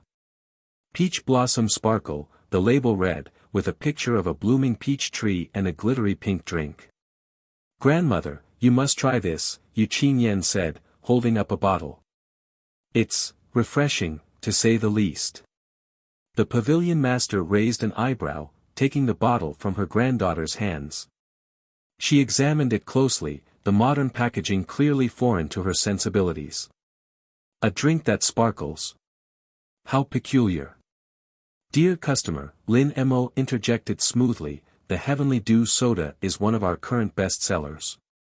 Miss you here can attest to that. It not only refreshes the body but also revitalizes the spirit. This new flavor, Peach Blossom Sparkle, is particularly effective for its soothing properties. The pavilion master nodded thoughtfully before handing the bottle to Jing'er, who accepted it with her usual stoic expression. We'll take one to try. Qingyan, meanwhile, had moved on to the noodle section, her eyes scanning the new varieties. She picked up a pack labeled Celestial Curry Burst and turned to Lin Mo with a faint blush. Shopkeeper, this wasn't here yesterday. Lin Mo chuckled. We receive new stock regularly. That particular flavor is known for its bold and invigorating taste. It's still spicy though. Miss you might want to try. We have also expanded our dining area. He gestured to the corner where more machines had popped up.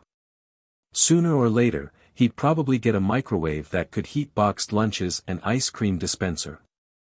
The pavilion master's gaze flicked to the noodle shelf, her lips twitching in amusement. How peculiar. These items are so unique. I'm starting to understand why my granddaughter spent her monthly stipend in just 2 days. Are you aware, shopkeeper? My granddaughter was always so tight on expenses that she only set herself less than 1% of her salary for a monthly stipend. Everything goes to the bank or to the enterprises she's investing in. Now, you made her withdraw for the first time in a decade. I see. I should have put up a sign soon that our products may be addictive to the new tongues. We aim to provide balance, dear customer, Lin Mo replied smoothly, but deep inside, he couldn't help but shake his head. We wish to service our customers to the best of our abilities in the name of convenience. However, if it will lead to poverty or breaking one's habit, it'll be best to warn them. Although he said that, Lin Mo's eyes continued to follow Qingyan, who was now about to make herself that new noodle. She's like Yen Wei. A customer with deep pockets. But unlike that pompous young master, she seemed more engaged in savory indulgences. You're quite the diplomat, shopkeeper. Few merchants would care enough to warn their customers about overindulgence. But then again, it seems you've created something here that's difficult to resist. The old woman remarked. Lin Mo maintained his polite smile. We aim for balance, dear customer. A little indulgence is fine as long as it brings joy. Besides, it's not just the products but the experience that keeps people coming back. The pavilion master nodded, clearly impressed. She gestured toward Jing'er, who was still holding the bottle of Peach Blossom Sparkle. Jing'er, why don't you try this first? I'd like to see if it's as remarkable as Qingyan claims. Without hesitation, Jing'er opened the bottle and took a cautious sip. Her stoic expression didn't change, but her eyes widened ever so slightly, a subtle but telling reaction. It's pleasant, Jing'er said after a moment, her tone even. Refreshing, with a hint of sweetness that lingers on the palate. The pavilion master's lips twitched in amusement. If even Jing'er approves, it must be something special. She turned to Lin Mo, we'll take a case of these. Qingyan, who was busy preparing her celestial curry burst noodles at the new dining station, nearly dropped her chopsticks. A case, grandmother? Why not? The pavilion master said lightly. If it's as good as you claim, it would be a shame to only buy one. Lin Mo nodded, expertly concealing his glee. An excellent choice, dear customer. I'll have them packed and ready for you shortly, but in the meantime, feel free to browse. We still have a lot to offer you. Our store boasted of providing convenience. I believe that dear customer can find something uniquely catered to your needs. Upon saying that, Lu Xiaoyu, who was waiting for his cue, immediately popped out from where she was observing. Needs, is it? We'll see. The pavilion master meaningfully said as she turned to Xiaoyu. Lin Mo noticed the old woman's eyebrows jumping in slight surprise when she focused on his rabbit-like assistant. It's like seeing someone she hadn't expected to be here. Is Xiaoyu also from an influential force? A reclusive family, perhaps? He mused. All he knew about her was that she was sent by her family to assist him in running the store. Also, that family worshipped Taihao as their deity. Please follow me. I'll be guiding you through our finest selections. Lu Xiaoyu's energetic demeanor was impossible to ignore as she gestured enthusiastically for the pavilion master and her entourage to follow her. Her wide grin and sparkling eyes were a stark contrast to the stoic Qingyan and the composed pavilion master. This way, esteemed customers. We've got everything you could possibly need and maybe a few things you didn't know you needed. Lu Xiaoyu chirped, leading them toward the shelves stocked with artifacts and elixirs. The pavilion master raised an eyebrow, clearly intrigued by Xiaoyu's exuberance. You seem quite dedicated to your role, young lady. Of course. Lu Xiaoyu replied without missing a beat. Customer service is the heart of the store. Besides, it's fun seeing people's faces light up when they discover something amazing. Lin Mo, still behind the counter, let out a quiet sigh of relief. Lu Xiaoyu's energy was a double-edged sword, but in this case, it seemed to be working in their favor. As they reached the artifact section, Lu Xiaoyu stopped by a shelf containing artifacts with a modern feel to them, much like the umbrella and the raincoat.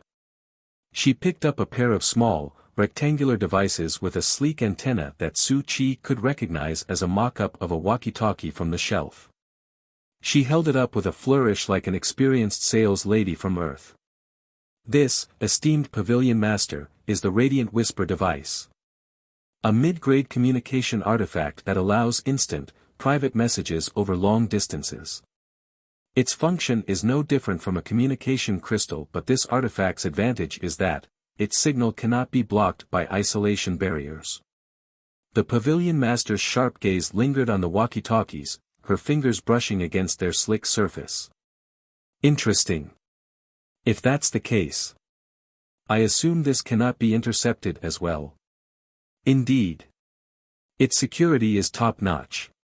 You can set a unique frequency here and only a connected device can communicate with it. Xiaoyu declared, puffing out her chest. It's encrypted with spiritual energy unique to the owner. Even the best spy wouldn't be able to intercept your messages. I see. Then that means they're useless alone. Regrettably, that's the case. However, it guarantees that any messages can only be received by the designated recipient and no one else. Who forged this artifact? I apologize, but the identity of the artisan who crafted this artifact is not disclosed, Lu Xiaoyu replied smoothly, her wide grin unwavering. Our inventory comes from unique sources that prioritize quality and discretion. However, I assure you, Pavilion Master, the craftsmanship speaks for itself. The Pavilion Master hummed thoughtfully, turning the Radiant Whisper device over in her hands. Interesting. The design is unconventional, yet practical. An untraceable communication is indeed a rare feature. Jing'er, standing silently beside her, leaned in slightly to inspect the artifact. Pavilion Master, this could be invaluable for securing communication lines during sensitive operations.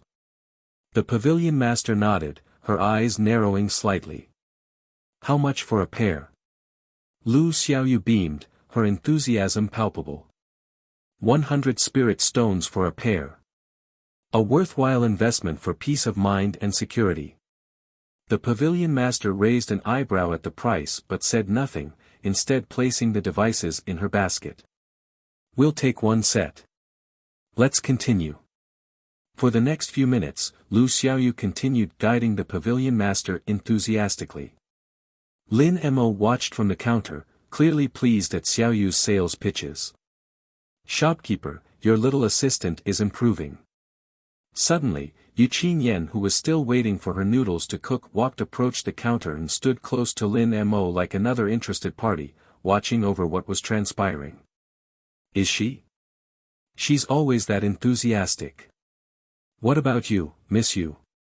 Are you not interested in other products? You always seemed content with just satiating your indulgences. Qingyan's cheeks flushed slightly at Lin Mo's comment. She faked a cough, trying to regain her elegant composure as she crossed her arms. Shopkeeper, are you implying that my interests are shallow? I'll have you know, strategic indulgence is key to maintaining focus and balance. Lin Mo smirked, wiping the counter absent-mindedly. Strategic indulgence, is it? I suppose that makes your repeated purchases of soda and noodles a calculated maneuver for peak performance. I admire the dedication of Miss Yu. Qingyan raised her chin, feigning indignation. Precisely. You should be honored that I've chosen your products as my go-to for such important matters.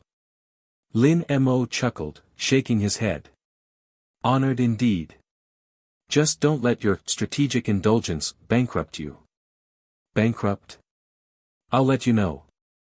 I brought 1,000 spirit stones with me today.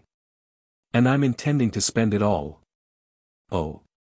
Are you also in need of a tour, Miss Yu? I don't mind leaving the counter to assist you. Lin Mo said as he continued to poke at Qingyan. Very well. Let me see if there are things that can pique my interest more than your heavenly noodles and soda. Qingyan's declaration hung in the air like a gauntlet thrown down, and Lin Mo couldn't resist a sly grin. Very well, Miss Yu, he said, stepping out from behind the counter with an exaggerated bow. Allow me to personally guide you through the wonders of the divine convenience store. Who knows? You might find something to elevate your strategic indulgence to an art form.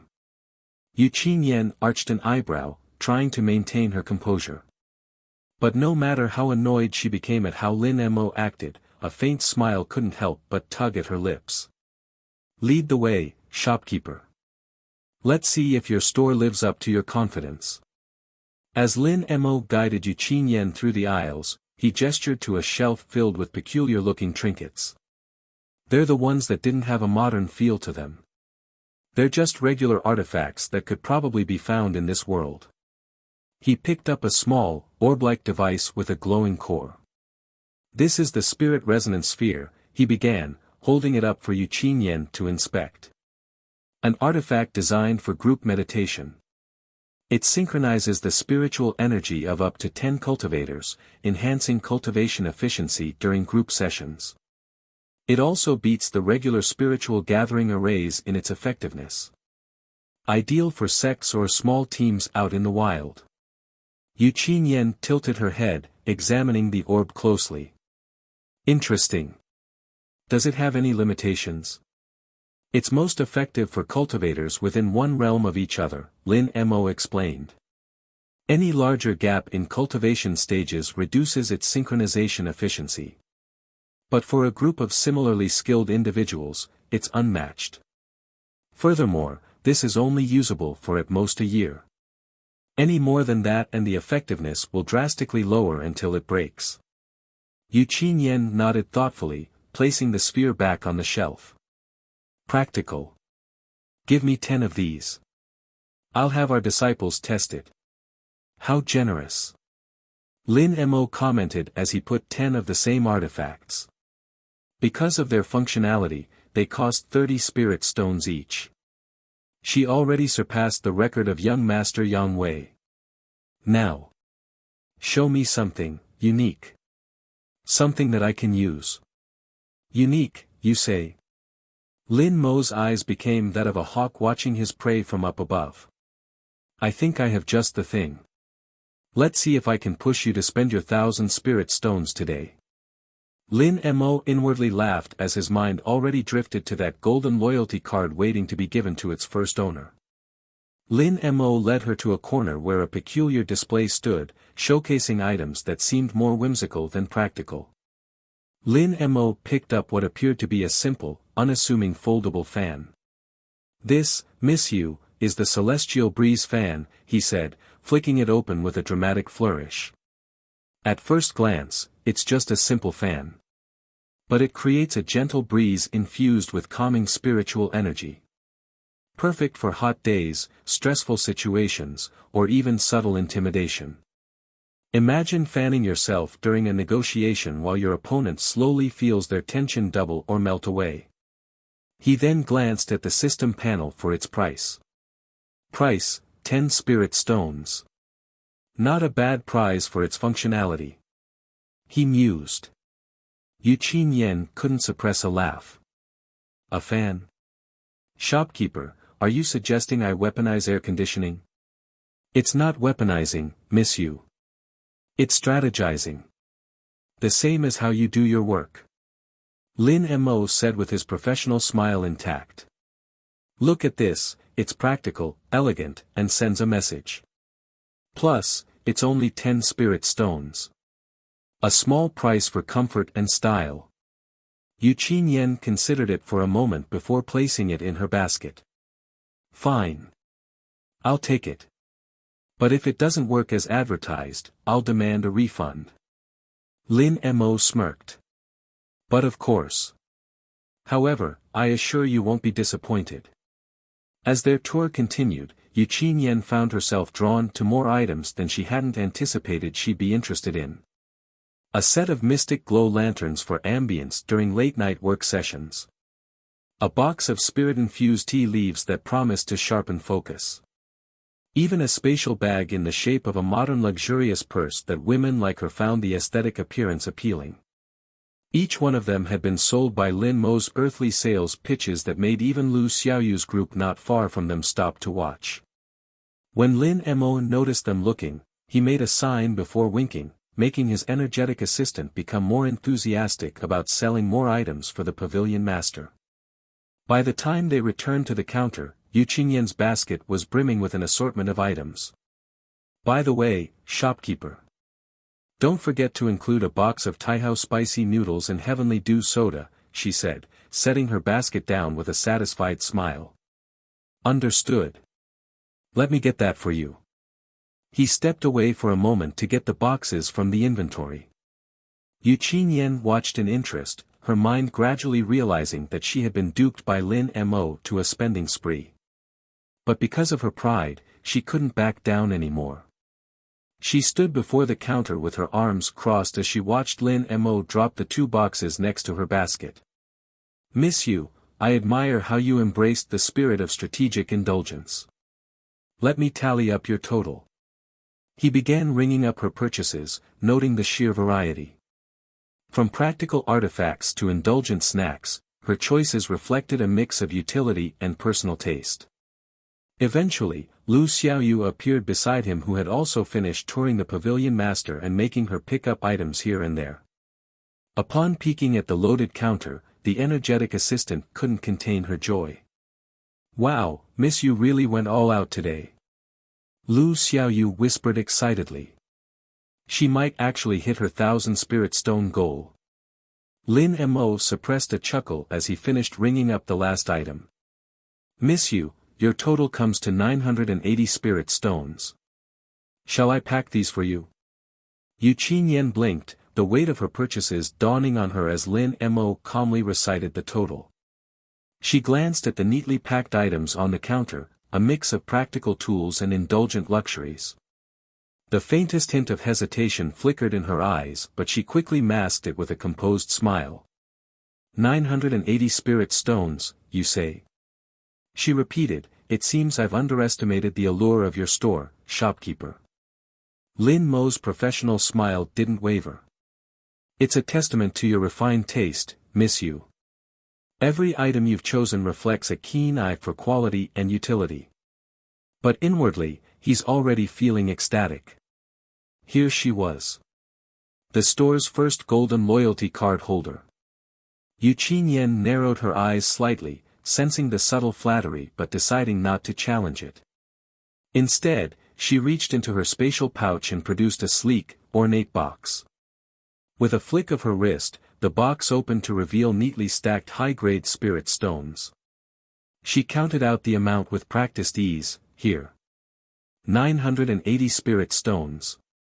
Lin Mo accepted the payment with a slight bow, the system's notification confirming the transaction flashing in his peripheral vision.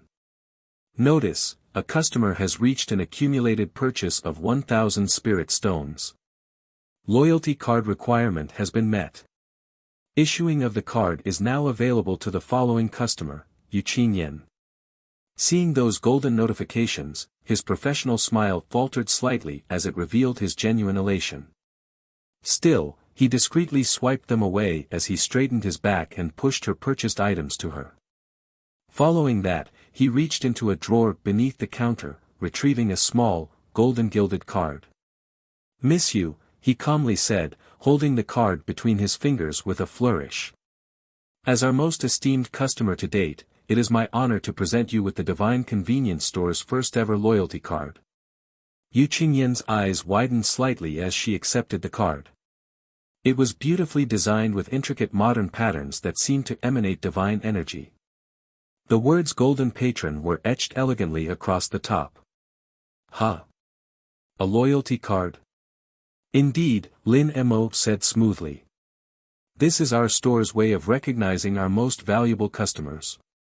As a Golden Patron, you'll eventually enjoy exclusive benefits, including early access to new products, special discounts, and invitations to store events in the future. It's our way of showing appreciation for your continued support. However, because our store has only just opened for 3 days, it may take a few more days before we can offer some of the benefits I just listed. For now, it's nothing more than a fancy card, identifying you as our most esteemed customer." Qingyan held the card up, inspecting its craftsmanship. The divine energy emanating from it was subtle but undeniable. It wasn't just a token, it carried a sense of prestige. The sting from spending all of those spirit stones was slightly abated. "Well, shopkeeper," she said, her lips curving into a satisfied smile. "You've managed to surprise me yet again. I'll accept this card and look forward to seeing what these benefits entail. Don't disappoint me." Lin Mo bowed slightly, his tone brimming with professionalism. Yet inwardly, he's already thinking of baiting her with more products on her next visits. Apart from that, he's already started listing his potential golden patrons. "I wouldn't dream of it, miss you. Your satisfaction is our priority." As Qingyan took a step back, the pavilion master and Jing'er who were watching the whole proceedings stepped up next. The moment Lin Mo met the old woman's eyes, his whole body trembled as extreme chill spread throughout. His elated smile froze as he realized the pavilion master's gaze had shifted from amused curiosity to something far more intense. Her sharp eyes seemed to pierce through him, as if she were dissecting every aspect of his being. "Am I cooked for goading her granddaughter to spend 1,000 spirit stones?" Lin Mo gulped down. Lin Mo watched as the pavilion master's sharp gaze bored into him. Her aged eyes shining like polished gems felt like they could see through all his carefully constructed defenses. His customer service smile wavered slightly, replaced by a more genuine, albeit nervous, expression. He barely suppressed the urge to shift uncomfortably under that scrutiny. He felt as if she could see the gears turning in his head. She could see the methods that he used against her granddaughter. This is not good. Her intelligence is on another level. This is probably how those legendary tacticians feel when they step onto the battlefield and see themselves facing an army several times stronger than them, Lin Mo thought as his mind struggled to maintain the calm facade that he had been showing her ever since these group of powerful women of the Verdant Sky Pavilion stepped into his shop. He resisted the urge to reach behind him and grab the nearest item for protection. He had faced an arrogant young master in Yan Wei easily and respectfully maintained his calmness in Yan Chen's presence, but the pavilion master before him was an entirely different beast. Her presence was a subtle blend of wisdom, strength, and a touch of amusement that made him both wary and intrigued. It's like looking into the abyss and the abyss is smiling back. One wrong move and the old woman's impression of him would flip. The silence stretched, broken only by the soft hum of the store's magical lighting and the clinking of the sharp heels of the elated Qingyan on the tiled floors of the store. Standing a step behind the pavilion master, the silent beauty, Jing'er had produced a luxurious spatial bag, her stoic expression a perfect complement to her master's commanding presence. I must admit, your store is one of a kind, shopkeeper, and the way you pitch your wares is more than excellent, the pavilion master finally said, her voice smooth yet heavy. It's as if she's stamping him with her review of the store. She was currently holding the radiant whisper device that Lu Xiaoyu had recently showcased. She wasn't checking its functionality or design. She was simply holding it as if waiting for an answer to a question that she had already been thinking about since she stepped into the place. Most merchants would simply seek profit, but you seem to be cultivating something more than just transactions. Is it influence? Lin Mo blinked, doing his best to maintain his composure. He was convinced. The old woman was extremely sharp. From the way her expression shifted, he couldn't help but think that she already figured out the trick of not labeling the required spirit stone quality from the products correctly. We aim to provide solutions and opportunities to our esteemed customers, dear customer. Profit is but one consequence of providing value to our community. He knew he was being too vague, but he couldn't reveal anything more. He had to maintain the mystique of the store if he was to survive in this world.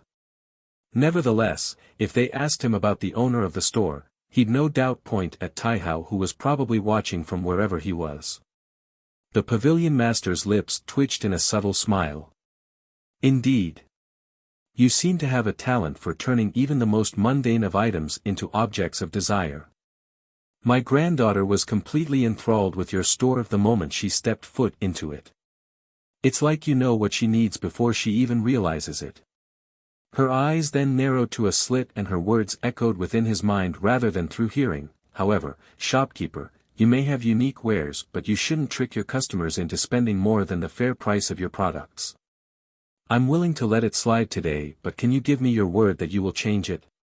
Lin Mo raised an eyebrow, his eyes flicking towards Qingyan, who was now busy testing the limits of the new heavenly curry burst noodles on her taste buds as if she was trying to figure out what was so special about it by overanalyzing its flavor. He suppressed a chuckle, glancing back at the pavilion master as he nodded, I understand. I simply offer what I believe is suitable for my customers, dear customer. If that happens to align with their personal preferences, then it's simply a matter of providing convenience to them. As the name of our store suggests. As for the prices, I apologize, but we're not the ones who set it up. I will properly convey your thoughts, however. The pavilion master's smile widened slightly. Her interest was clearly piqued. Is that so? Very well. She then set aside the device and allowed to check out the items that she bought. It came to a total of 240 spirit stones and she paid for it with high-grade spirit stones as well. After Lin Mo packed and handed the bag containing their purchase to them, the pavilion master gestured to Jing'er, who came closer and placed a luxurious spatial bag on top of the counter. He didn't need to check its contents to know that it was filled with more high-grade spirit stones. By the way, shopkeeper. I believe we're not done here yet. Lin Mo pretended to be surprised before putting on his businesslike smile, oh. How can I help you, dear customer? You mentioned that you're not the one responsible for the price tag of your items. Does that mean you're only an employee here? A hired hand to manage the store? You can say that. Can you call the owner of this establishment? I'm afraid it is impossible. They are busy beings. May I ask what this is about? Lin Mo kept his calm as he endured the scrutiny from the pavilion master's eyes. He understood what she was trying to do here. She's trying to see if she can buy the store from the owner. He's certain that she already heard about the rumors of the divine being that had been sighted in this store, but she's trying to confirm it in this way. With a hint of disappointment in her eyes, the pavilion master gestured for Qingyan to pick up the spatial bag again. A shame. I brought this today as I initially wanted to buy a few trinkets, but I have been convinced by your store to provide an even greater purpose. This bag contains 10,000 spirit stones. It may not be enough, but it will be a good initial offer, don't you think so? Can you relay that I, the pavilion master of the Verdant Sky Pavilion, am offering to buy your store in order to continue this great endeavor? Lin Mo's smile faltered as his lips twitched. How should he answer? Should he wait for another system prompt to instruct him on what to do? Or should he start making decisions by himself? He was still a powerless nobody, but considering he was already aware of what kind of answer Taihao or anyone from the divine pantheon would give, he could turn this around in his favor. It's also a chance for him to build a little bit of a reputation under his name. Lin Mo maintained his smile, though the corners of his lips twitched slightly as he considered the pavilion master's bold offer. 10,000 spirit stones. That was no small sum, even for a sect as influential as the Verdant Sky Pavilion.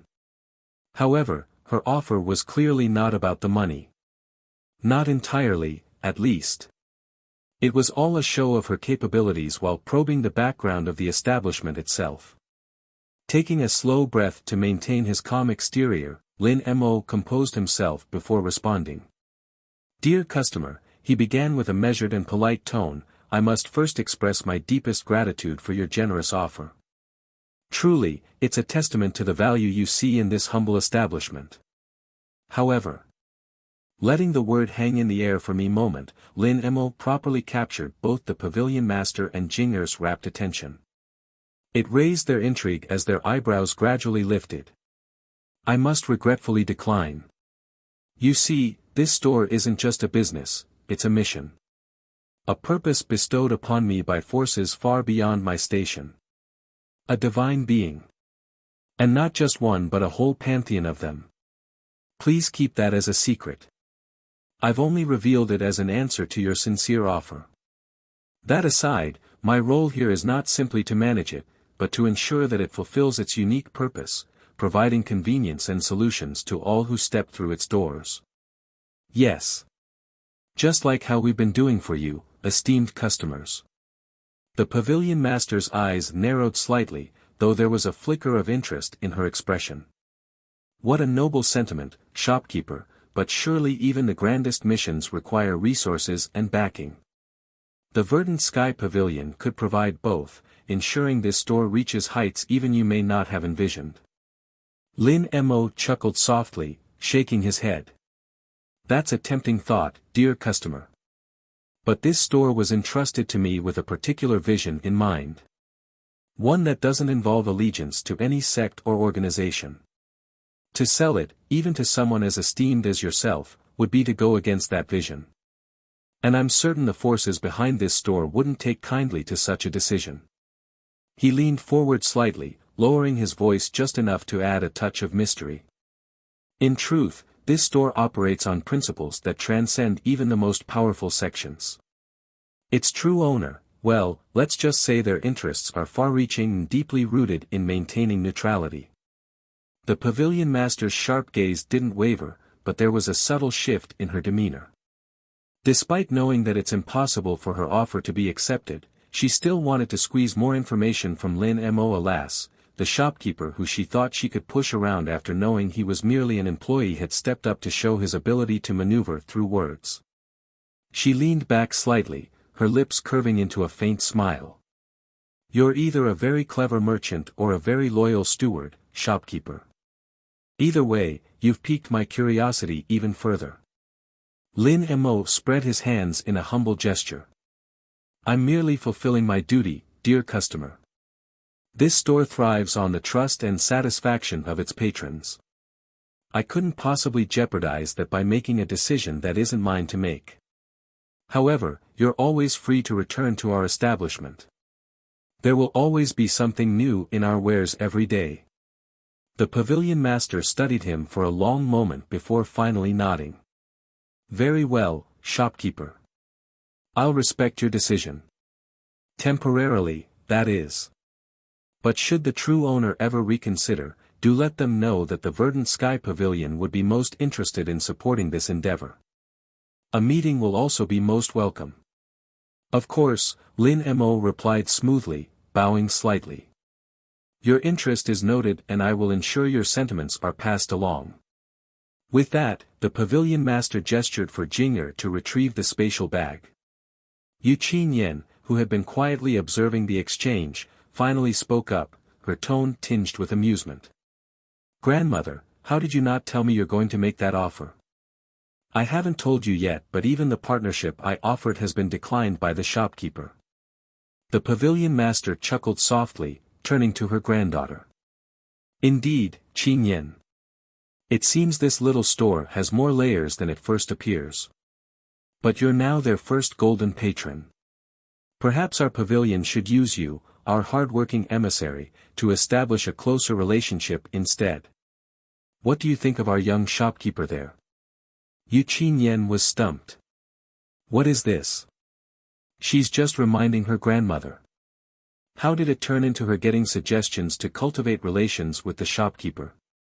But despite thinking like that, she couldn't help but glance at Lin Mo, who remained behind the counter, his composure unwavering. Little did she know, Lin Mo was also hurling curses in his head. Closer relations? Is she trying to woo her granddaughter to him? Unbelievable. As the pavilion master and her entourage turned to leave, Lin Mo let out a small sigh of relief, his professional smile still firmly in place, but he surely needed to take a break. Just as the door chimed behind them, the pavilion master paused and glanced back over her shoulder. Shopkeeper, she said, her tone lighter now, I'll be watching this establishment with great interest. You may also consider taking a closer look at my granddaughter. Who knows? Karma may have been working to let you meet through her indulgence. Grandmother. Qingyan protested, but she's trying her best not to look flustered in Lin Mo's eyes.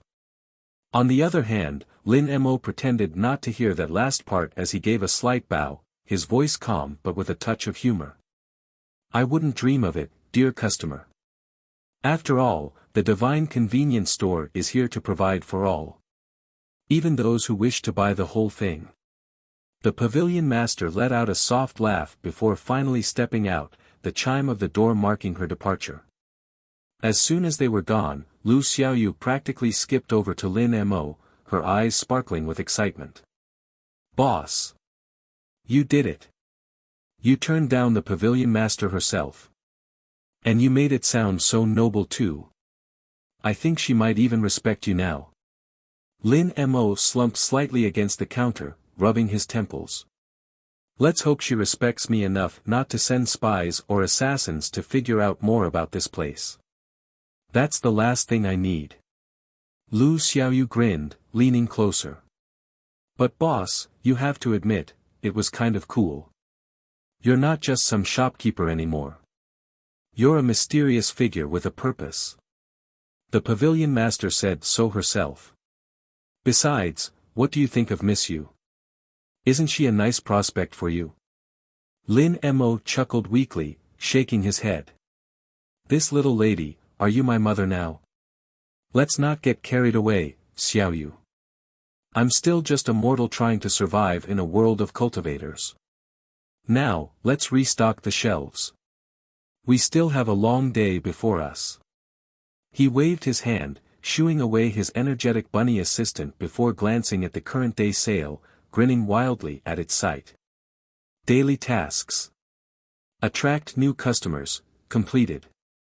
Sell expensive items worth 20 spirit stones and above, completed. Repeat customers, March 5th. Current day sales, 1954 spirit stones, mixed grades. Tier progression, emerging store, 2197/10,000. The Azure Gale Sect is one of the forces situated in the region next to the vast abyssal forest. They may not be known to be the strongest, but their mastery of speed and agility has earned them respect and caution from rival factions. In particular, their signature skill, the Azure Gale Steps, was said to be the fastest movement technique within the region. Furthermore, their sect patriarch, Yen Tianfeng, is a cultivator at the peak of the nascent soul stage, known for his title as the Gale Sovereign, which he had received from hunting down the High Elders and the cult leader of the Red Stone cult. A religious cult part of the evil faction from the neighboring region who dared to sacrifice a mortal city with a population of 5,000 to the evil god they were worshipping. With his rise in reputation, the Azure Gale sect had also become more prestigious, and over the years, it cemented its position within the region. Returning from the divine convenience store, Yen Chen, the sect's high elder, led the group with an air of calm authority. Behind him, the Azure Gale disciples followed in a loose formation. Their chatter was filled with excitement and awe from the items they had bought from the peculiar store. Young Master Yen Wei, one of the female disciples, piped up, her tone respectful with a hint of curiosity as she watched him stuff his mouth with potato chips. Is the potato chip really that great? You've been eating them unsparingly ever since we left the store. Yen Wei, walking with his head held high, scoffed as he crunched loudly on another chip. Junior Sister Chen, you do not understand. This is not just an ordinary snack. It's a strategic indulgence, a means of sharpening one's focus during demanding training sessions. A proper fuel for greatness. He paused, tilting the bag to peer at its contents as if searching for another way to justify his current act of gluttony.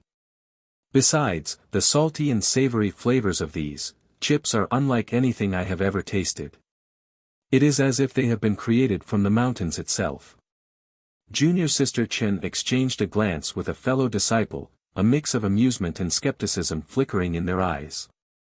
Yen Wei might have been known for his arrogance, but towards those he considered his junior from the sect, he was quite easy to talk to. That's why he still had many followers. If you say so, young Master Yen Wei. Are they truly that effective, or are they simply another way for you to show off that even your snacks are the best? Yen Wei scowled, his hand instinctively moving towards the heavens barrier cap perched on his head. It was a subtle gesture that seemed to emphasize how important those items were to him. It is not about showing off, junior sister. I am simply enjoying the fruits of our sect's wealth. Something a poor sect such as the Crimson Vale wouldn't understand. A few chuckles rippled through their ranks, but Yen Chen, walking ahead of them, remained silent. The High Elder's gaze was fixed on the path, his expression unreadable. He could still feel the lingering traces of the aura of harmony washing over him. And deep inside, he couldn't help but wonder if the Pavilion Master would also experience the same thing as him. He couldn't even start to think of taking over the shop. From his own calculation, it would be impossible. As for those who might harbor those thoughts despite experiencing the aura of harmony and the uniqueness of the store's products, they would be reckless fools who couldn't recognize a place protected by a higher being. After a while, he finally spoke, silencing the rowdy disciples. Enough, Yen Wei. We are not here to discuss snacks or trade petty insults. You were made a fool of by both Zhou and the shopkeeper. You have to learn to be more respectful in dealings like these, even with mere mortals. Yen Wei's face flushed red, but he immediately bowed his head, his tone now more subdued. Understood, second uncle. I apologize for my exuberance. But I stand by what I said. Regardless of the shopkeeper's goading, the items he sold me are worth every spirit stone. Yen Chen let out a long sigh, his hand reaching for his chin as he understood what Yen Wei meant. The product may be expensive, but they are as advertised. There wasn't any falsehood from it. Now what he needed to do next was to verify the blossoming lotus breathing technique that he purchased. Tell me, Yen Wei. What do you think of the shopkeeper himself? Yen Chen asked. Yen Wei paused, his chewing momentarily forgotten. He is certainly peculiar, second uncle. He's like most of our servants. However, he carries himself with a strange confidence. And that smile, it's like he already knows how to manipulate people into doing what he wants. He recalled how easily he had been duped into buying more items than he had intended, the shopkeeper's smooth words and professional demeanor masking a shrewd business acumen that seemed out of place in a backwater town. He wasn't offended though, but he made a mental note not to fall for his tricks again. The more than 100 spirit stones he used to purchase his items would earn him an earful from his father. He might not be considered a wasteful young master, but everyone knows that he's a show-off. And today, he exceeded his own spending record that he had tried to maintain for the last few months. At the very least, he had incredible items to show for it, unlike his old record where he spent 50 high-grade spirit stones partying with the other young masters of prominent sects in a luxurious brothel. Yan Chen's lips twitched in amusement. Indeed. It is indeed a strange experience to be had with his store. But you should not feel ashamed. Even I felt like I was being evaluated. The young master looked up, his eyes wide with surprise. You too, second uncle. Indeed. That shopkeeper, despite his humble appearance, is a force to be reckoned with.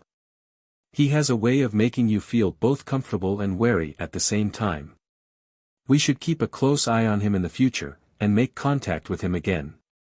His tone was thoughtful, but his words carried an underlying warning. The Divine Convenience Store was more than just a place to buy strange goods. It was a nexus of potential power, and he was determined to understand it better. Yan Chen shook his head, his gaze shifting to the clear sky. No need to rush things, Yan Wei. For now, we will focus on understanding the items that I purchased and your own new snack.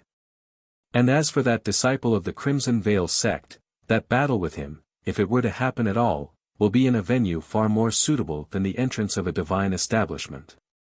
Understood, second uncle. Yan Wei bowed his head. As they continued their journey back to the Azure Gale sect, the usual chatter continued, and soon enough, they started comparing the items they bought again as laughter echoed merrily. Eventually, they successfully returned to the Azure Gale sect. Yan Wei and the other disciples returned to their respective training areas, the lively chatter gradually fading as they dispersed. Yan Chen, however, continued towards the sect's main hall. He had a clear destination in mind. The Patriarch's office. Yan Chen passed by numerous training areas where disciples were honing their skills, their movements as fluid as the wind itself. He barely noticed them. His thoughts were solely focused on his recent experience at the Divine Convenience Store and his conversation with its enigmatic shopkeeper. The Azure Gale sect was renowned for its mastery of speed and agility, and the sect's training grounds reflected this. The area was a vast expanse of meticulously maintained open areas, dotted with obstacle courses and targets designed to test the disciples' reflexes and precision. The air was alive with the sound of whistling wind and the rhythmic thud of feet as the disciples honed their skills. It was a reminder of their sect's core principles: speed, agility, and precision. Yan Chen reached the main hall, a grand structure built from a smooth, polished, azure stone. The interior was as spacious and meticulously designed as the training grounds, its high ceilings adorned with carvings depicting windswept landscapes and soaring falcons, symbolic of the sect's ideals. The sect master, Yan Tianfeng, was seated at the head of the hall. His posture was as straight as a bamboo stalk, his eyes closed in meditation as if not bothered by anyone who would interrupt him. As if sensing his presence, the sect master opened his eyes and gestured for Yan Chen to approach. Yan Chen, you have returned. I apologize for asking you to make a trip for my foolish son. So, what do you think of this rumored store? Yan Tianfeng's voice was calm and measured, carrying an undercurrent of authority that made the air in the hall feel heavy. It was as if he already knew all that had transpired in the city. Yan Chen bowed respectfully. Sect Master, I must admit the journey yielded unexpected results. Upon saying that, Yan Chen produced the blossoming lotus breathing technique and presented it to him. Yan Tianfeng's sharp gaze narrowed as he accepted the manual. He inspected it with an intensity that made Yan Chen stand a little straighter. The sect master's fingers brushed over the cover, his expression unreadable as his mind was already analyzing the spiritual energy emanating from the seemingly new book. The blossoming lotus breathing technique. Yen Tianfeng muttered in awe and slight apprehension. This technique was thought to be lost for centuries. It had been said that the disciples of the Lotus Immortal Hall were wiped out in the aftermath of the Great War and their secret technique had been buried with them. He opened the manual, flipping through its pages with a slight urgency as if he couldn't wait to confirm its contents. His brow furrowed slightly as he scanned the descriptions of the meridians and the intricate instructions for guiding spiritual energy. Where did you acquire this? Is it authentic? He asked as his eyes finally met with Yen Chen's. Reporting to Sect Master, it's from the Divine Convenience Store. The rumored establishment. Yen Chen respectfully answered, it's the same place where little Yen Wei bought the item he brought yesterday. When I arrived there, I had to handle the commotion he was starting with the disciples of the Crimson Vale sect. Yen Tianfeng's lips twitched in a rare show of amusement. Indeed. My son needs to learn the meaning of patience and discretion, in due time, I'm certain of that. But tell me, Yen Chen, if this manual came from that store, what do you think about the force behind it? Yen Chen answered with a grave expression. It is impossible to gauge, Sect Master. The store seems to operate under rules that we don't know. The items are of high quality, even those that are as mundane as a set of hairbrushes or a small mirror. And the shopkeeper carries himself with an air of confidence that doesn't belong to an ordinary mortal. He's not even afraid to maintain eye contact with me. Yen Tianfeng's gaze lingered on the manual in his hand. Interesting. A mortal has been charged to man that mysterious store. Impossible. Something's not adding up. Anyhow, what about its patrons? Have you seen any influential figures? Yes. We've run into the Pavilion Master of the Verdant Sky Pavilion on our way out, Sect Master. Her granddaughter, Qingyan, seemed to be the one who convinced her to come and check it out. Yen Tianfeng's eyes widened slightly. The Pavilion Master, a figure of immense power and influence, rarely visited places that weren't directly related to diplomacy or trade. Her presence in the Divine Convenience Store was a significant development. The Pavilion Master herself? This place must be something else entirely. It seems I have underestimated the influence that this little shop was about to possess. If a divine being is truly the one behind that store, we might have to choose whether to antagonize or patronize it. He closed the manual and set it down on his desk, his gaze drifting towards the panoramic view outside. The Azure Gale sect, a bastion of strength and order, was clearly not immune to the changes sweeping the region. And a seemingly innocuous establishment such as the Divine Convenience Store was also a sign that more changes were about to happen in this ever-evolving world.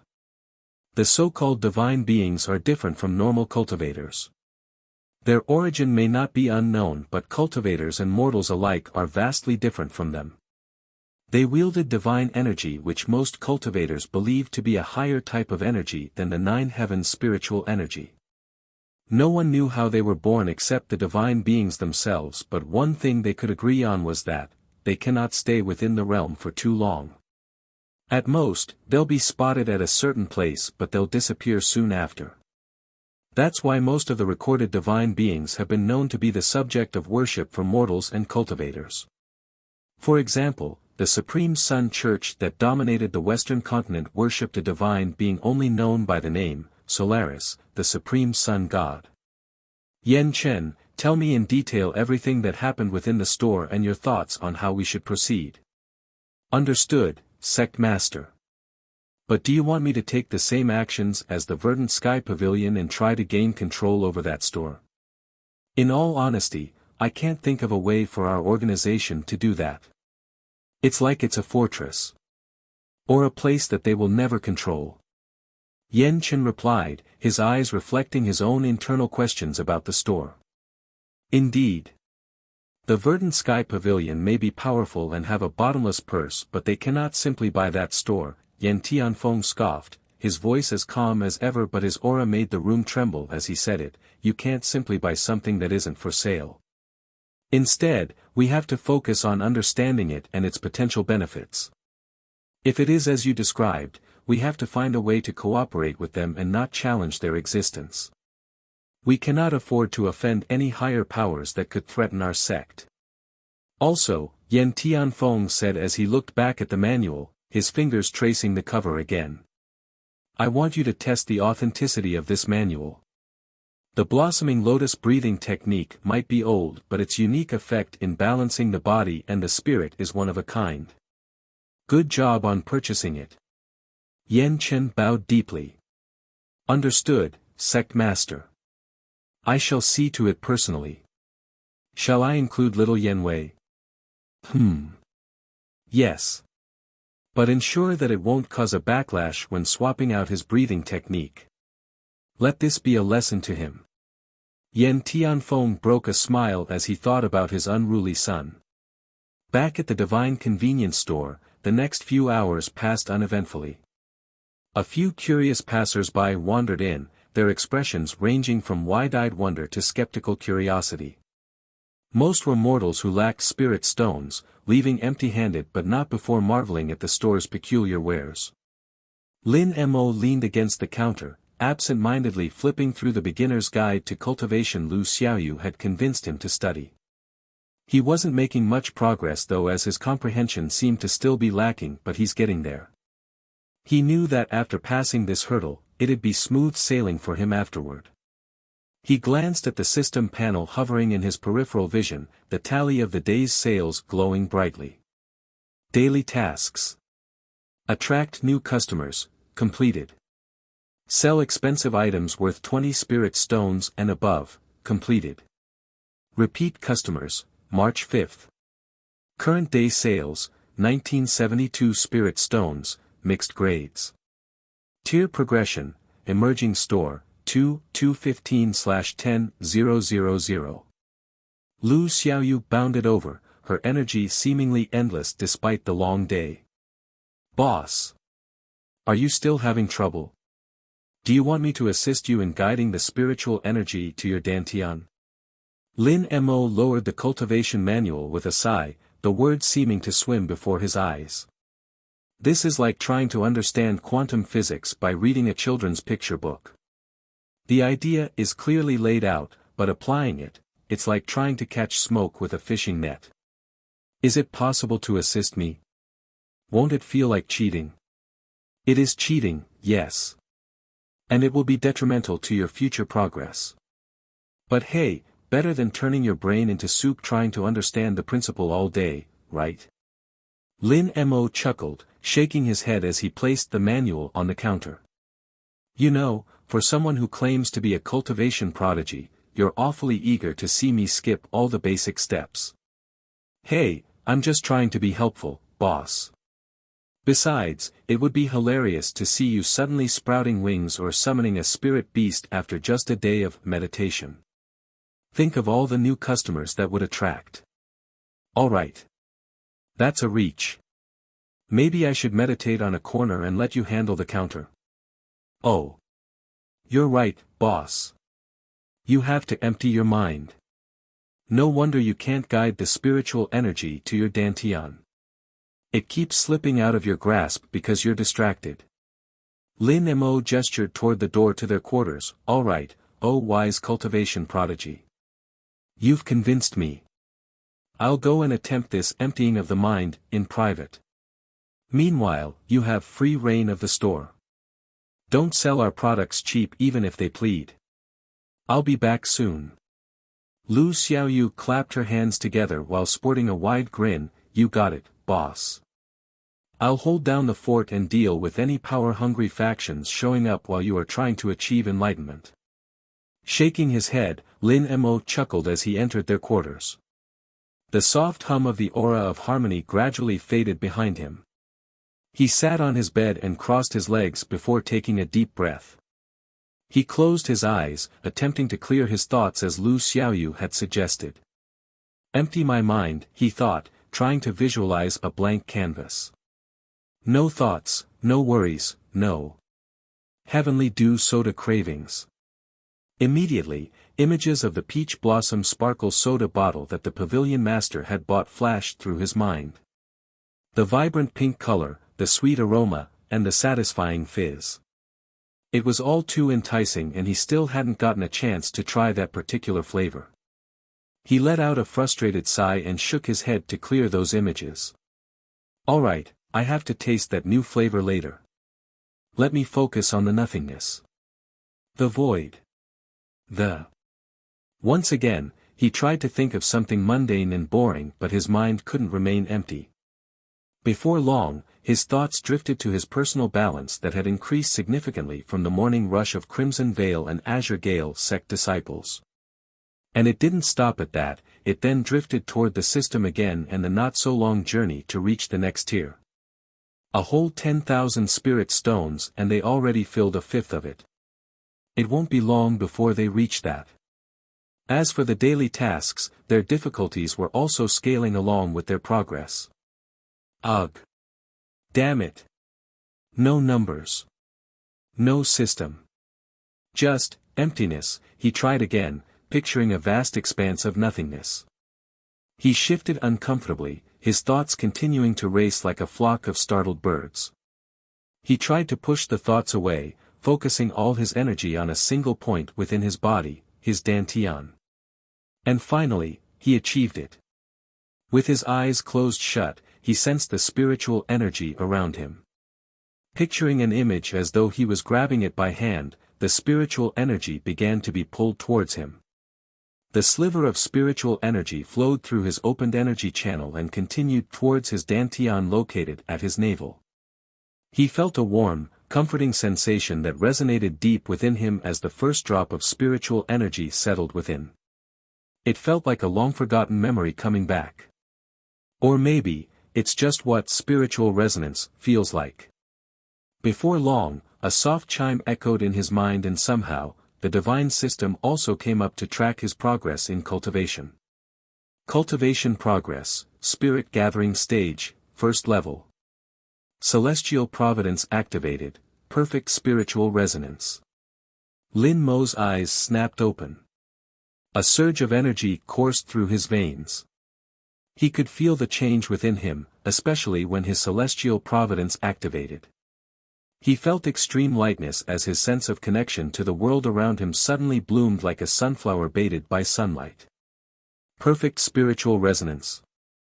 He glanced at his hands, flexing his fingers experimentally. There was no visible change. He didn't suddenly sprout wings or start blasting fire from his fingertips. But there was something else. It was as if he could sense the subtle flow of energy within the room, an invisible current that permeated every object and being around him. He focused again, this time with more control. Almost instantly, he could feel that the spiritual energy from his surroundings was easily responding to his command. It was just there. Waiting. He finally understood what Lu Xiaoyu meant by guiding the river. It wasn't about forcing it, it was all about gently moving it towards where you want it to flow. And now, he could pull them even without concentrating with an empty mind. The droplets of spiritual energy gradually filled his dantian, and it didn't take long before it overflowed. Cultivation progress, spirit gathering stage, second level. What the hell? Lin Mo couldn't help but exclaim as his dantian expanded after breaking through. And despite that, more droplets of spiritual energy passively flow inside. Is this the effect of perfect spiritual resonance? I can now passively cultivate. No. I still needed a proper breathing technique. He then pushed himself to stand, and sure enough, the flow stopped. He moved with a newfound ease, his steps lighter, almost floating. He focused on his dantian and could feel the stored energy resonating within him. It was subtle, but he was now confident that he could control it. He was now, officially, a cultivator. He let out a soft chuckle as his expression became a mixture of relief, satisfaction and excitement. He owes his energetic assistant for this one. Just as he began to fully revel in his achievement, the door to the shopkeeper's quarters burst open with a loud bang, nearly ripping the hinges from the frame. "Boss! You have to come quick. We have another big-shot customer." Lu Xiaoyu's frantic voice echoed through the room as she rushed in. Lin Mo blinked, still half-dazed from the rush of his cultivation breakthrough. "Another big shot? Who is it this time? Don't tell me it's the Crimson Vale Sect's patriarch or something." Lu Xiaoyu grabbed his arm, practically dragging him toward the door. "No. But he's at the same level as them." Lin Mo stumbled slightly as Lu Xiaoyu dragged him toward the counter just outside the door to their quarters. Her urgency left no room for questions. Naturally, his mind raced as he tried to process her words. A big shot? Disguised? At the same level as a sect patriarch? It's not like he hadn't dealt with someone at the same level before. It's not even a few hours since the pavilion master left. "Xiaoyu, calm down," Lin Mo said, attempting to steady her as they reached the counter. "Who is it? And why are you so sure he's a big deal?" He could see the said customer, roaming around the store, browsing each shelf with keen interest. From his appearance, his disguise was really poorly done. While he didn't like an aged old man, his sharp and fiery features were evidently screaming expert. Only a fool would not think of that. Lu Xiaoyu leaned closer, her voice dropping to a whisper. "Boss, it's the sect master of the White Ember sect. I'm certain of it. Even in disguise, his aura is too distinct to mistake. He's trying to mask it, but I can feel the subtle pressure. It's like standing near a volcano that hasn't erupted yet." Lin Mo tilted his head. "The White Ember sect? The one where our first customer hailed?" "Yes. That one." Lu Xiaoyu exclaimed. Hearing her confirm that as though she was truly confident with the customer's identity, the same question from earlier popped up in his head. How can his assistant recognize these supposedly illustrious figures of each sect? It's like she had received an education about them during her childhood, making her remember the head of each notable force within the region. Lin Mo could only think of one possibility for that: she was either a princess of some kingdom or she belonged to another similarly large force. Although he was curious earlier from seeing the pavilion master's reaction upon seeing her, he failed to ask about it because of what happened. "Ha! Xiaoyu, I am wondering. Are you actually a prodigy from a huge sect or a reclusive family? Your knowledge is unreasonably vast for someone so young. You recognize sect masters, you know cultivation techniques, and you can even assist me with my own cultivation. Care to explain?" Lu Xiaoyu froze mid-step, her ears twitching slightly as her face turned an amusing shade of pink. She looked away, suddenly very interested in the shelf stocked with spirit-infused potato chips.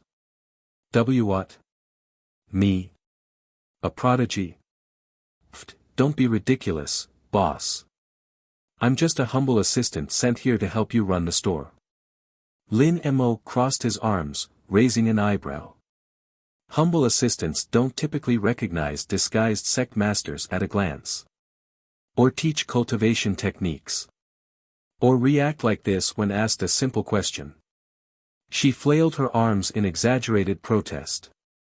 "Boss, you're overthinking it. I just have a knack for recognizing people, okay? It's a talent, not a secret identity or anything." "Yeah, right. If she's this defensive, she's just making it very obvious," he thought. Before Lin Mo could press further, the disguised customer approached the counter, his sharp eyes seemingly focused on Lin Mo as he placed a small basket filled with items on the counter. Although not that noticeable, Lin Mo picked up the surprise that momentarily passed in the customer's eyes. And clearly, it's the surprise of seeing something unexpected. At first, he thought it was about Xiaoyu again, but the customer before him had his gaze locked on him. Watching him approach, Lin Mo found his movements to be fleeting, each step exuding an understated confidence that matched Lu Xiaoyu's earlier assessment. "Shopkeeper," the man said, his voice carrying a subtle weight as he looked around him, "I've heard rumors of this store's uniqueness. I must say, they don't do it justice. Hearing that, Lin Mo snapped back into his professional demeanor, his customer service smile sliding effortlessly into place. Welcome, esteemed customer. We aim to exceed expectations. I trust you found everything to your satisfaction. The man nodded slightly as he put down his basket filled with an assortment of products. For now, yes. However, I cannot help but be curious. How does a store like this come to be? Your wares are extremely unique. Most seem to have been influenced by another culture. It's unlike anything found in this region. Lin Mo chuckled lightly, ringing up the items with practiced ease. We strive to provide convenience and solutions, dear customer. What you've seen as unique may not be so in the future. As for its influence, I must say you're half right on that one. Unfortunately, the specifics about our store are a trade secret. The man's lips quivered in a faint smile, though his eyes remained sharp. A fair answer. And this establishment? Does it intend to remain neutral in the affairs of the sects and factions in this region? As he was already expecting someone of his stature to probe him like that, Lin Mo's smile didn't waver. Neutrality is one of our core principles. The Divine Convenience Store welcomes all customers, regardless of their affiliations. Our goal is to provide value and convenience, not to take sides. As long as you have spirit stones to buy our products, you're always welcome as our dear customer. A wise stance. One that will likely serve you well, if you can maintain it. That last part sounded like a warning but also a reminder. Despite his sharp and fiery appearance, this customer was quite gentle. Or maybe it was because of the aura of harmony. Impossible, since Yen Chen and even the Pavilion master had taken notice of it. Lin Mo paid it no heed as he bowed slightly. We intend to. As Lin Mo finished packing the man's items, Lu Xiaoyu leaned in slightly, her tone suddenly sweet and cheerful. Esteemed customer, if I may ask, how did you hear about our store? Was it from one of our previous visitors? The man's smile deepened, clearly not intending to take off his mask. Word travels quickly among those who pay attention. And this store has already made an impression on certain, influential individuals. Not wanting to push it any longer, Lu Xiaoyu beamed, clapping her hands together. That's wonderful to hear. We hope to continue impressing all our customers. Lin Mo handed the packed bag to the man, who accepted it with a nod. Thank you for your business, esteemed customer. If there's anything else you need, don't hesitate to return. The man paused, his gaze lingering on Lin Mo for a moment longer. I'll keep that in mind. Until next time, shopkeeper. After thinking for a moment, Lin Mo finally understood why he couldn't help but inspect his body. His cultivation. If Shui Biyu reported to his sect master about this mystical store, he would also point out the mortal shopkeeper. And yet, here he was, now a cultivator. With that, he turned and strode toward the exit, his presence still commanding even in his unassuming disguise. As the door chimed shut behind him, Lin Mo let out a long breath, his shoulders relaxing slightly. Well, that was one troublesome customer down. Should we expect more sect masters to arrive? Behind him, Lu Xiaoyu excitedly placed her hands on his shoulders, squeezing them as though she was giving him a message, "Great job, boss. And also, congratulations. You finally did it. And you even exceeded expectations, second level right from the start." The wind whipped past Su Mei's face, stinging her cheeks with icy rain as she leaped across a jagged ravine as she led the way. The terrain of the red ice peaks was unforgiving. It was a maze of treacherous cliffs and wind-scoured gullies. It was a place where the unwary could easily fall to their deaths. The usual training grounds at the Crimson Vale sect were nothing like this. Below her, she could hear the chasm echoing with the rush of a swollen river. The dark waters churned with unseen currents. She clutched her robes tighter, the crimson fabric offering little comfort against the biting chill. Beside her, her fellow disciples moved cautiously but confidently. Their movements seemed like a blur of red against the gray landscape. After her return from Fanling City's peculiar store following her senior brother Zhou, she took up what was supposed to be an easy section mission along with other disciples of similar cultivation stages. They were to retrieve a stolen artifact from a group of rogue cultivators known as the Shadow Hand Bandits. The bandits had been plaguing the nearby villages, their attacks becoming increasingly brazen, and they hit a village that was under their protection, stealing the said artifact. Because of that, a mission was created to retrieve it and perhaps put an end to their reign of terror. As they finally reached the bandits' hideout, a cave hidden behind a waterfall, the other disciples took a moment to prepare themselves for what was about to come. Su Mei's hand instinctively went to the spatial pouch at her waist, her fingers grazing against the small, rectangular case inside. The spirit tress comb. A seemingly frivolous purchase from the divine convenience store that now felt like a lifeline for her. It's just a comb. How can a comb help in situations like this? She mused before remembering Lin Mo's words. The spirit tress comb was not merely a comb. It was a spirit-grade artifact, capable of enhancing hair growth and luster while repairing even the most damaged strands. That's all she wanted to use for. However, what if it could be used for something else? If it could enhance hair growth, why couldn't it enhance the speed of her movements? Junior Sister Mei shook her head, dismissing those thoughts for later. The time for internal monologues will be after their task is completed. Or so, she decided. The plan was simple: storm the cave, subdue the bandits, and recover the artifact.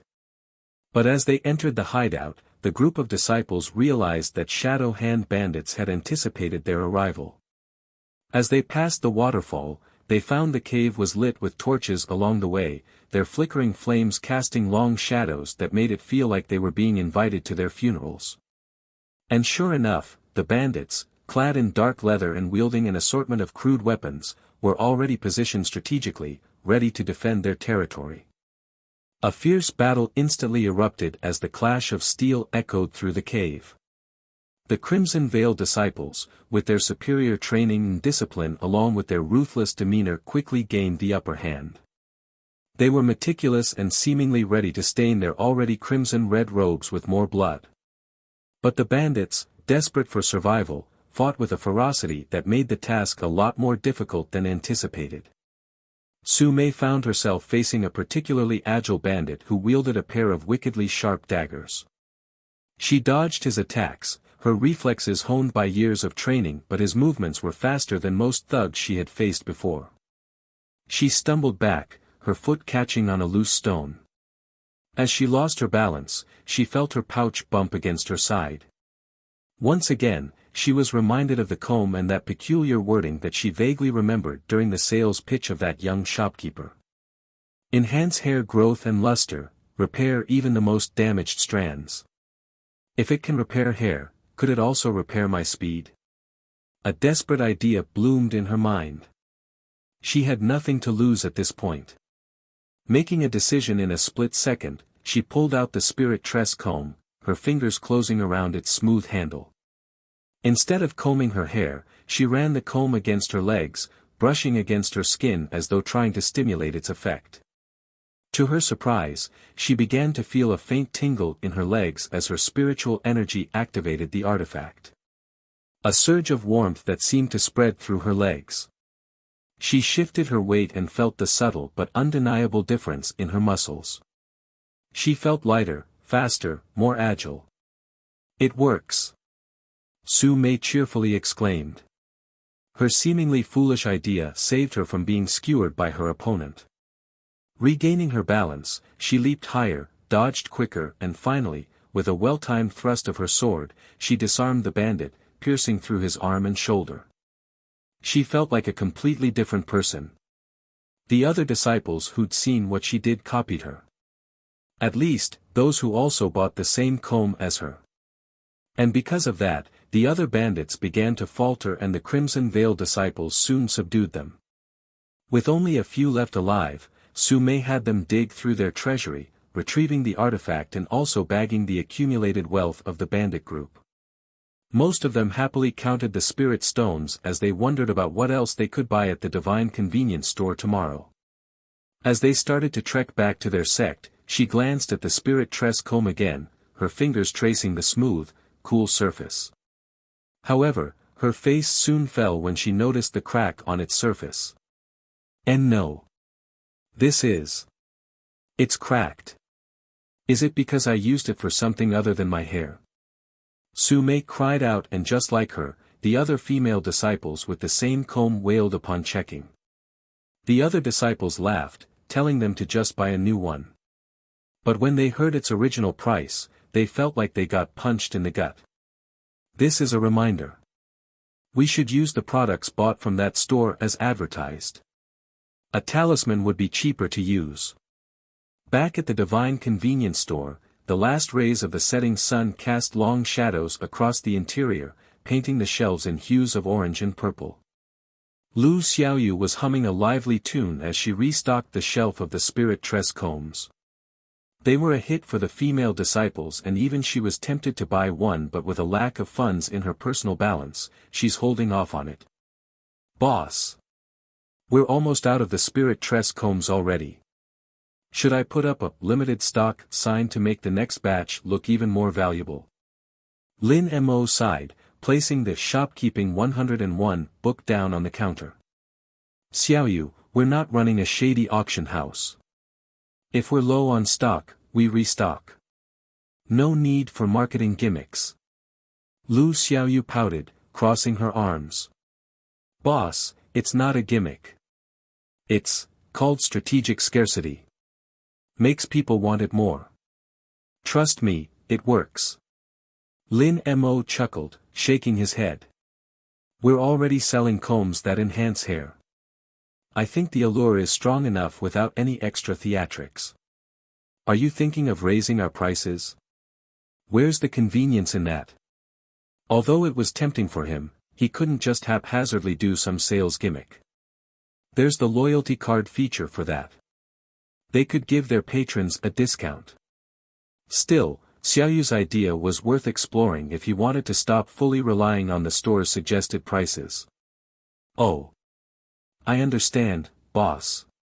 We should not focus on only one item to promote convenience. Let me check all of our Xing product lines. Hee hee. Upon saying that, the bunny-like assistant hopped back to the shelf filled with beauty products. Lin Mo leaned back on his chair, watching Lu Xiaoyu buzz around like a whirlwind of inexhaustible energy. Her enthusiasm was both exhausting and infectious. He couldn't help but chuckle at her endless antics. At least, she's really doing her job well. Much more than Lin Mo, who was mostly at the counter. With everything that happened during the day, the divine convenience store had seen yet another eventful day.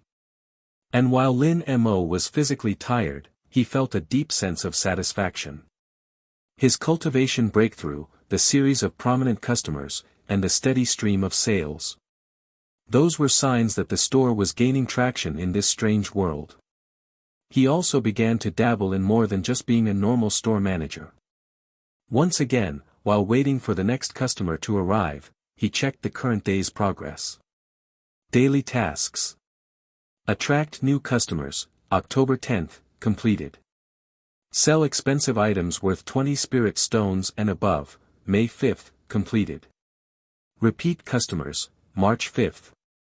Total sales, 2,232 spirit stones, mixed grades. Tier progression emerging store, 2/478/10,000. Loyalty card issued, 1. Lin Mo's lips curled into a small, satisfied smile. The numbers were growing steadily, and so was the store's reputation. As he dismissed the interface, Lu Xiaoyu bounded back to the counter, her arms loaded with products from the beauty aisle. Boss, I've got it. A special display for our beauty line. Xing Glimmer products. We can feature the comb, the gloss, and the sparkling moonlight powder as a set. It'll be the ultimate section for self-care loving cultivators. Lin Mo raised an eyebrow, amused. Self-care loving cultivators. Is that even a niche? But go ahead. It'll be a hit for female cultivators like you. Lu Xiaoyu nodded enthusiastically. You'd be surprised, boss. All the sect disciples who come in here, especially the ladies, can't resist looking at themselves in the mirrors. Why not give them the tools to look even better? Alright, Lin Mo relented, waving his hand. Set it up. But no gimmicks about limited stock unless we actually run out. Lu Xiaoyu saluted with a mischievous grin. Aye, boss. Time continued to pass. As the final customers of the day trickled out, the store grew quieter.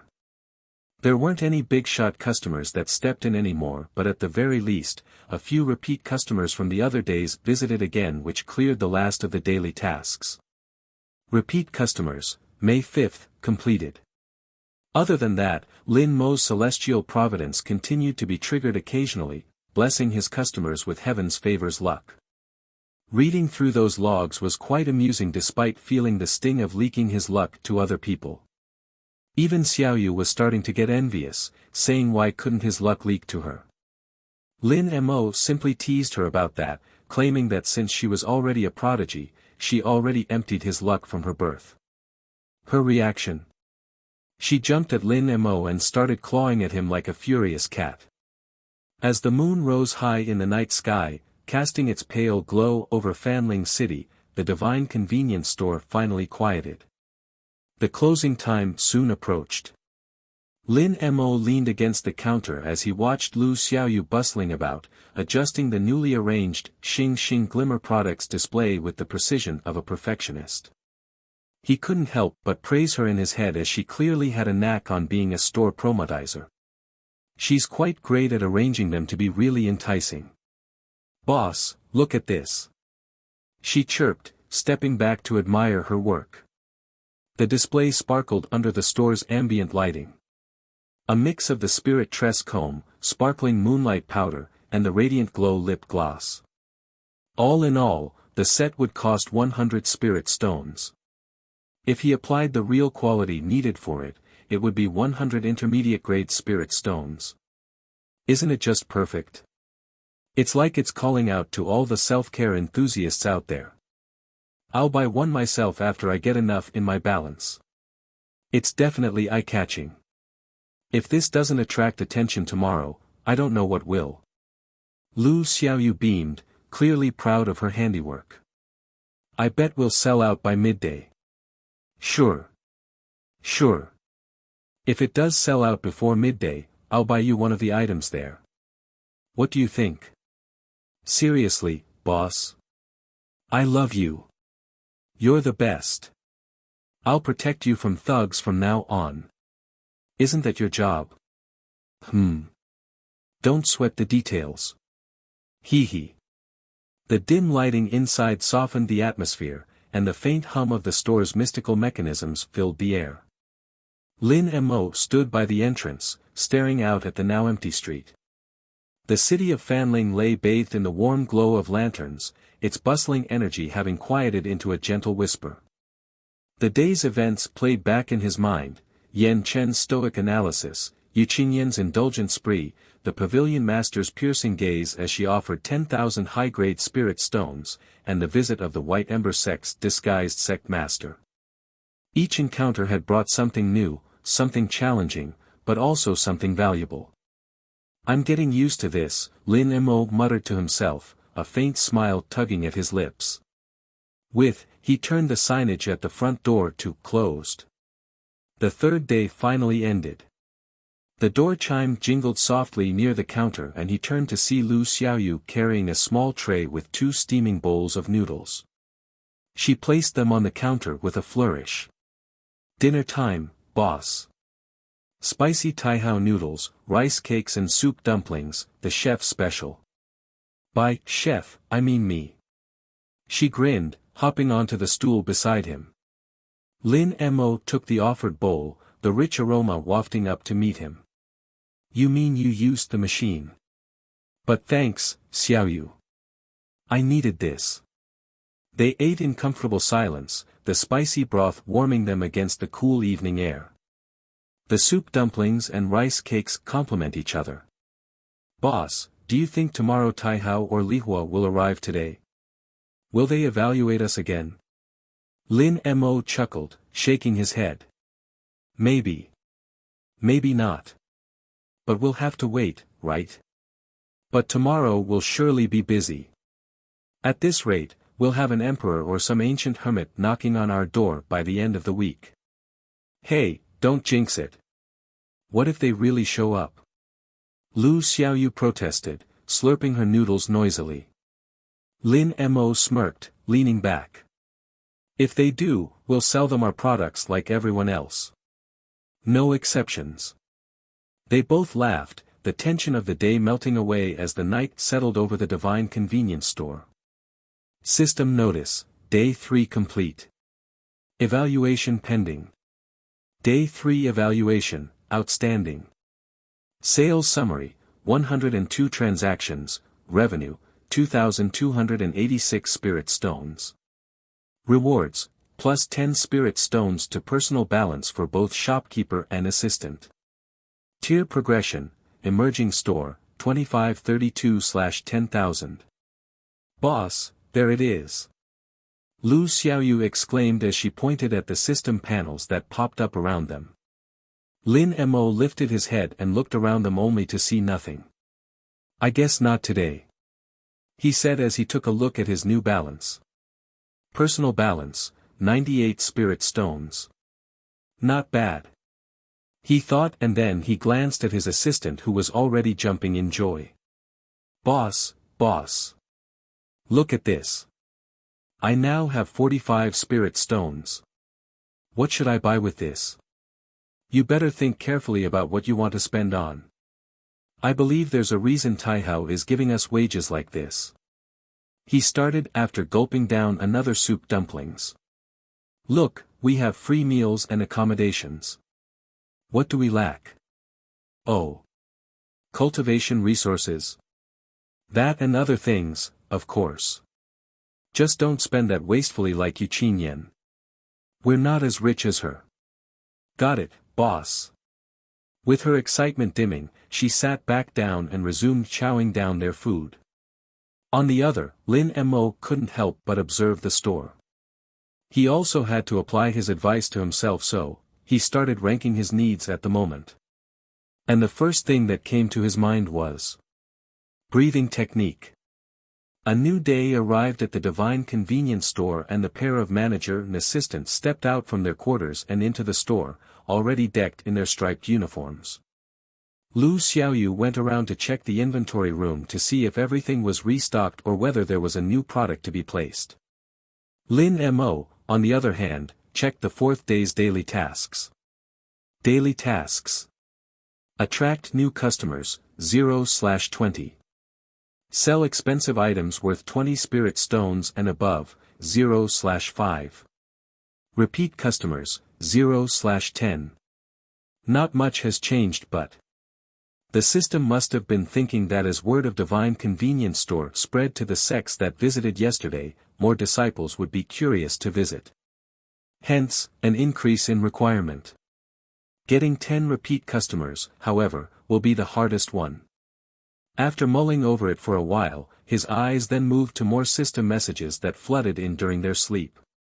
System calibration, as suggested by a customer yesterday, the prices have now been set to reflect the quality of the spirit stones needed for purchase. Some of the products' prices have been adjusted to ensure every customer is going to get their spirit stones worth. For complaints that may arise for the vague pricing from the past 3 days, do refer them to the Divine Convenience Store hotline. The exchange value of spirit stones may be different outside the store. A piece of high-grade spirit stone is equivalent to 10 intermediate-grade spirit stones or 100 low-grade spirit stones. This is fixed. The loyalty card requirement will be changed to the total accumulated purchases of 100 high-grade spirit stones or the equivalent of it for lower-quality spirit stones. After the change, 3 customers have become eligible to receive a loyalty card: Yan Wei, Yu Mingru, and Lin Yuanji. I thought someone of Taihao's caliber in the divine pantheon is needed to apply that change, but I guess this means we're done scamming the rich. In any case, I'm more intrigued about the hotline. When did we get that? He looked around him and saw something pasted on the wall not far from the counter. It looked like the poster of an advertisement, but it's actually an announcement about the Divine Convenience Store's customer support hotline. Written in elegant calligraphy, the poster displayed. Have questions? Concerns? A burning desire for answers? Dial 88, Divine, 88 to 348,463, from your favorite communication artifact for instant access to the Divine Convenience Store hotline. Available hours, whenever we're open. Note, complaints about pricing adjustments prior to the 4th day of opening will be prioritized. Thank you for your understanding. Lin Mo read it twice, blinking in disbelief. 88 Divine. Seriously? Who's running this hotline? Is it you, Taihao? Lu Xiaoyu returned from the inventory room just in time to hear him muttering to himself. She tilted her head curiously. Boss, are you talking to the wall again? Lin Mo pointed at the poster. We have a hotline now.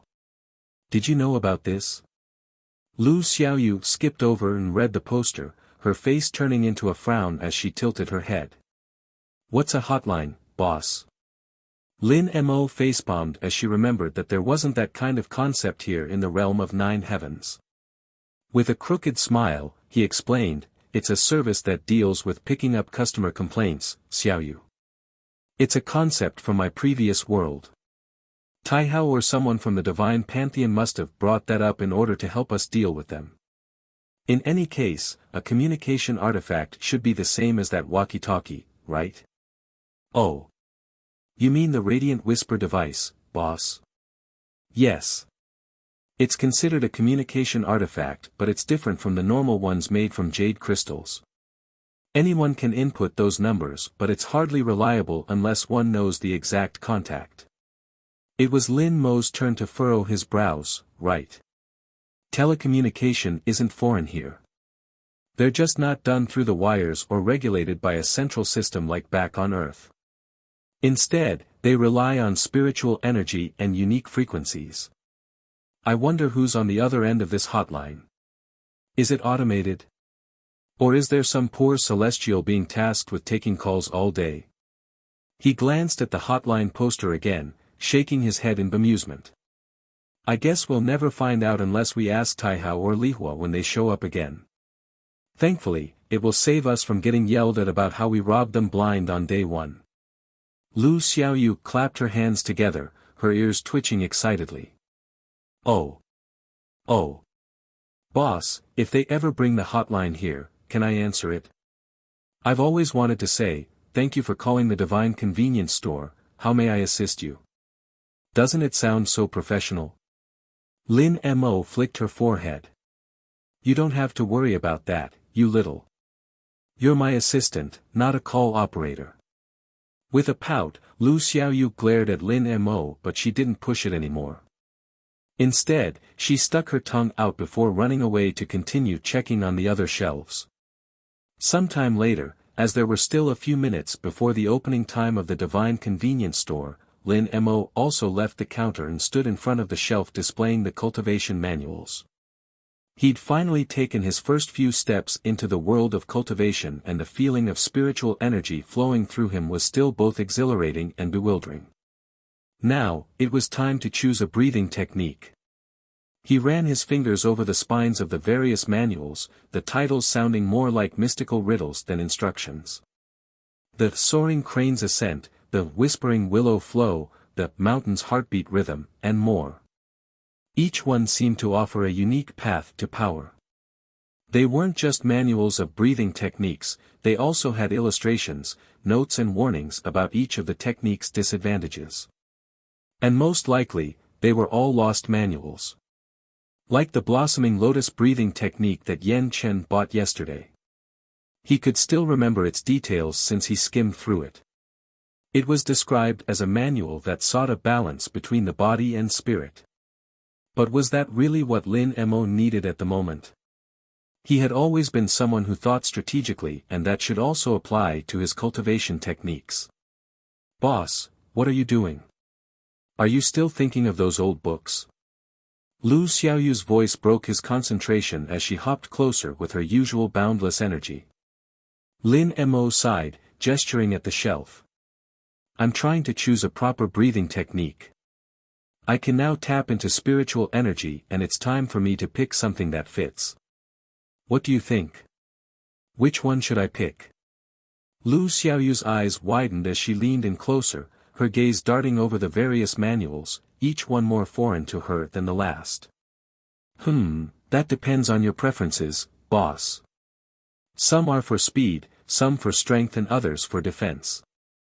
But considering your trait, She paused, her brow furrowing as she carefully scrutinized each manual, her fingers tapping against her chin.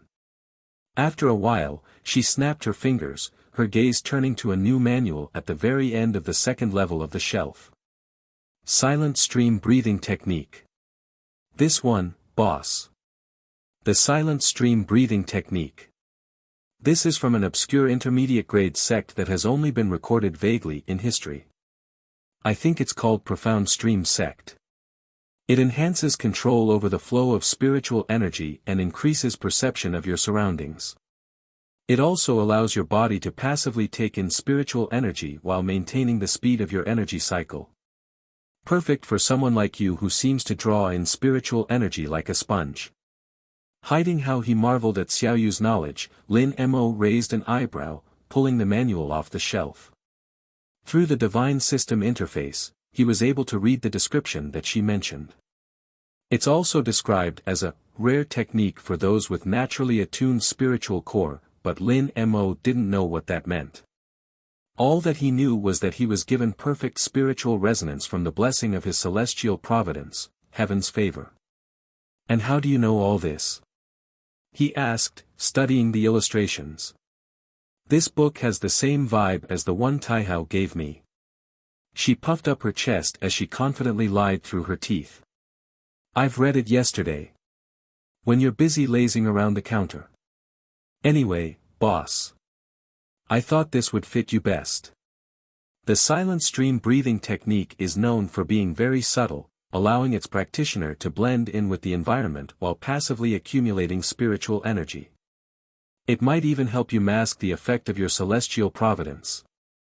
You're going to start drawing in a lot of spiritual energy around you. It will also give you a proper means of utilizing it on your own. And also," her smile turned into a sly grin, "it will give you more time to be a diligent shopkeeper." Lin Mo smirked. "All right, I'll take your word for it, my wise assistant. If this doesn't work, I'll charge you with half of its price." He picked it up and used his personal balance to pay for it. It costs him 50 spirit stones. With the changes in pricing, their wages and bonus getting added to their personal balance turned out to be also equivalent to a high-grade spirit stone. "Come on, boss. Don't be petty like that. Your cute, prodigious assistant is graciously helping you out. It's still your choice whether to listen to me or not." Sure. Call me when it's time to open the store. I'll go and study this inside." With that, Lin Mo retreated to their quarters, leaving his assistant behind, who immediately nodded and began hopping back to check out the shelves again. Settling back onto his bed and sitting down in a lotus position, Lin Mo took a deep breath to start his meditation. The only sound in the room was the soft hum of the store's mystical energy, creating a serene atmosphere. After clearing his mind, he exhaled and placed the silent stream breathing technique manual on the table. Despite its sleek new modern style cover, it emanated a faint spiritual glow, proving its authenticity. He flipped open the manual and his eyes instantly focused on the pages filled with intricate diagrams and flowing script. The first section detailed the technique's core philosophy. Like a stream flowing through the earth, spiritual energy must be guided with patience and precision. Let it flow naturally, and it will nourish the dantian without disruption. Force it, and the stream will overflow, leaving chaos in its wake. Lin Mo nodded to himself. The technique's emphasis on subtlety and control aligned well with his own cautious nature. He began reading the introductory steps, which described a specific breathing rhythm that mimicked the gentle ebb and flow of a stream. As he started practicing, he felt a slight resistance at first, like trying to match the rhythm of a song he'd never heard before. But as he focused, the spiritual energy around him seemed to respond, flowing toward him in a gentle, steady stream. Even though his comprehension was still lacking, he could sense that it was the effect of his perfect spiritual resonance. Resonating with the surrounding spiritual energy felt like second nature to him. His dantian, now more attuned to accumulating energy within after his subsequent breakthrough yesterday, absorbed them with surprising ease. Lin Mo couldn't but smile inwardly as the sensation was different from his earlier attempts at cultivation. It is calmer and smoother than ever. If Xiaoyu could see him at the moment, she'd be shocked at how quickly his body devoured the surrounding spiritual energy. Even without the use of a spirit stone or a pill that could enhance absorption, his efficiency was more than 10 times. Time passed unnoticed as Lin Mo immersed himself in the practice. And at each minute, his comprehension of the silent stream breathing technique deepened. After what felt like hours, a soft chime echoed in his mind. When he opened his eyes, the system panels flashed in front of his eyes. Celestial Providence activated, silent stream breathing technique has been permanently enhanced. Passive spiritual energy absorption, plus 100% efficiency. Spiritual perception, plus 200% range. Permanently enhanced. Just like that. Heaven's favor is so OP. And Xiaoyu wasn't kidding. This technique really is something else, he muttered, a satisfied smile on his face. The passive spiritual energy absorption was already impressive, but the expanded perception range was what truly caught his attention. He closed his eyes and focused, allowing his newfound spiritual perception to stretch outward. He could sense the faint hum of the store's mechanisms, the subtle fluctuations in Lu Xiaoyu's spiritual energy as she moved about the shop, and even the distant ripple of energy from the early risers in Fanling City. It's like having a radar, Lin Mo mused, his lips curling into a small smile. This will definitely come in handy. As he stood up, he felt a newfound lightness in his steps. His body felt stronger and more attuned to the world around him. He glanced at his dantian and confirmed that it was steadily filling with spiritual energy even without active effort. But before he could revel in his progress, a familiar voice called from outside. "Boss! It's time to open the store. And we've already got a line forming."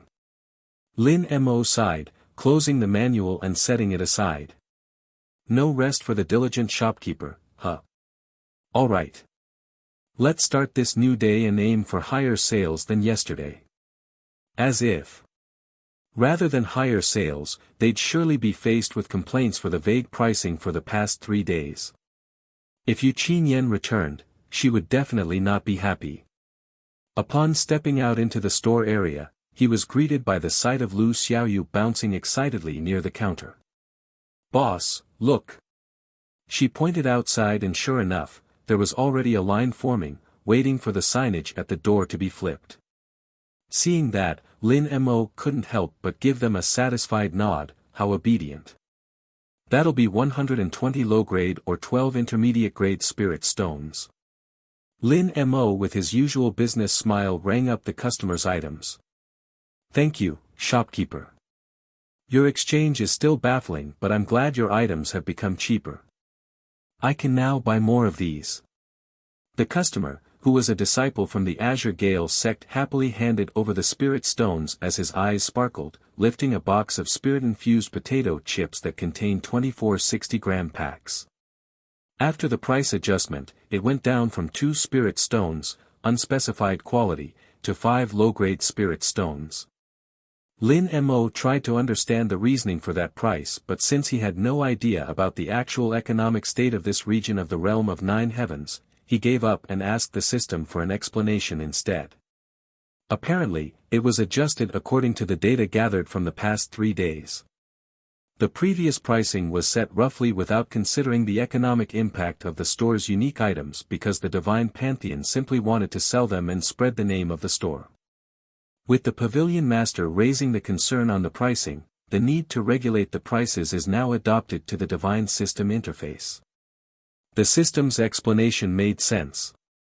However, Lin Mo had no idea if the Divine Pantheon's disinterest in their actual profit from the sold items changed. Initially, Taihao told him that he just needed to sell and spread the name of the store. He made a mental note to ask that when one of them showed up again. Aside from that, he couldn't help but feel a twinge of regret at the lost opportunity to rake in even more spirit stones from the earlier clueless customers. He also benefited from those, after all. Now, the +1 spirit stone for customer satisfaction has also been adjusted. Instead of the fixed +1 spirit stone, he could only get at most, a fourth of the value of the transaction. For example, the transaction just now. Customer satisfaction enhanced, +0.3 spirit stones. While that's not too bad, he will now have to goad his rich customers to buy more and ensure their satisfaction to get a fat bonus to his personal balance. Still, the adjusted prices seem to be drawing more customers, or at the very least, they were getting convinced to fork out more of their stashed spirit stones whenever they thought it was a fair price for the item they got their eyes on. That ultimately worked in the store's favor. As the Azure Gale Sect disciple left with his prized box of spirit-infused potato chips, Lu Xiaoyu, who had nothing better to do, again returned to the counter, grinning from ear to ear. "Boss, is that snack really that good? While there's the additional value of the spirit infusion, isn't it merely a potato?" And yet he bought the whole box. Lin Mo chuckled while shaking his head.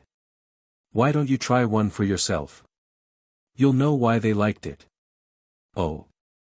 Is it a favorite snack from your world too, boss?" "Okay.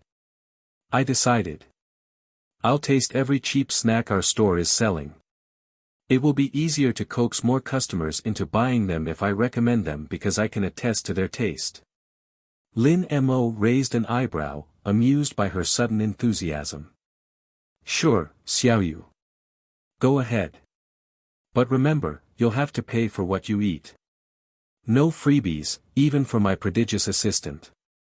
"Boss. I'm doing this for the store. It's research, not indulgence." Lu Xiaoyu pouted, puffing her cheeks cutely while acting indignant.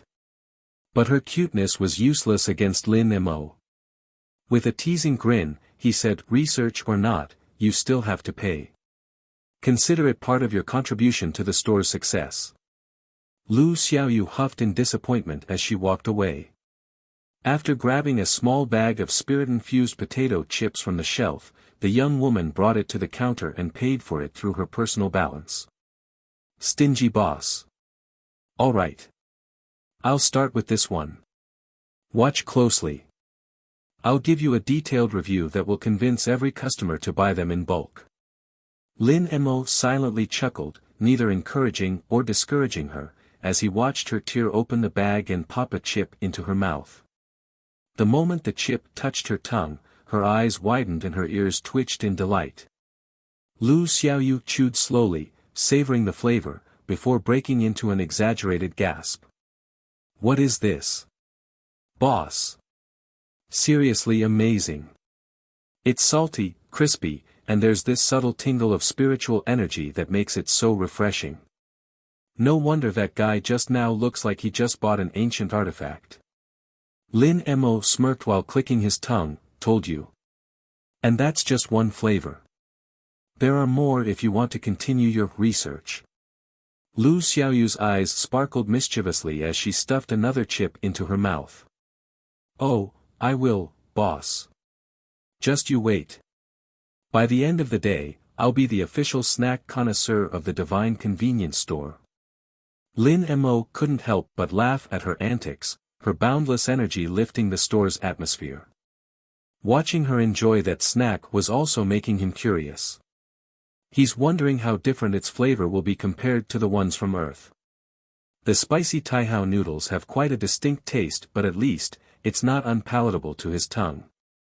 And he could guess why. It's because of the many artificial flavorings from modern earth convenience store food.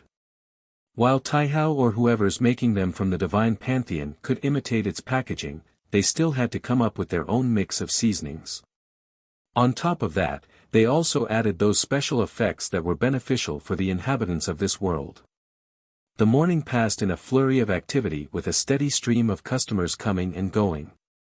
Some were new faces, while others were repeat visitors who had clearly been impressed by their previous purchases. Lin Mo noticed a trend. More disciples from the various sects all over the region have started showing up. The visit of the Crimson Vale Sect, Azure Gale's Sect and the Verdant Sky Pavilion had already spread far and wide. And thanks to his newly enhanced spirit perception, he noticed some sketchy observers from outside the store.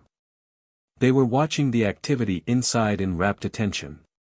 Most likely they were part of some forces, trying to gather information about the rumored store. Well, as long as they're causing trouble inside, it's fine, he said before taking his attention back to the door and the upcoming new group of customers. A group of female disciples from the Crimson Vale Sect entered. Their crimson robes are a striking contrast to the store's modern aesthetic. With excitement in their eyes, they immediately began browsing the shelves before arriving at the one where the beauty set Xiaoyu arranged was located. Upon spotting them, Lu Xiaoyu's eyes sparkled brilliantly as she stopped munching on her snack before darting toward them. Her sales pitch is already forming. Welcome, esteemed customers. May I interest you in our limited edition beauty set? Perfect for maintaining that radiant glow even after a grueling mission. Surprisingly, even Lu Xiaoyu was dumbfounded when all of them happily picked up the set without any follow-up questions. Intrigued, Lin Mo asked them when they arrived at the counter, Dear customers, are you buying these because of feedback from someone who purchased them yesterday? Oh. Yes, shopkeeper. Yesterday, a group of our senior disciples went on a mission. They said the items they bought from the store became crucial to completing it flawlessly. Particularly this comb. One of the female disciples answered as she raised the still-packed spirit tress comb. Upon hearing that, Lin Mo couldn't help but raise his brows, trying to wrap his head around it. How did the comb become crucial to their mission? Did they comb the hair of an evil witch, satisfying her with her revitalized hair? Lin Mo's curiosity got the better of him, and he leaned forward, his professional smile giving way to genuine intrigue. If I may ask, how exactly did the spirit tress comb play a crucial role in your senior disciple's mission? The female disciple chuckled nervously, glancing at her companions, who also seemed amused by the memory. It's a bit embarrassing, really. You see, they were tasked with recovering an artifact stolen by a group of bandits. During the battle, one of our senior sisters had the innovative idea to use the comb not just for its intended purpose but to enhance her agility. Lin Mo blinked. Enhance agility? With a comb? Another disciple chimed in, giggling. Yes. She thought, if it can enhance hair growth and vitality, maybe it can enhance other things too. So, in the heat of the moment, she ran the comb along her legs, and, well, it worked. She said she felt lighter and faster, like the comb had infused her with some kind of energy boost. Lu Xiaoyu, who had been listening intently, burst into laughter. Boss, I told you. Our products are versatile. Who knew a comb could double as a battle tool? Lin Mo pinched the bridge of his nose, trying to stifle his own laughter. I'm not sure that's how it's supposed to work, but I suppose I can't argue with the results. Did it survive the battle? The first disciple winced. Not exactly. The comb cracked after prolonged use. I see. Dear customers, are you also planning on using the product for unconventional purposes? Lin Mo finished, his tone laced with dry humor and a hint of displeasure as he eyed the enthusiastic disciples. Despite only being at this job for 3 days, he couldn't but scream internally, use the goddamn product as intended. They're made to be a comb for your hair. Not an agility buff. But he had to hold it in. They paid for their items, after all. It's up to them how they would use it. If it breaks, then it's not the product's fault. The group of Crimson Veil disciples giggled, exchanging amused glances. One of them, clearly the spokesperson, waved her hand dismissively. Oh, no, shopkeeper. We'll use it as intended. But if a situation arises where we need a creative solution, it's good to know it can handle more than just hair care. Hearing that, Lin Mo's internal turmoil calmed down as he chuckled, great, as long as you're satisfied with your purchase. But I must remind you, dear customers, that the Spirit Tress Comb is primarily a beauty product. It is for lustrous hair. Any other effects you experience are purely coincidental and not guaranteed. It may be more wise to buy talismans with the enhanced agility effect or other artifacts with similar abilities. Spend responsibly. It'll be a shame if you end up wasting a valuable product because of a misunderstanding about its intended purpose. The disciples nodded, their amusement undiminished. The one in the lead leaned closer. How intriguing. A merchant telling his customers to spend wisely. Shopkeeper, we appreciate the thought. We'll keep it in mind. We'll definitely come back for talismans next time. But for now, this beauty set is all the rage in our sect. You might want to stock up. Lin Mo offered a polite smile as he rang up their purchases. Thank you for the suggestion, dear customer. Unfortunately, it will remain limited in stocks in the meantime.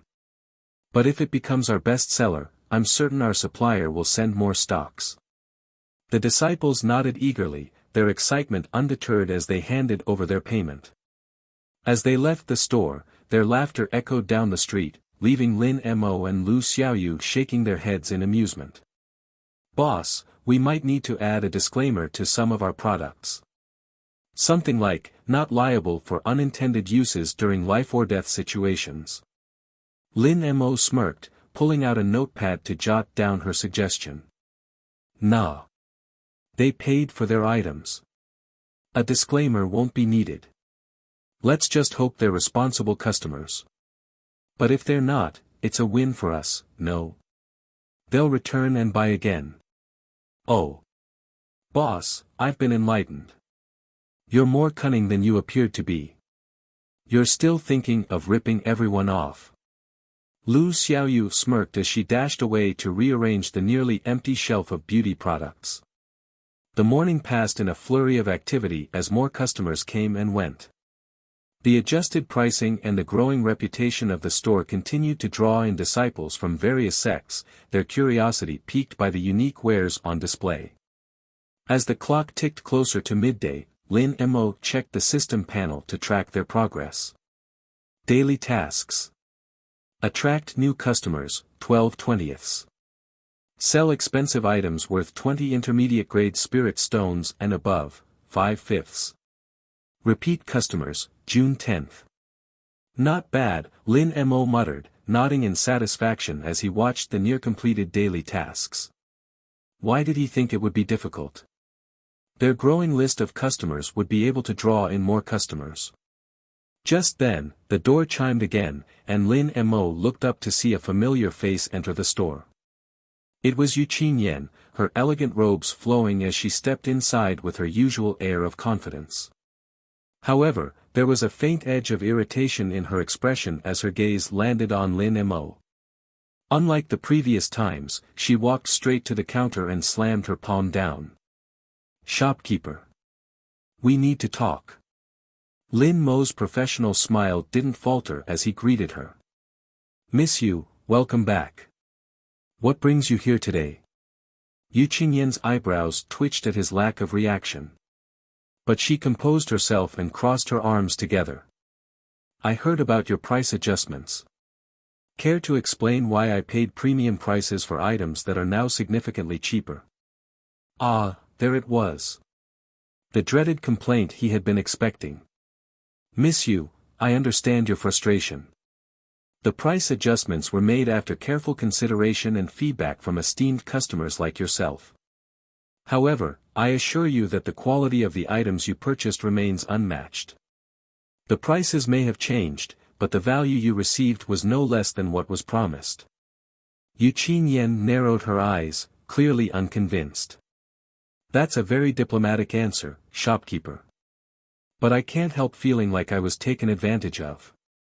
Lin Mo straightened as he gestured to the wall next to him where the poster was pasted. If that's the case, Miss Yu has every right to complain. Please refer to our customer hotline poster. You can voice your concerns directly to the Divine Convenience Store's customer support. They'll handle your case with the utmost priority.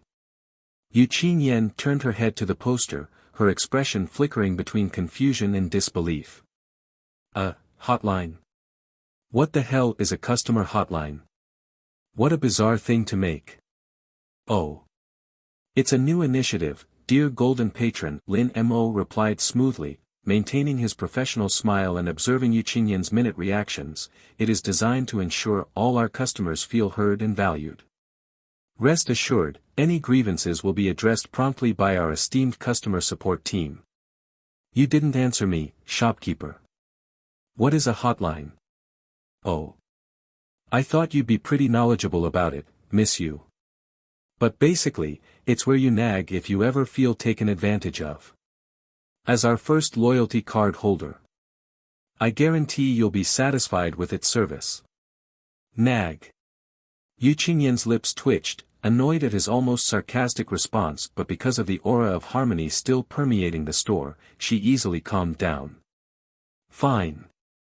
I'll try this hotline you're speaking of. But don't think you can shift the blame away, shopkeeper. I will demand a personal inquiry with you. Upon saying that, the woman stomped away and stood before the poster before mumbling to herself, her voice tinged with awe. I've been in the merchant trade for decades and yet I've never thought of the ingenious idea of addressing concerns in this way. How innovative.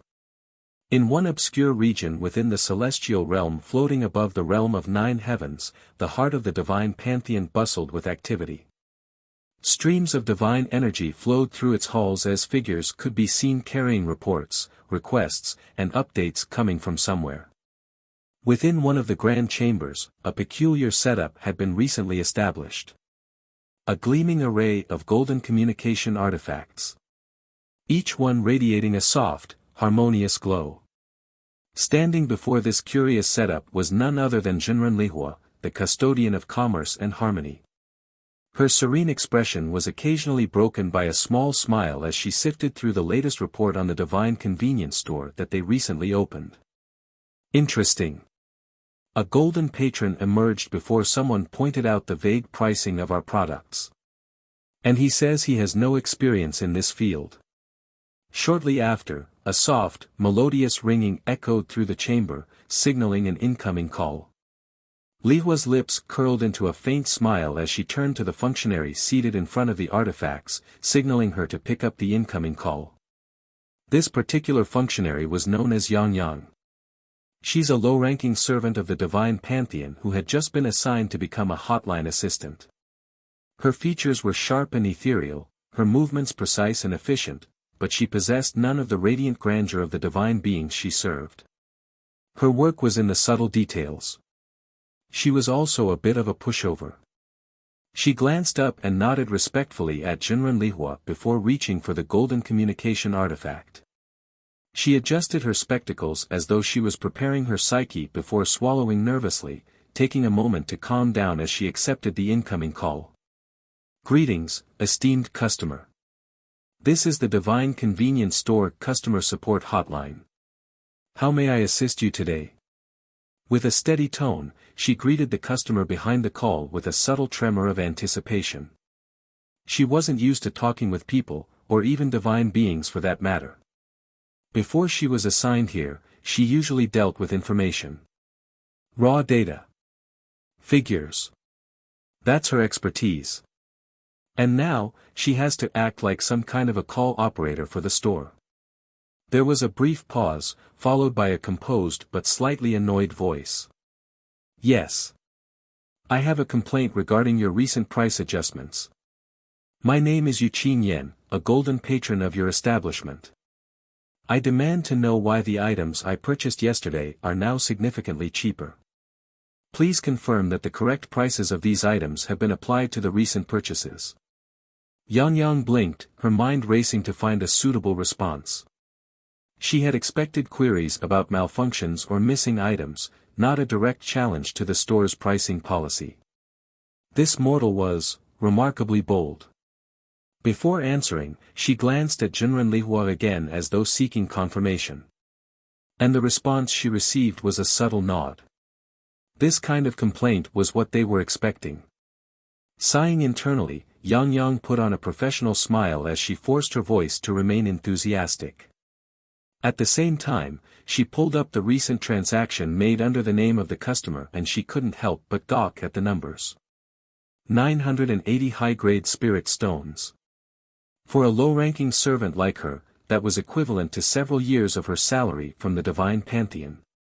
Esteemed golden patron, I understand your concerns and I sincerely apologize for any confusion or inconvenience caused. The recent price adjustments have been implemented to reflect the current economic conditions and the fair trade values within the realm of 9 heavens. We believe this ensures a transparent and consistent shopping experience for all our customers. What about the customers that purchased them before? Shouldn't you provide them with the same price? Does your policy only benefit newly visiting customers? Qingyan's sharp voice shot through. Yang winced at it. The complainant's tone was as icy as the peaks in the highest mountain within the celestial realm. Looking back at the list of Qingyan's purchases, Yang could understand why she was complaining right now. I understand that Miss Yu is displeased, is it? Indeed. That's correct. You're also correct. It's my name. Who am I speaking to, by the way? Yang adjusted her glasses, her brow furrowing slightly as her mind struggled to find a suitable answer. My apologies, Miss Yu. Please understand that I'm merely a functionary, tasked with assisting valued customers like yourself. I was assigned to provide clarification and to address any concerns you may have. My name is unimportant. She then took a sip of her lukewarm tea as her fingers began inquiring through the recent data.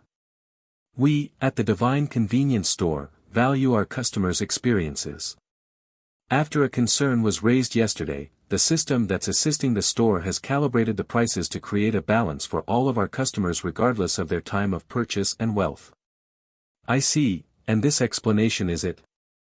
What a waste of time.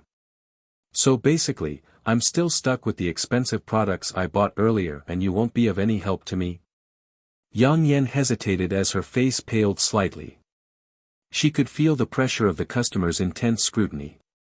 It's too much for her. This was never part of her job. But Jinren was observing.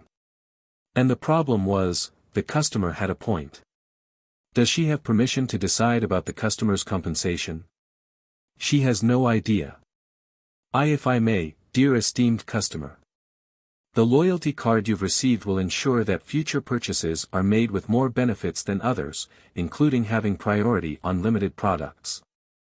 Should we also provide a refund for your earlier purchase for the products that had their price decreased? As Yang blurted that out, she could feel herself sweating slightly. It was too much. She could feel Jinren gaze behind her and then the pressure coming from the complainant. She should have rejected the reassignment, but she thought this was a promotion as she was going to work closely with a divine being. Alas, she was wrong. There was silence for a moment on the other end, and Yang did her best to hold her breath. A refund? Qingyan said with a calculating tone. Oh no, she's scheming something, isn't she? Yang inwardly thought as she tried to steel herself for what was to come next.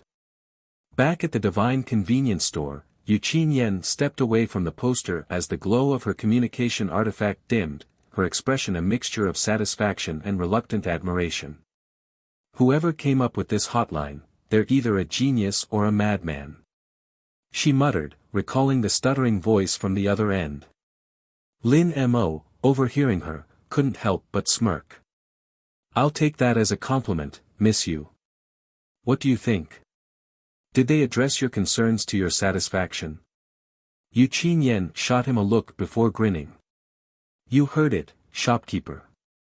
I'm going to get a refund. At least half of what I spent yesterday. But don't think this absolves you, shopkeeper. You owe me one. Lin Mo chuckled, bowing slightly. I wouldn't expect anything less from our esteemed golden patron. And on behalf of our store, I will personally apologize to you. Shall we set a date? Huh? Date? Wait. What are you talking about, shopkeeper? I mean, a meeting to personally apologize to you. The vague pricing might have been out of my hands, but I knew it was taking advantage of those pretty well off like you. Not that. I mean, date? Don't tell me you're entertaining my grandmother's suggestion. Qingyan froze mid-sentence, her cheeks turning a faint shade of pink as realization dawned on her.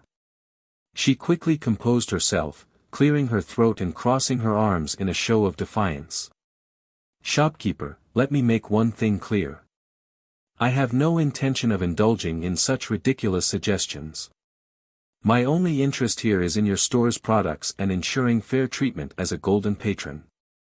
Lin Mo broke a non-professional smile, raising his hands in surrender. Of course, Miss Yu. I believe you. Or so he said, but somehow, he couldn't but find the reaction of this emissary of the Verdant Sky Pavilion adorable. After purchasing another box of instant noodles and soda, Lin Mo watched as Qingyan elegantly walked out of the store with jovial steps as though she had been thoroughly satisfied by her trip. She completed her objective and more. A small, intrigued smile formed on Lin Mo's lips as he couldn't help but think that their encounter this time was akin to him handling a tiger by its tail. Dangerous but thrilling. He glanced at his assistant who watched the entire debacle and saw her raising her thumb as though saying, "Way to go, boss." Back in the celestial realm, inside the divine pantheon hotline chamber. Yang slumped in her seat, her hands trembling slightly as she reached for her lukewarm tea. Her first encounter with the store's complainant had been far more taxing than she'd anticipated. Qingyan's intimidating tone, coupled with her unrelenting demands, had left the functionary questioning her life choices. If she was given a chance to quit, she probably would in a heartbeat. Behind her, Jinren Lihua's melodic giggles filled the chamber. The divine being approached the rattled functionary with a serene expression. You handled that well, Yang. Though I must admit, offering a refund was unexpected. Lihua said as she glanced at the glowing monitor in front of Yang, showing Qingyan spending data. Yang widened her eyes in panic as she turned to face the divine being. Zhizhenren, did I overstep? I wasn't sure what else to say, and the pressure was. Lihua raised a hand, silencing her gently. Relax. Your decision was within reason. There was no other solution to placate that customer. The divine convenience store is meant to adapt to the needs of its patrons. This is a learning experience for all involved, including us. Yang exhaled a shaky breath, her nerves slightly soothed by Lihua's reassurance. Thank you, Jinren. But will it always be like this? I don't think I can always answer the complainant's demand. Lihua chuckled softly, her gaze drifting to the golden communication artifacts. Do not worry. They may be curious, ambitious, and occasionally unreasonable. However, you just have to focus on the nature of their complaints and answer within reason. Isn't it fascinating to hear their upset tone softening up after satisfying their demand? The store exists to give them the convenience no one has offered yet. Watch over carefully as this venture is going to be our pantheon's foundation in that realm. Yang blinked in confusion.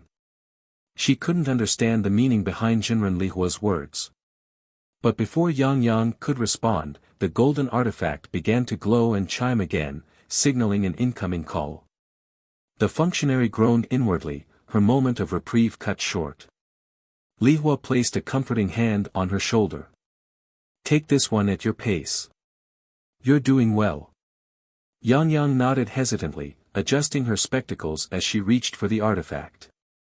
Her voice, though still shaky, was forced by her to settle down as she put on a professional smile before speaking. Greetings, esteemed customer. This is the Divine Convenience Store customer support hotline. How may I assist you today? Yes, I have a question about the spirit-infused potato chips. Why do they only come in small bags? Couldn't the store offer larger sizes for bulk purchases?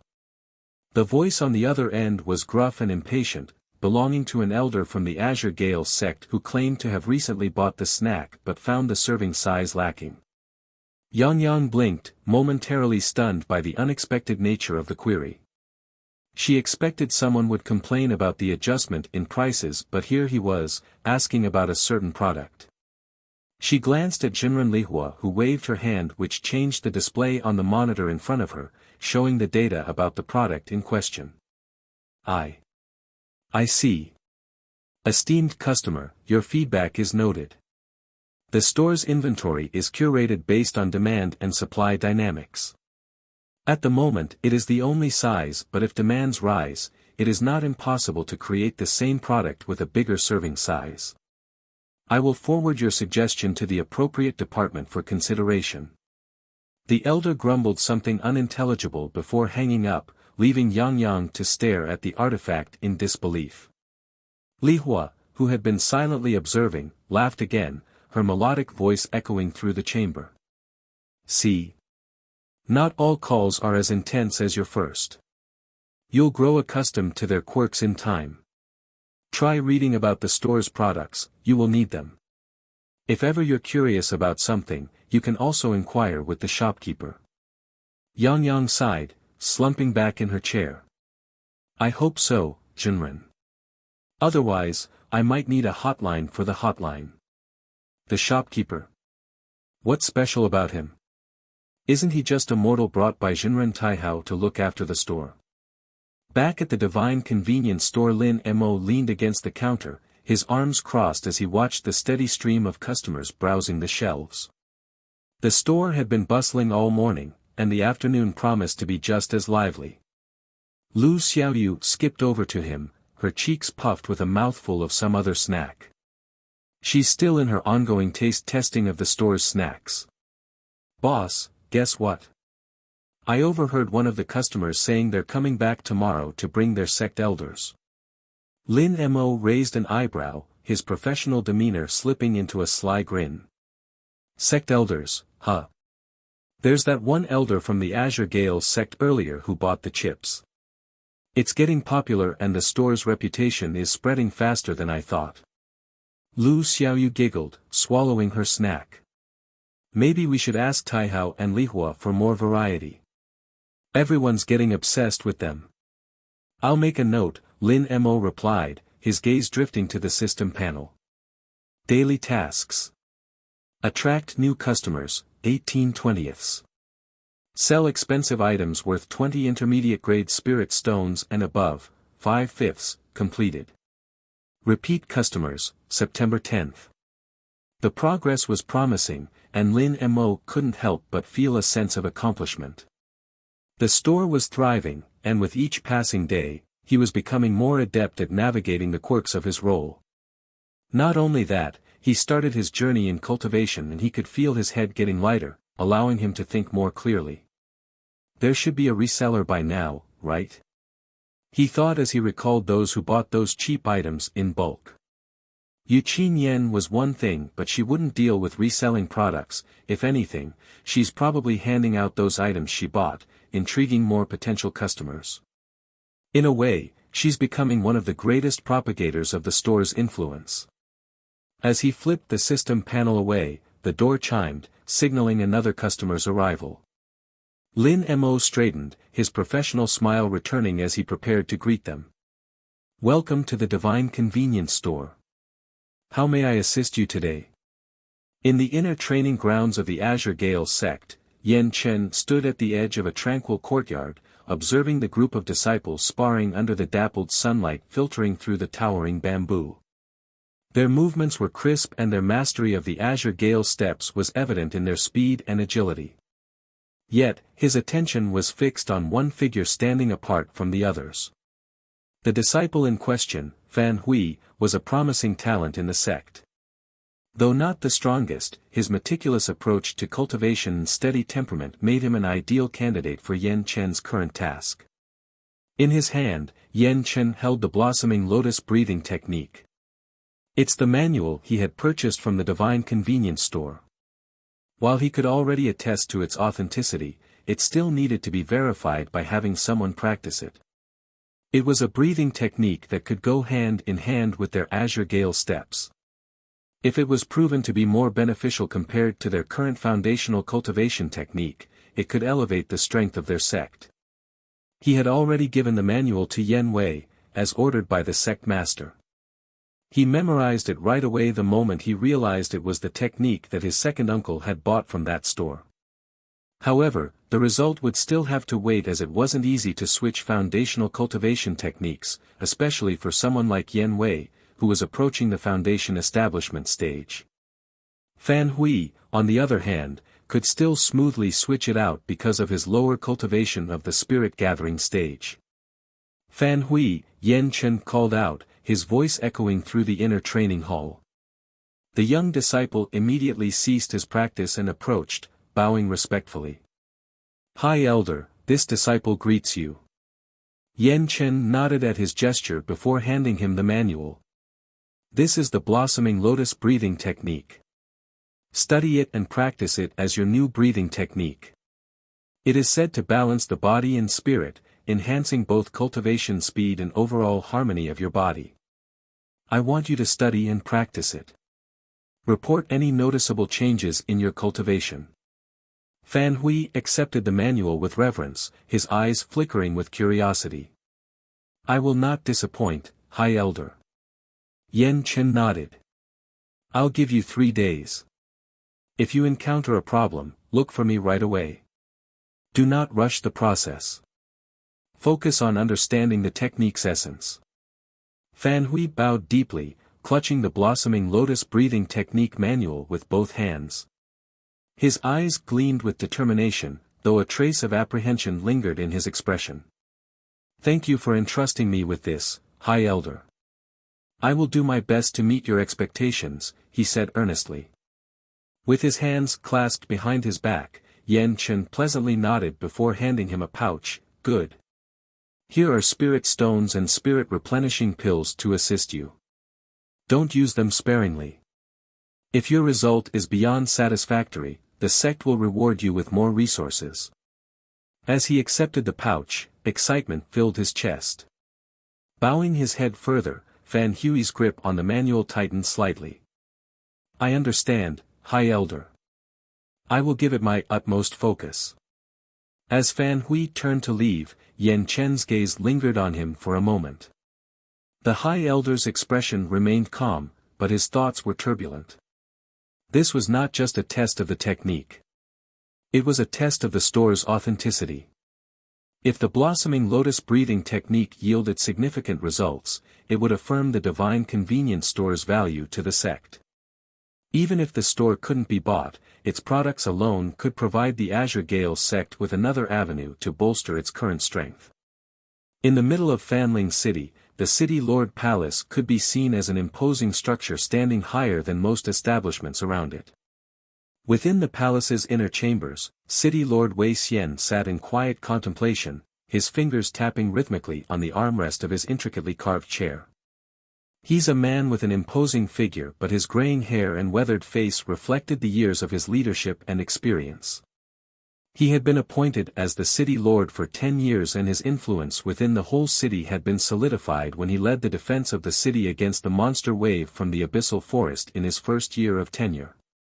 At the moment, he was listening to his trusted aide, Zhou Yang, as he reported about this peculiar store that sprouted from an obscure side of the city.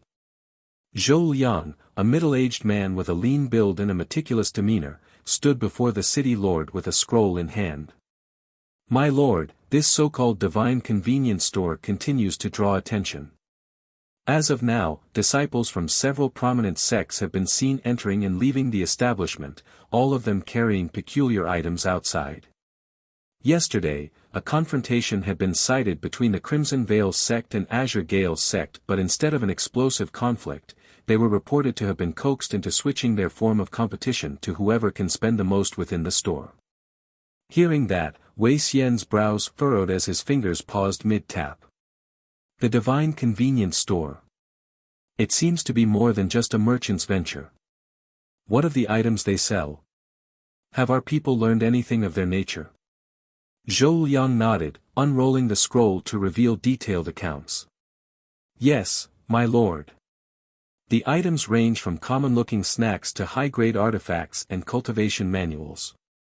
The most intriguing aspect is their pricing.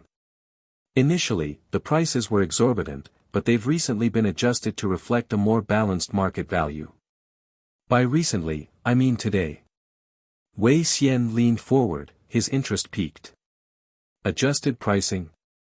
That implies the store is responsive to its customers' feedback. Unusual for a merchant. What else have you uncovered? The store appears to operate under strict neutrality, Zhou Liang continued. It welcomes all sects and factions without bias. However, it is protected by a unique aura that discourages conflict within its premises. Additionally, there are rumors of some kind of hotline for customer complaints. A concept unfamiliar to this realm. Wei Xian's lips twitched in amusement. A hotline? What the hell is that? And what of the shopkeeper and the divine beings? Zhou Liang hesitated, his expression thoughtful. The shopkeeper is said to be initially immortal. However, he seems to have started cultivating yesterday, and yet eyewitnesses reported that he already reached the third level of the spirit gathering stage. On top of that, his demeanor and confidence never budged even against prominent cultivators like the High Elder of the Azure Gale sect or the Emissary of the Verdant Sky Pavilion. He interacts with cultivators of all levels without fear, and some reports suggest he possesses an unusual charm that disarms even the most hostile patrons. Wei Xian stroked his beard, his mind turning over the possibilities. Third level? Is he a prodigy? For someone as weak to be a shopkeeper managing a store of this caliber, it is certainly intriguing. What of the sects? How are they responding? The Crimson Vale sect, Azure Gale sect, and Verdant Sky Pavilion have all shown interest. Representatives from these sects have been seen frequenting the store, and there are whispers of plans to establish deeper connections with it. Upon hearing that, Wei Xian rose from his chair, his commanding presence filling the room. That is preposterous. This cannot go on any longer, Zhou Liang. We have to pay a visit to it. If it truly offers what the rumors suggest, it could shift the balance of power in this region. We cannot afford to ignore it. Indeed, my lord. Shall I arrange an official to make the visit? I will have to see it for myself. Something is nagging me to check it out at least once, or I will regret not doing so. He paused for a moment as though he was contemplating something. After that, he turned to Zhou Liang. Have the guards maintain order around the area. I will visit the divine convenience store discreetly. Based on your investigation, it sprang up out of nowhere. We have to be cautious in approaching it. Zhou Liang bowed deeply. Understood, my lord. I will make the necessary arrangements. Shall I accompany you? Unnecessary. Zhou Liang, your presence here is essential. Keep an eye on the city while I'm away. If this store is as extraordinary as the rumors claim, we may need to adjust our policies to accommodate its influence. Whether its presence here will bring good or bad to our city, I will be the judge. Zhou Liang nodded with a resolute expression. As you command, my lord. Please exercise caution. As the afternoon wore on, the bustling activity in the store had settled into a steady rhythm. Eventually, the daily tasks had been filled in with repeat customers bringing in their fellow disciples as new customers.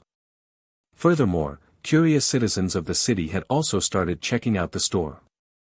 Unfortunately, most of them were mortals who didn't have any spirit stone in their possession. They produced gold coins that the system couldn't accept. Those coins were just pieces of useless metals minted as a form of currency for mortals, after all. Spirit stones, on the other hand, contained spiritual energy and were the more common currency in the realm of 9 heavens. From what he heard from Xiaoyu, that currency was set by the current emperor of the mortal kingdom reigning within the region. Weirdly enough, royals and government officials are all cultivators. So setting that form of currency was nothing more than a way to separate mortals from cultivators. If a mortal has talent with cultivation, they'll either enter a sect or get recruited by the government or army and get nurtured by them. Nevertheless, it wasn't impossible for mortals to earn spirit stones, it's just difficult because oftentimes, even cultivators will pay in gold coins in stores or inns run by a mortal. They can work on spirit stone mines, but those were heavily regulated and more often than not, too taxing of a job for a mortal. The divine pantheon is clearly not running a charity, however, won't they miss out on influence if they discriminate against those who lack the means to earn spirit stones? Unless the divine pantheon doesn't care about them.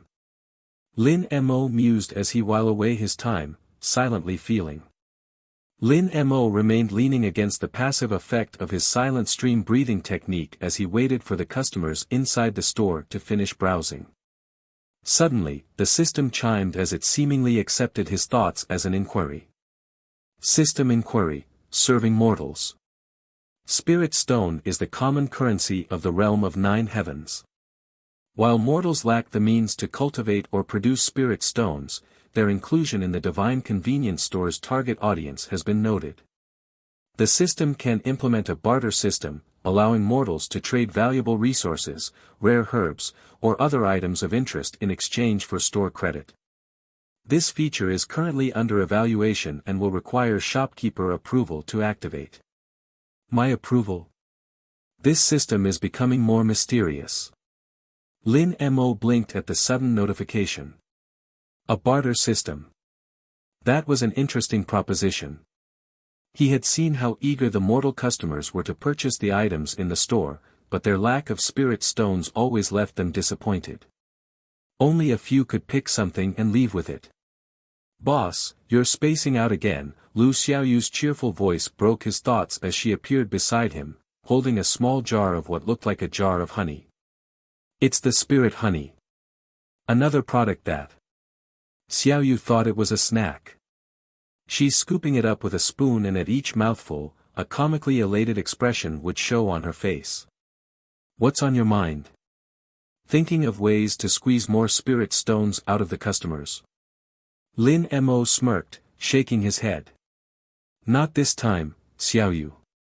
The system just suggested implementing a barter system for mortals. What do you think? Should we allow it? We won't earn that much from them, but at least, they won't come in and leave empty-handed, right? Lu Xiaoyu tilted her head, her ears twitching thoughtfully. Heh. My stingy boss is concerned about the mortals. What did you eat during lunch? I thought you only knew how to squeeze out our rich patrons. Lin Mo's lips twitched and flicked her forehead. Ah. What was that for, boss? Am I wrong?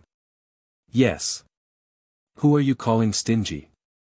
And I've never thought of squeezing them dry. He paused mid-sentence, realizing that he was indeed squeezing them dry. If he could earn another high-grade spirit stone from Qingyan by teasing her, he'd definitely do it. Seeing his reaction, Lu Xiaoyu burst out laughing. Pfft. See? Just accept it, boss. It's not a bad thing. You're just doing your job. All right. I won't argue anymore. But let's get back on topic. What do you think? Lu Xiaoyu meaningfully grinned as she scooped up another spoonful of honey before answering, a barter system could work. Mortals might not have spirit stones, but some of them might have rare herbs, minerals, or other valuable items. Just like that lady 2 days ago. Wasn't her herb accepted by the system? Plus, it would make the store feel more inclusive. You know, like it's not just for cultivators. Lin Mo nodded, considering her words. You're right. I still feel the divine convenience store doesn't really care too much about profits. All it needs is to spread its reputation. Mortals may be weak and poor, but they should make up 90% of the population in this world, right? Yes. Everyone is born a mortal, even if the child is an offspring of a cultivator. Emissary. It could also help us build goodwill among the mortal population.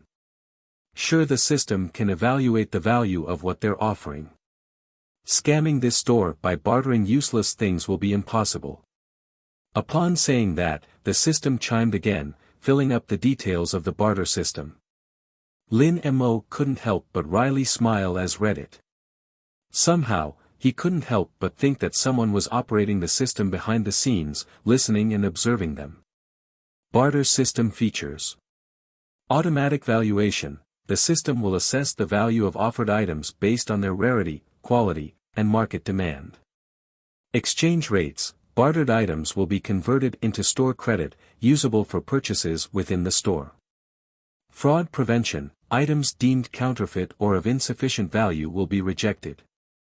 Pilot program. The barter system can be activated as a trial, allowing adjustments based on initial feedback. Impressive. If I am still on Earth, I'll probably think I just talked to an AI chatbot. The speed it answers is too quick, Lin Mo muttered, crossing his arms before turning to his quirky assistant. What do you think, Xiaoyu? Should we give it a shot? Absolutely, boss.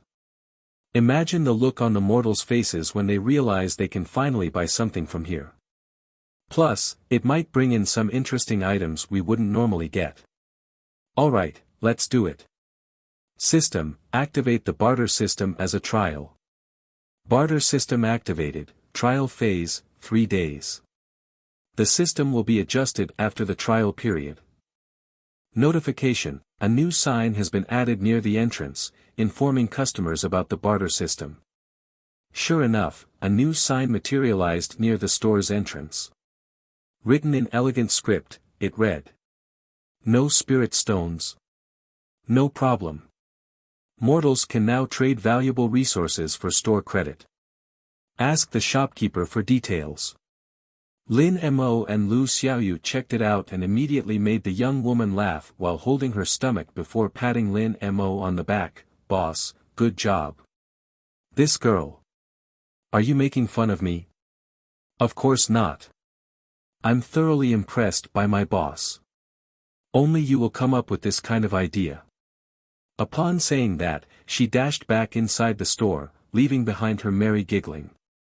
As the next group of customers entered, Lin Mo noticed a few mortals among them eyeing the sign with curiosity.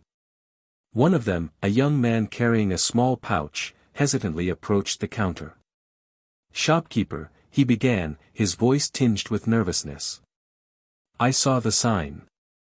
Does it mean I can trade this for something? He opened the pouch to reveal a handful of dried herbs, their faint aroma suggesting medicinal properties. Lin Mo glanced at the system interface, which immediately assessed the herbs. Herbs identified, low-grade healing herbs, common.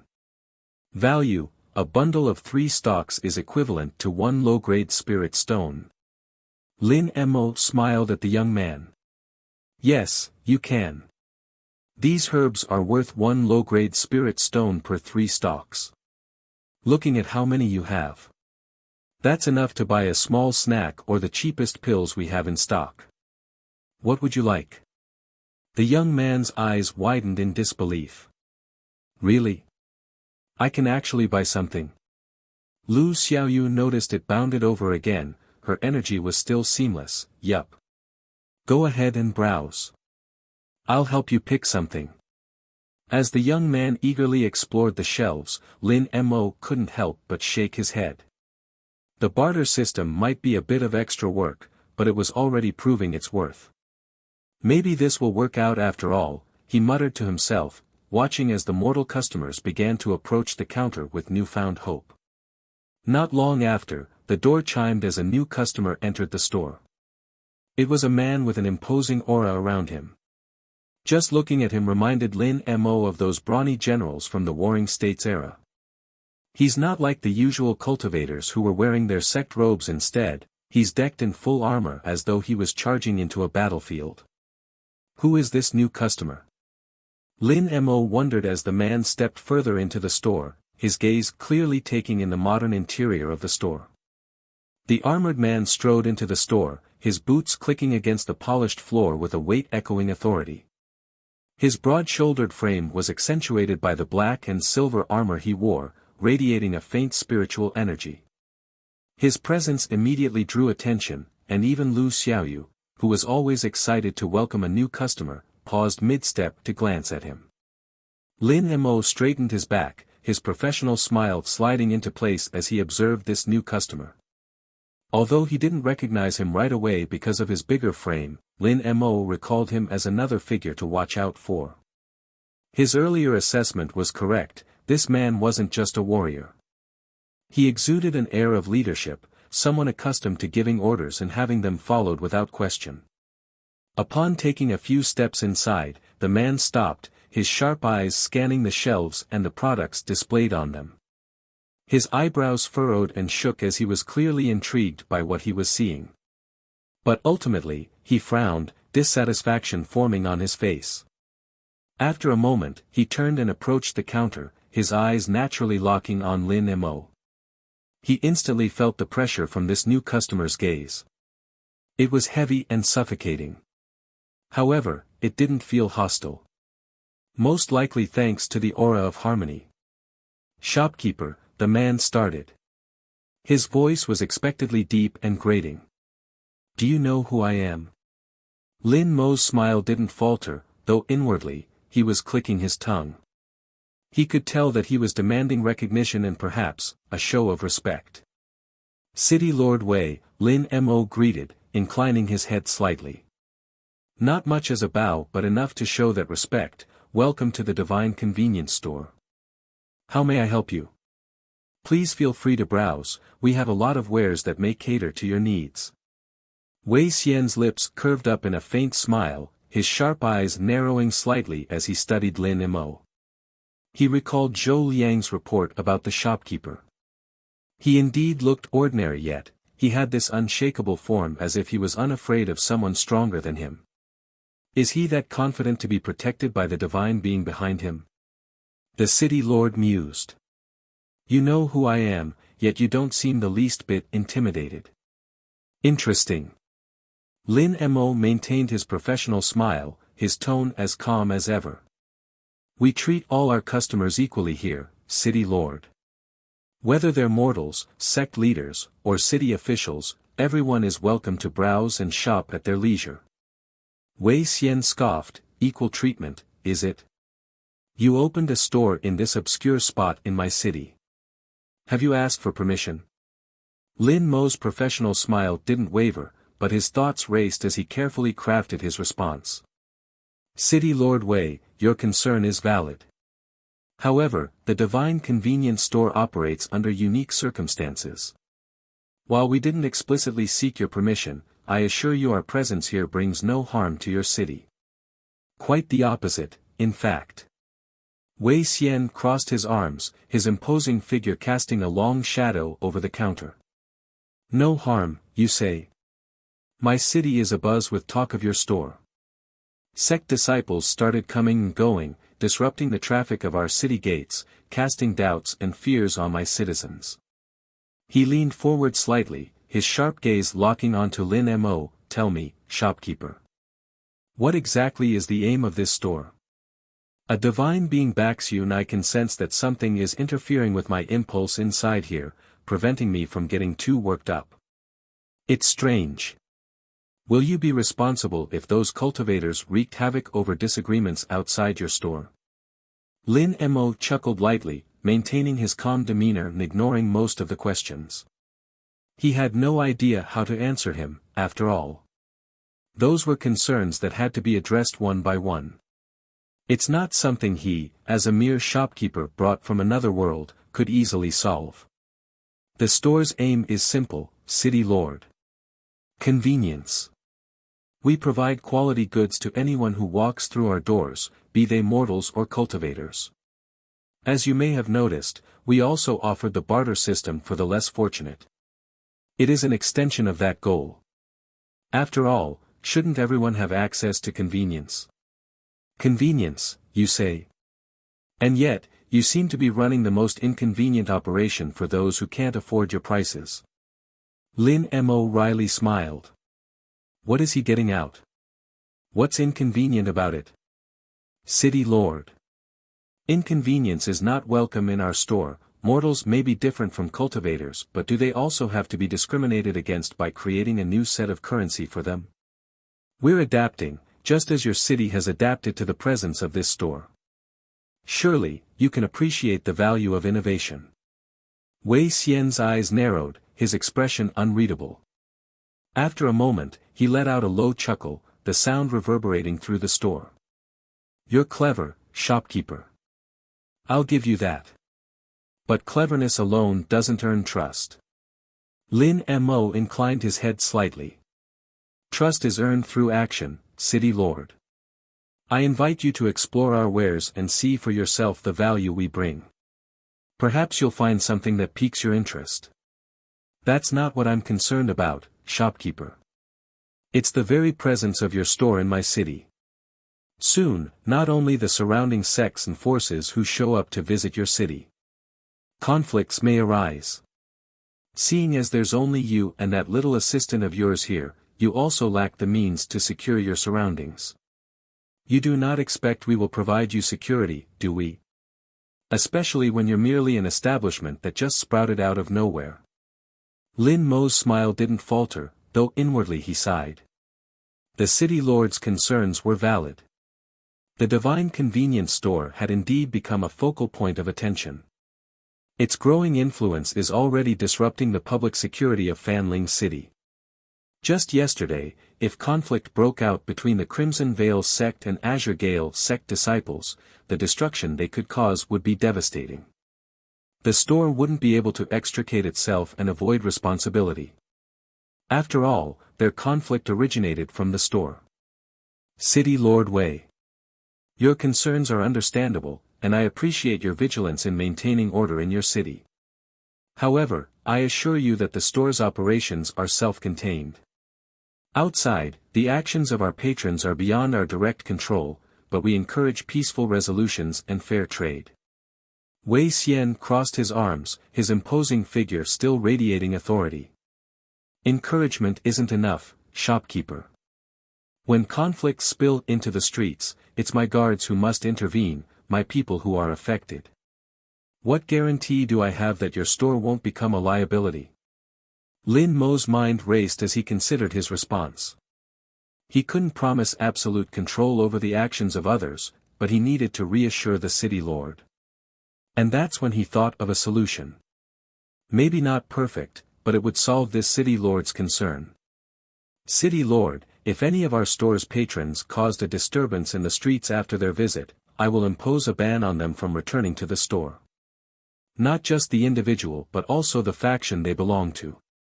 That way, they can keep each other in check. I assure you, they will rather behave than lose the means of purchasing our products. Furthermore, while I cannot guarantee the actions of every patron, I can promise that the Divine Convenience Store will take steps to minimize any potential disruptions. If necessary, I can also request additional support from other store patrons to ensure the safety and harmony of the city. Upon hearing that, Wei Xian was more than intrigued, he was astonished. What Lin Mo was saying was that the store's influence on its patrons was already deeply rooted, they would listen to his requests. If it's true. How scary is this establishment? It has only been a few days. After asking a few more tamer questions, Wei Xian stopped probing. There was only so much he could squeeze from the shopkeeper. Nonetheless, he finally understood why there was an assessment that talked about the shopkeeper's peculiarity. Lin Mo had deftly handled his questions, offering solutions that were practical and even beneficial to the city. It was as if he already had a hand in leadership. It was difficult to gauge if he was simply audacious or exceptionally shrewd. Little did he know, Lin Mo was simply pulling up knowledge from his world. He might have lived as an ordinary salaryman, but he was quite a leader during his university days. But without connection and luck in landing a good company, he could only climb so little on the ladder of the corporate world. Comparing Earth to the realm of 9 heavens, the civilization here was still so backward that it was possible to apply the tried methods from his previous world. Shopkeeper, you've given me much to consider. Your proposal to manage your patrons' behavior through bans is quite bold. But it remains to be seen if it will work. I will be watching closely. If your influence falters and chaos ensues, be prepared to be held accountable. That is fair, City Lord. Rest assured, the Divine Convenience Store values stability as much as you do. We will do our part to ensure Fanling City remains harmonious. Seeing Lin Mo remained unwavering, Wei Xian's sharp eyes softened just enough to reveal a glimmer of satisfaction. You've made an impression, Shopkeeper. I'll reserve judgment for now. So, do you have anything here that suits me? Lin Mo's smile brightened as he gestured toward a nearby shelf filled with premium products. This was another big fish to catch. If this city lord became satisfied, he might as well advertise not just to his citizens but also to the entire kingdom they belong to. Maybe in the future, the store can be expanded enough to open another branch in a different location. But that's still too early to think about. The business is still nothing more than a fledgling. Certainly, City Lord. As I've said, we offer convenience first and foremost. Rather than my suggestion, I believe it will be better if you browse our products yourself. Just like the other customers. Wei Xian raised his brows as he followed Lin Mo's arm. He stepped away and began walking towards the shelves, his curiosity growing as his eyes captured the array of peculiar items neatly arranged on their shelves and then looked at the other customers excitedly browsing. With that, he turned and began to browse the shelves, his imposing figure drawing the attention of the other customers. Lu Xiaoyu, who had been peeking from behind a shelf, whispered to Lin Missouri, "Boss, isn't the city lord suspicious? Won't he ask you to pay taxes?" Lin Mo smirked, leaning slightly toward her. "Relax, Xiaoyu. I believe he heard about this place being backed by a divine being. He went here to check that out. If he wanted to tax them, he would have brought it up from the start. Maybe he'd think of a way to do it later, but for now, he's nothing more than a curious customer." Lu Xiaoyu looked at his boss in a new light and thought, is he always this intelligent? Meanwhile, Wei Xian swept over the shelves as his feet brought him near them. His gaze lingered on the snacks and beauty products with a mixture of curiosity and skepticism. Finally, he stopped in front of a shelf displaying the Spicy Taihao Noodles. Picking up a box, he turned it over in his hands. Examining it closely. "Shopkeeper," he called, his voice carrying across the store. "This Spicy Taihao Noodles. What exactly makes it worth 3 low-grade spirit stones?" Lin Mo's ears perked up. Will he be another customer hooked by the instant noodles? He stepped out from behind the counter and answered, "City Lord Wei, the Spicy Taihao Noodles is an easy-to-prepare special meal. Not to mention, its taste is savory enough to hook the emissary of the Verdant Sky Pavilion." Wei Xian raised an eyebrow, clearly unimpressed. Huh? How can someone as sophisticated as that woman get hooked on something as simple as this? Sounds like an exaggeration. Lin Mo's inwardly grinned. Go on, doubt it. But even if you're the city lord, you're still someone who hasn't tasted the modern artificial flavoring yet. He had already confirmed it through Xiaoyu. The food in this realm was often lacking in flavor. Only those who can afford to hire someone who walks the Tao of cooking can taste a savory meal. But even then, Lu Xiaoyu attested that even the rice balls we were eating during their meals tasted better than spirit grains. City Lord, perhaps you'd like to try a sample. I'm confident the noodles will speak for themselves. Wei Xian's eyes narrowed, and for a moment, Lin Mo wondered if he'd overstepped. But then the city lord chuckled, "Alright, let's see if these noodles are as extraordinary as you claim." Lu Xiaoyu, who had been eavesdropping, immediately sprang into action, darting to the noodle section and grabbing a single pack. "I'll prepare it for you, city lord. Just give me a moment." Wei Xian watched her go, his expression softening slightly. "Your assistant is enthusiastic. She's the heart of this store," Lin Mo replied with a grin. "And quite the connoisseur when it comes to snacks."